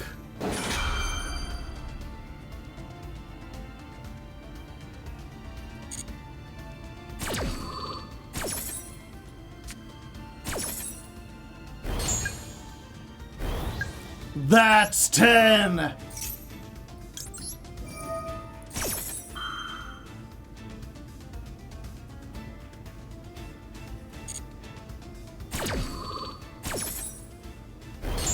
Alright, so we got to 10. Trigger both of them! They can negate your finished. No! Ghost Ogre! Pourquoi? Son of a bitch!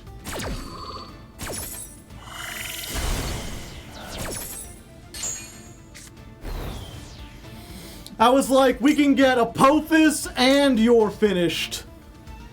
But now we can't get both.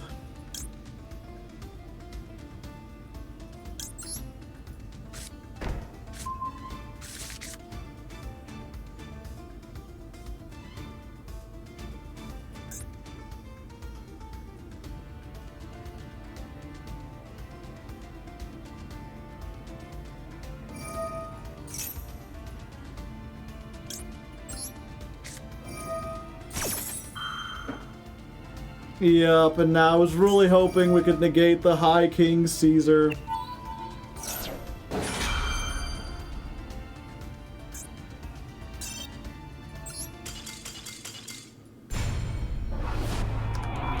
I don't know why they didn't just do it earlier.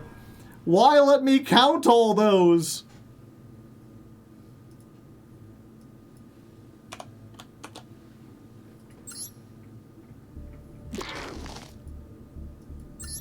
Did we go first on that one? I forget.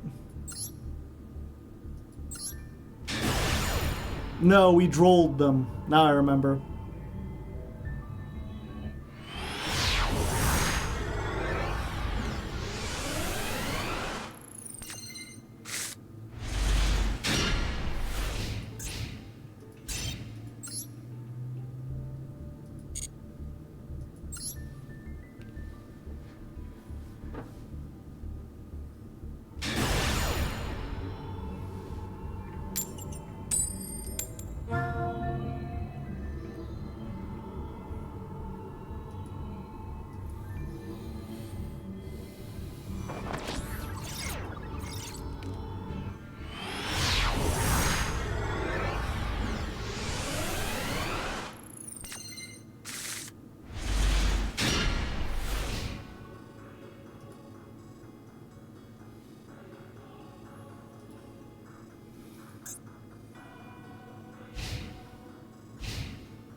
Debtors.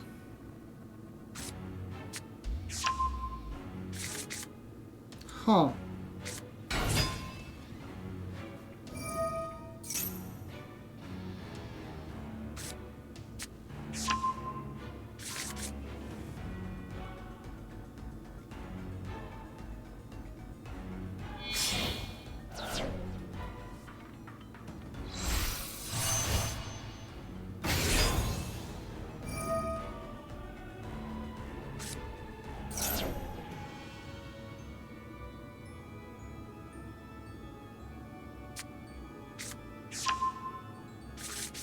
Yeah, full Azamina White Forest combo.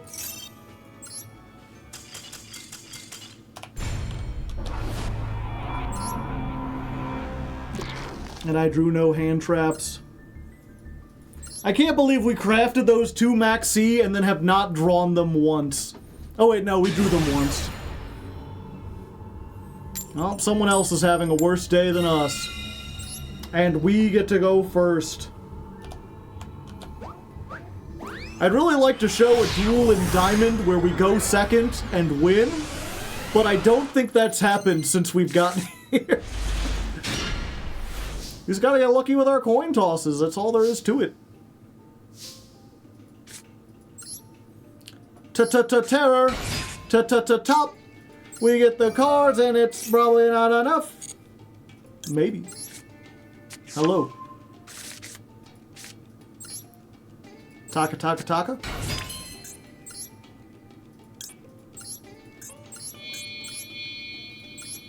It's me. Invoker. No, not Alistair. What do you mean? Haha. I'm loud and pointing. Yoink. Let's get you. And let's get you.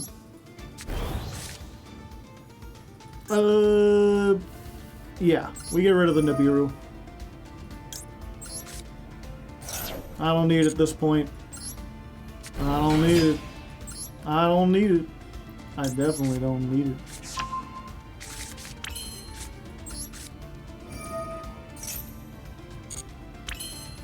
We're gonna do this. Oh, I could have kept that. I forgot. Yeah, we still do this.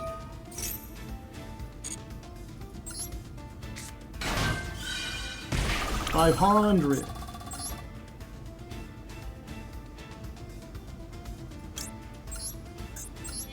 Yeah, I was like, we need to keep this so that we can use it to get another Adra. But we don't, because we have extra stuff. Get the Dirt Spider.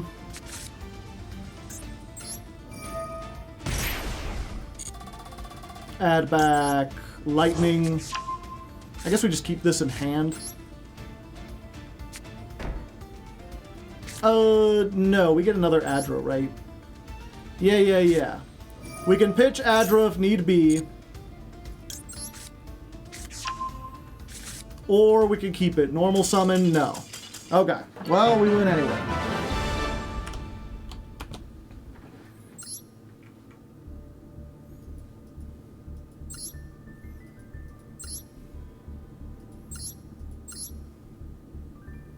Okay, I don't feel bad.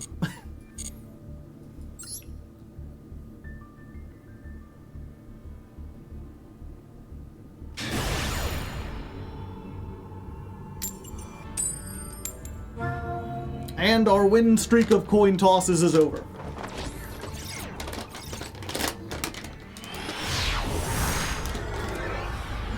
What the heck? Huh. I'll have to show you this in a second, chat.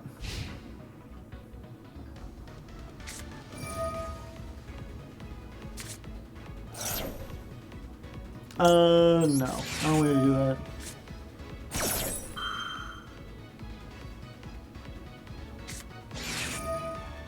Unfortunate.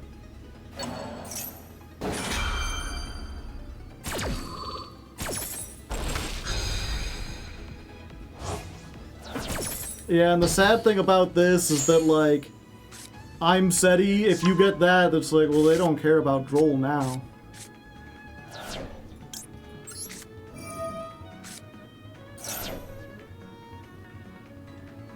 Okay, I'll show you this real quick, chat.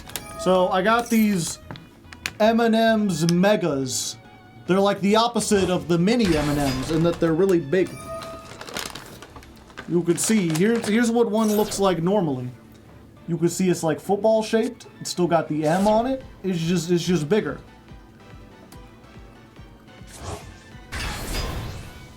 And inside there's just slightly more chocolate. They're actually not great. I like the mini M&Ms better, and the regular M&Ms. It's kind of the worst of both worlds.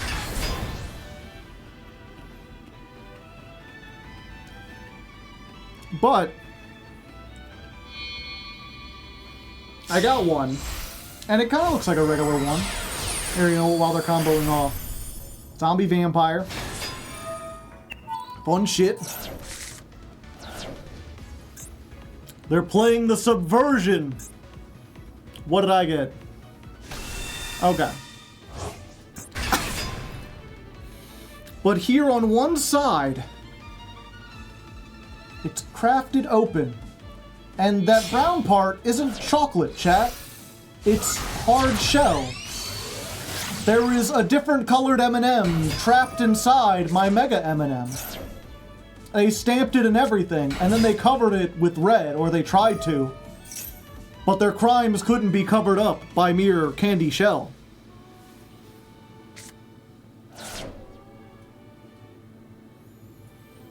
So the Mega M&Ms are actually made of smaller M&Ms that have been painted over. Crazy if true. M&Mception.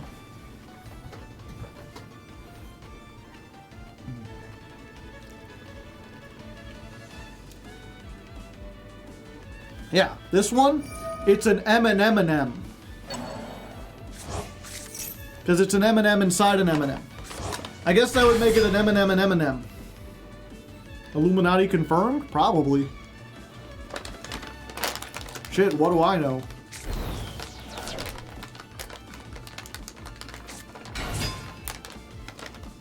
Choroso? Oh, it's a level 4 tuner. You know what that means it's time for, right, chat? Bar on the floor.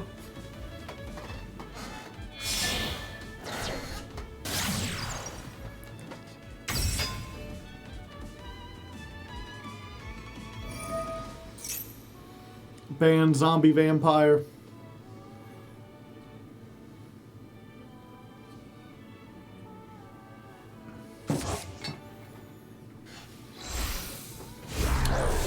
Yeah, I cannot go second into Desiree Barone.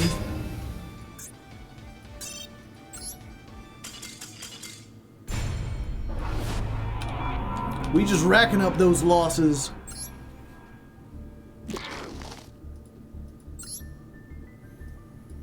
Alright, we're past our time. I think our chances of getting into Master are low. I just want to get one more duel.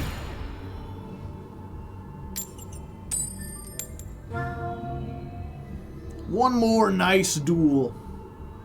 Where stuff happens.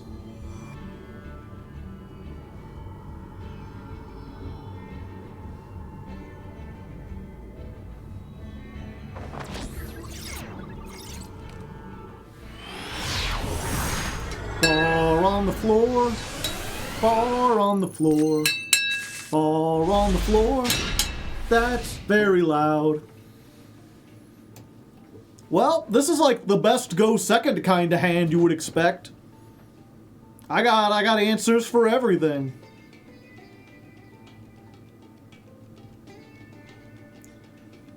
What do you got, G Sarth? This is like Jesus if he lived on Earth. G Sarth.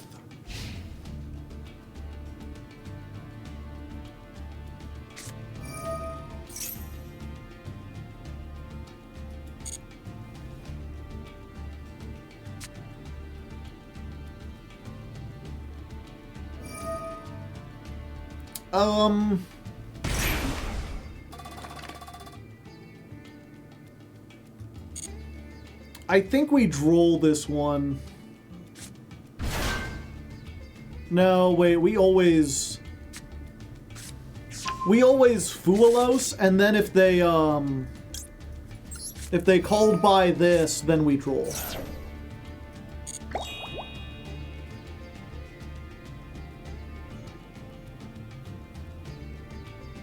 Because we don't have a starter.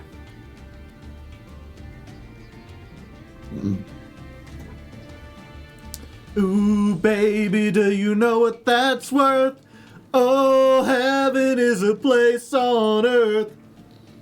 I don't know the words, but I'm not gonna stop, 'cause I am a cop. But don't tell anyone. It's supposed to be a secret. Behind the scenes. Oh, you just ending? You could do other stuff, and it won't trigger the Mulch Army. Oh, best top deck. Now, like Maxi me, it'll be funny. Undercover? I mean, only if I go into the brothel. Normally, I'm above the covers.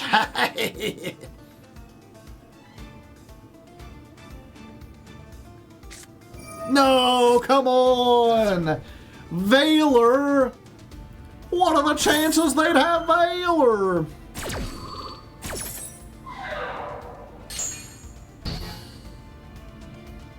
Well, that's 2.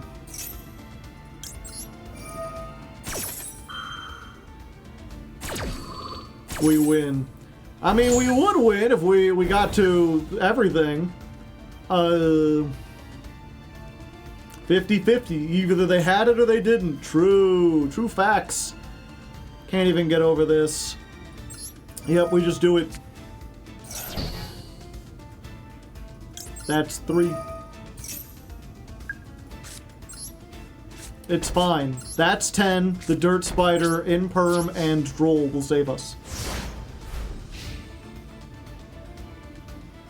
They got a 60 card deck. It's fine. It's fine. I'm not coping. You're coping. Stop coping. Woo!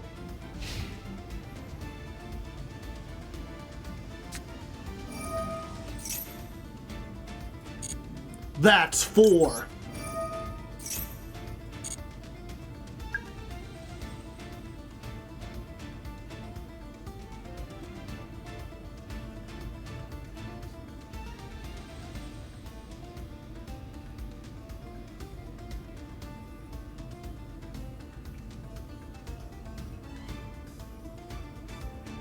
They call me Big Toe Joe.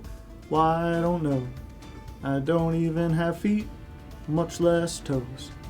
But I go with what I go, because I'm Big Toe Joe. Ooh, the Nibiru. For a second I thought they were playing that, and I was like, you what? That's 5.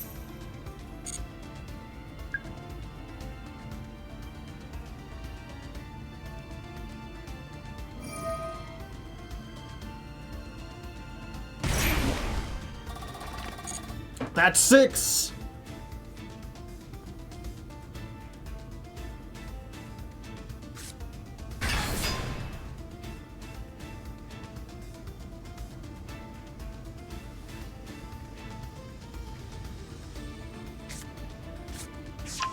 Oh, they're playing the Millennium Shield. Fuck.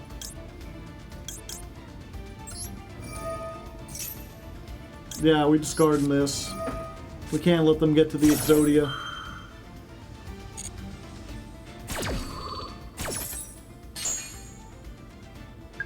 That's 7. Playing 7, going to heaven. Getting all the cards and you'll never forget them. That's 8.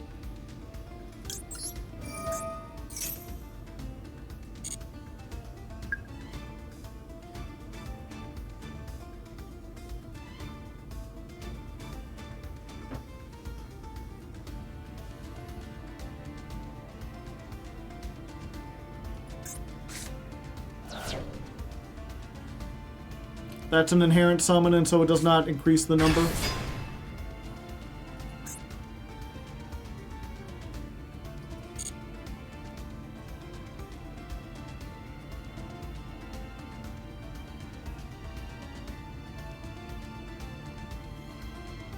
If they make zombie vampire and we imperm it, that's 10. They're not doing that. They're making SP. They're scared of my counting, chat.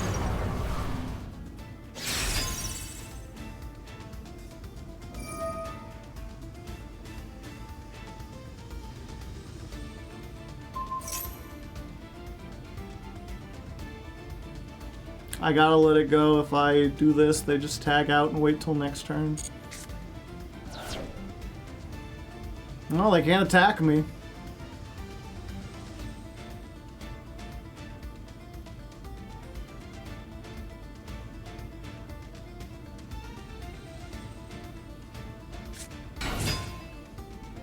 I'm sorry, you what? This was Infernoble the whole time?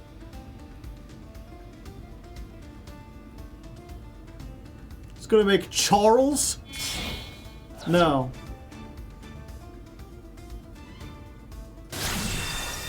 Isolde. I see.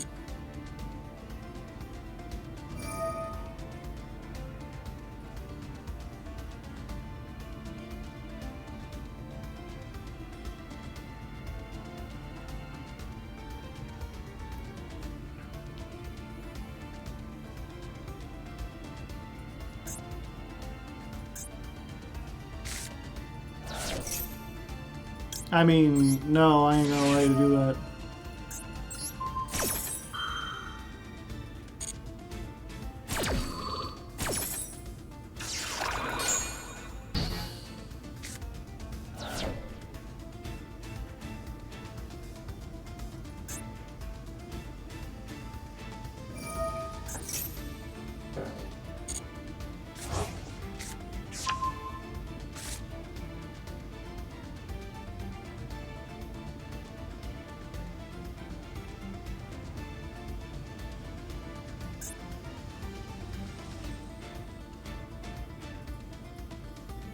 Why did they use the shield if it's Infernoble? Maybe it's Infernoble Millennium.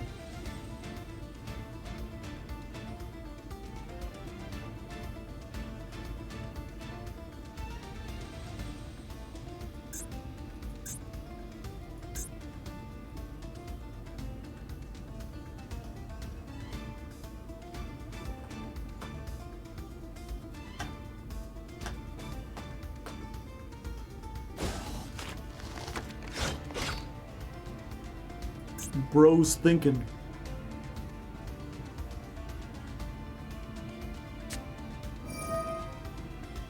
Okay. Are you under the mistaken belief that you can attack directly? Because you cannot.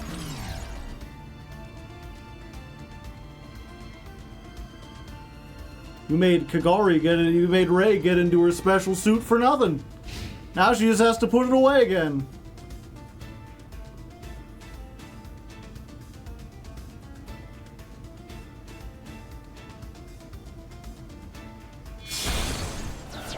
Oh? Second SP.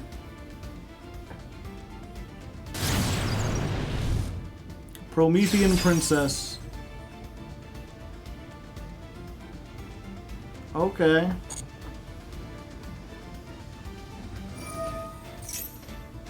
I guess that does stop me from doing what I want to do.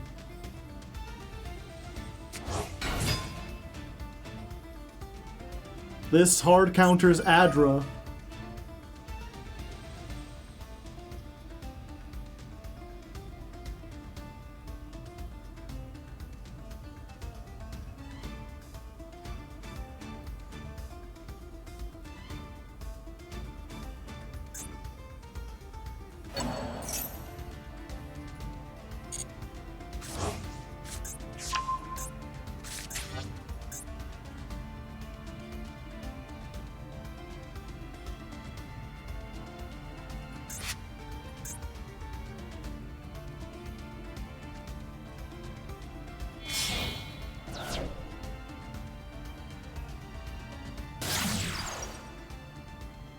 Hita. Get fired, Charmer. I wonder.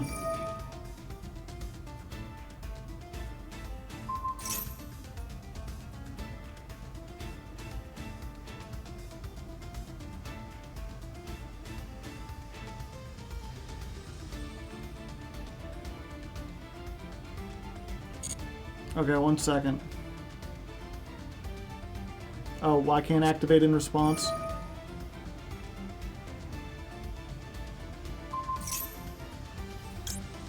Let's make Statue of Anguish pattern right here. Now my hope is that they'll use Promethean Princess now.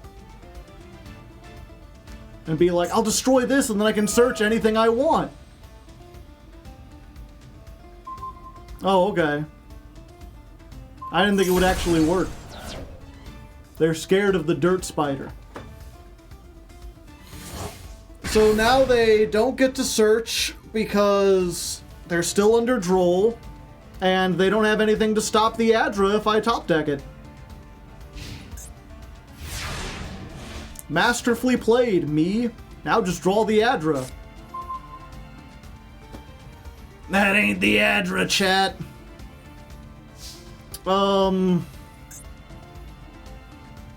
What's the thing on this again? Yeah, I just gotta hope.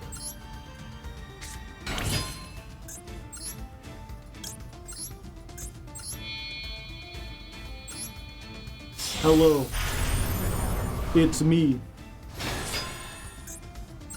What if you were back in the extra deck? And I could attack you for 29.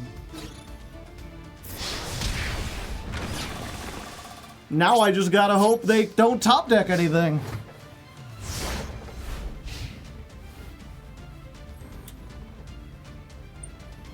They got a big deck. They've thinned all the equip cards out of it. There's a chance. Do your 2 cards do something?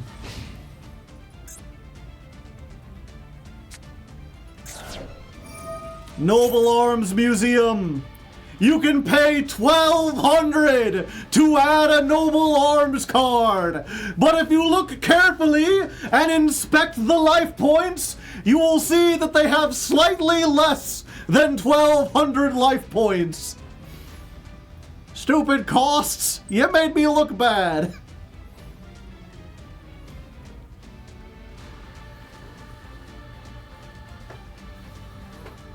Typhon W. Is this the rare Typhon W?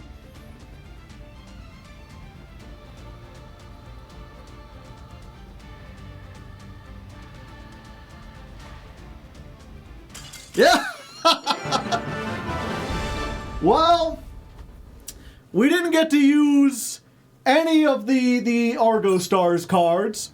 It doesn't rank us up. We're still all the way down in Diamond 4. But I think, you know, at least... but at least we got a win going second against a decent deck. They didn't play it pretty... okay. But at least we got a win going second against a decent deck. They didn't play it all that well, but I feel like we made some pretty heads-up moves. We played into their inexperience. We got into the mind games, and at least we got a decent win to go off of. Let's go ahead and bring in End Screen Joe to wrap things up. Do we include that in the video? Yes. Just something to go out on.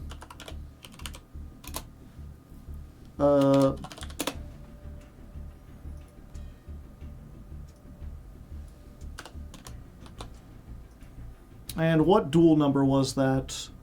That is 85 plus 40, which is 125.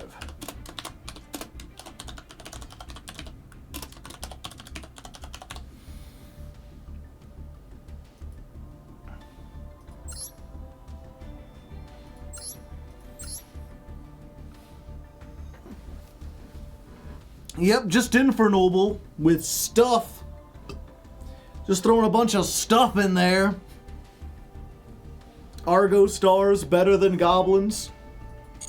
Did goblins make it into Diamond 2? I mean, to be fair, we immediately got bumped back down into Diamond 4. I was like, you know, earlier MBT popped in here. He's like, you're in Diamond 2? I was like, this deck is pretty good. I think we just got lucky. I think we got lucky with coin tosses, because since then, it is not... we went on a pretty bad losing streak, I tell you what. I thought Argostars would never achieve this. I just hope people are interested to see it. I think D3 was the highest with goblins. I can go check real quick.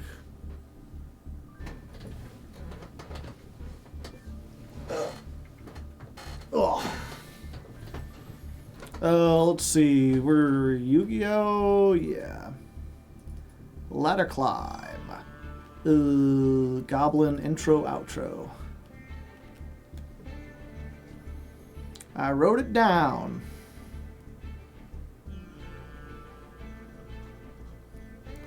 We made it as high as... yeah, Goblin 3. Or Diamond 3. We made it to Diamond 3 with Goblin Bikers and Diamond 2 with Argostars. Just barely. We immediately got bumped back down, but we did make it there.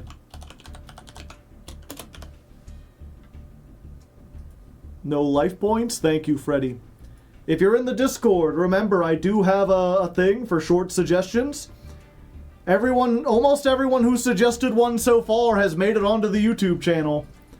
So if you got a clip that you think will be good, put it there. I'll look at it later tomorrow or something, and we'll get some extra content up. Hungry Burger also got to Diamond 2 in that time. Yeah, but that was like a year earlier. We didn't have to contend with, like, everything.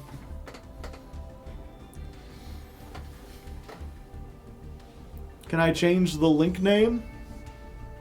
I don't think so. I think it's just whatever. It just picks random words. But yeah, with that, I think we're going to call it a close. It's unfortunate we didn't make it into Master, but I said this at the beginning of the climb, was like, I'd be surprised if we made it to Diamond. I did not think we would be able to make it out of Platinum. And not only did we make it out of Platinum, but we made it almost into Master. We made it higher than I thought. And this was without running optimal hand traps. This was without any other engine, really.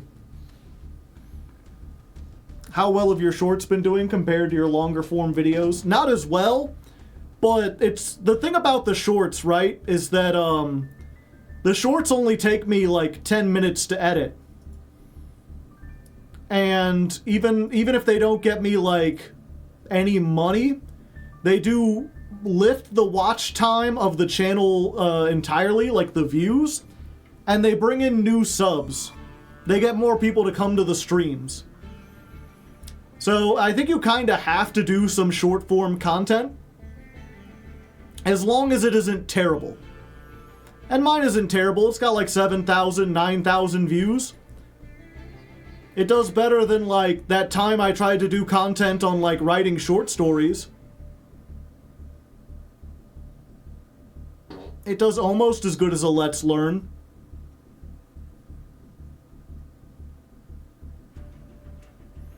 It does better than like the Discord democracy stuff I was doing for a while. I thought we'd get hard stuck in gold without floodgates. Entirely possible, but no, we made it. But yeah, I think I'm going to call it for there. Thank you all for coming down. I hope you enjoyed. Does it pay well? The shorts? God, no. Let me look. Real quick. What's the most popular short that I've done? What has the most views? I brought my opponents down to 100 life points, but then that has almost 200,000 views. It has made $25. $25 for 200,000 views. I believe I paid the person to edit that $20. Maybe on TikTok? I don't know. I don't use TikTok. I don't think can I just upload my shorts to TikTok and make money? I guess I could try. That'll buy you McDonald's. Yeah. Again, keep in mind I paid $20 to get it, so the net profit I've made on that is $5. And no other short is anywhere near that high. So, like, the net profit for all the shorts is, like, way, way down. The next biggest one I had is 76,000, and I made $9 with that. So, every short cost me $20, and it made me little nothing.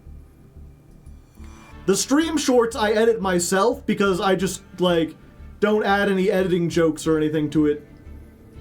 I just cut it up real quick. Maybe 2 candy bars. Yeah, for reference, let's find a video that has 200,000 views. The Hungry Burger Ladder Climb has pretty much the same views, 200,000. That video made $2,500. Granted, it's been out for almost 2 years, so it had a little extra time. No, it doesn't. The time doesn't matter. It's views over time. If I had gotten 200,000 views in a week, it would still make $2,500, roughly. Granted, I had to pay someone $300 to edit that, but I still made significantly more than $5.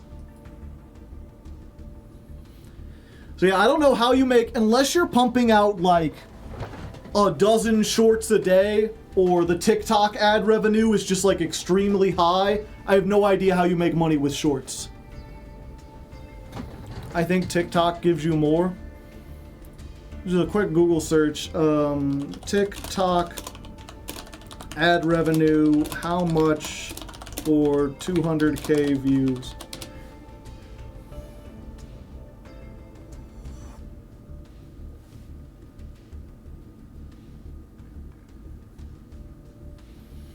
Okay, TikTok doesn't pay directly for views through ad revenue the way that YouTube does. Creators earn based on various factors, including video views.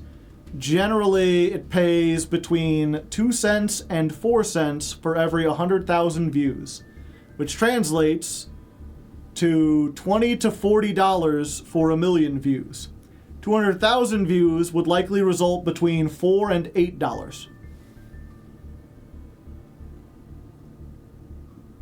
So it sounds like I make more. Granted, that's the AI overview. Let me see what TikTok themselves says. They probably puff up their numbers. Oh, this isn't like an FAQ. This is like people on TikTok talking about how much they make on TikTok.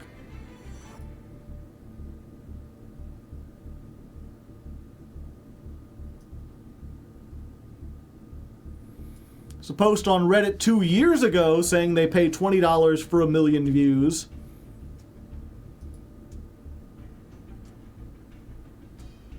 And it's been deleted.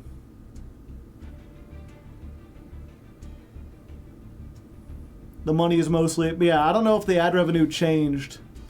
The real money is on lives, getting tips.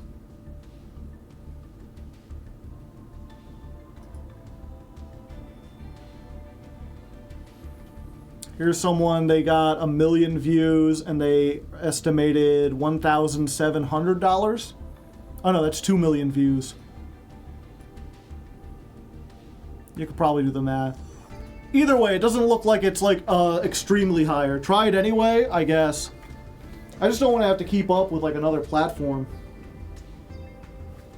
AI TikTok is the easy money right now. Yeah, I really wonder if people are gonna like keep, if people will really just accept the like slop of AI. I don't know. It's so weird. It's one of the first times that I've been like, I felt like such a massive disconnect between society. Where it's just like anytime I see something that just seems like it might be AI generated, like if it doesn't have this like very sincere human touch, like, my interest just goes away. TikTok and Instagram. I don't know, something about Instagram just always seemed like stupid to me. I don't want to look at pictures. I want videos or I want text. Third highest viewed YouTube videos in AI video. Is it? Human touch is fake anyway. Yeah. I mean, I guess that's the other, like, even before that, right? Like, when you think of, like, a lot of the very big popular names, like your Mr. Beasts and your, like, Logan Pauls and stuff, it's like, I never liked that. It always felt, like, really fake and really overly, edited and everything. Edited in a really manipulative way. I don't know, maybe it's because I've edited videos, but even then I feel like you should be able to tell, and maybe it's just a bunch of kids who don't know any better. But I feel like there's a lot of adults who watch that kind of stuff too. I guess people are just not very discerning.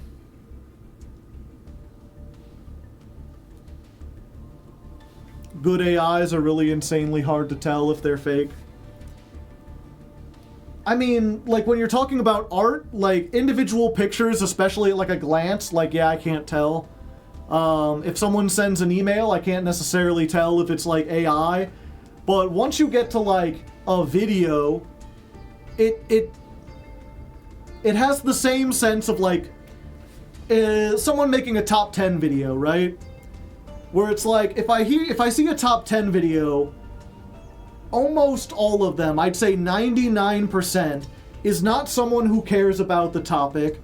It's not someone doing it in an interesting way.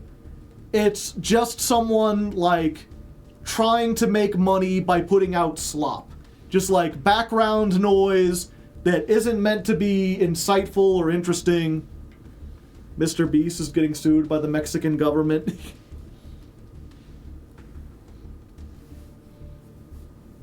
Like, if it's a regular content creator and then every once in a while they do a top 10, but every time I see like a top 10 channel, it's just like, so you're just doing this mechanically. You're just like churning out numbers and lists. And that's what a lot of like AI content sounds like.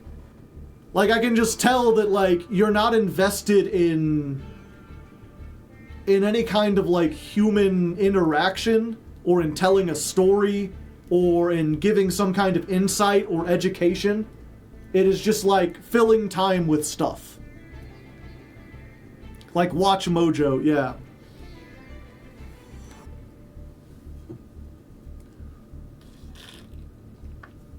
Reminds me of reality TV slop. Even that though, like, it's slop, but there's someone behind the scenes, like, trying to make drama, trying to make things interesting, trying to tell some kind of story.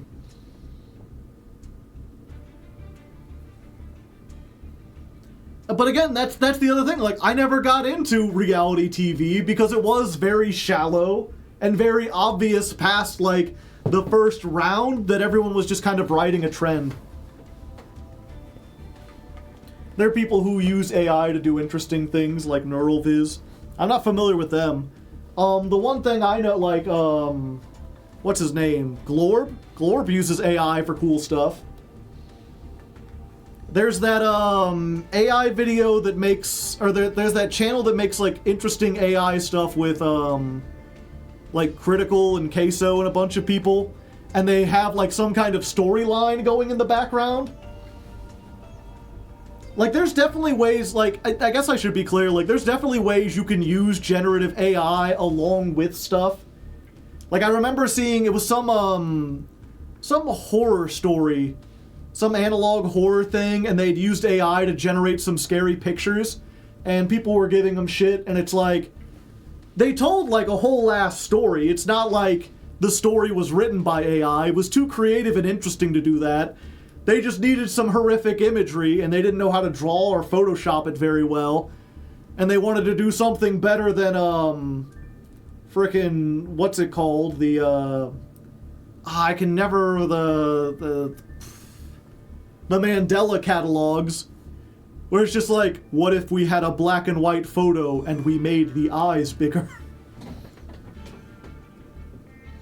It made his whole universe using AI. I'll have to look at it. Yeah, like, I think it can be done well, but it's just like, the vast majority of AI videos I see are either, it's like a top 10 list, or it's someone describing a, like, the plot of a movie while clips play in the background, or it's like that, like, you know, AI pug saves a baby from an airplane.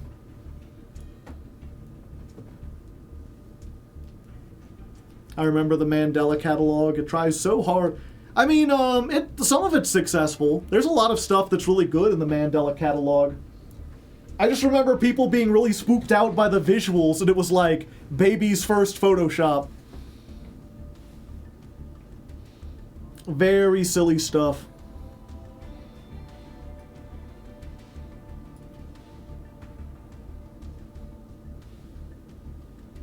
I remember when Duologs used AI for his own voice. Yeah. That's perfectly fine. I still think when I use the AI music, like, I feel like I had enough input on that, and it was low stakes enough that it was still interesting.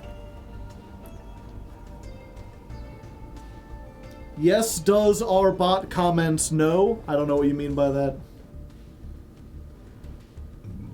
The Pug AI videos are bot comments? I don't know. Maybe. That is completely, perfectly fine, fair use. Yeah, we'll see. I keep thinking I'm going to go back to it, but I'm going to wait for things to churn out a little bit. I think I said it at the time. It's like, you know, I had this channel for years before I made AI music. If people are really upset about it, like, I just won't use it. I didn't use it for years. I can wait another, like, 3 or 4 years, and either the entire buzz will die down, and then I'll just go back to how I was before, or it'll just become an acceptable use thing, and then I can start making it then. But it is weird. I do look into, I don't use the program, but they have a whole, like their own Spotify, essentially, just for, like, AI-created music. And that's another thing where, like, you can tell when someone went through the trouble of writing a whole bunch of lyrics and tried to make them fit, versus someone who just told the AI, like, write a song.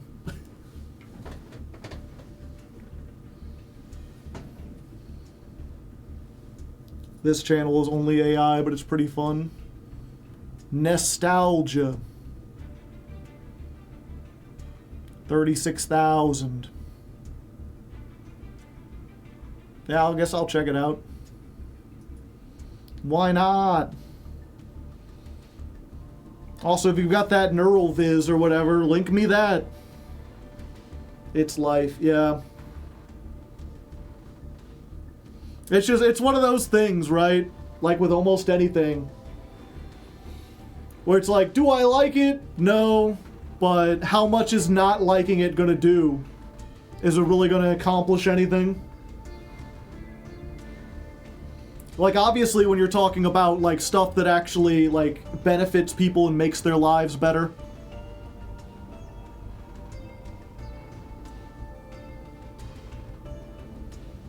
Then, like, yeah, doing little stuff helps.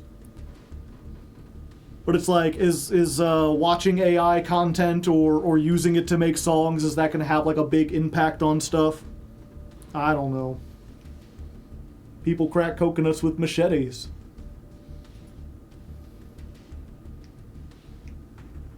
Why is that link so long? It defaults to just @neuroviz.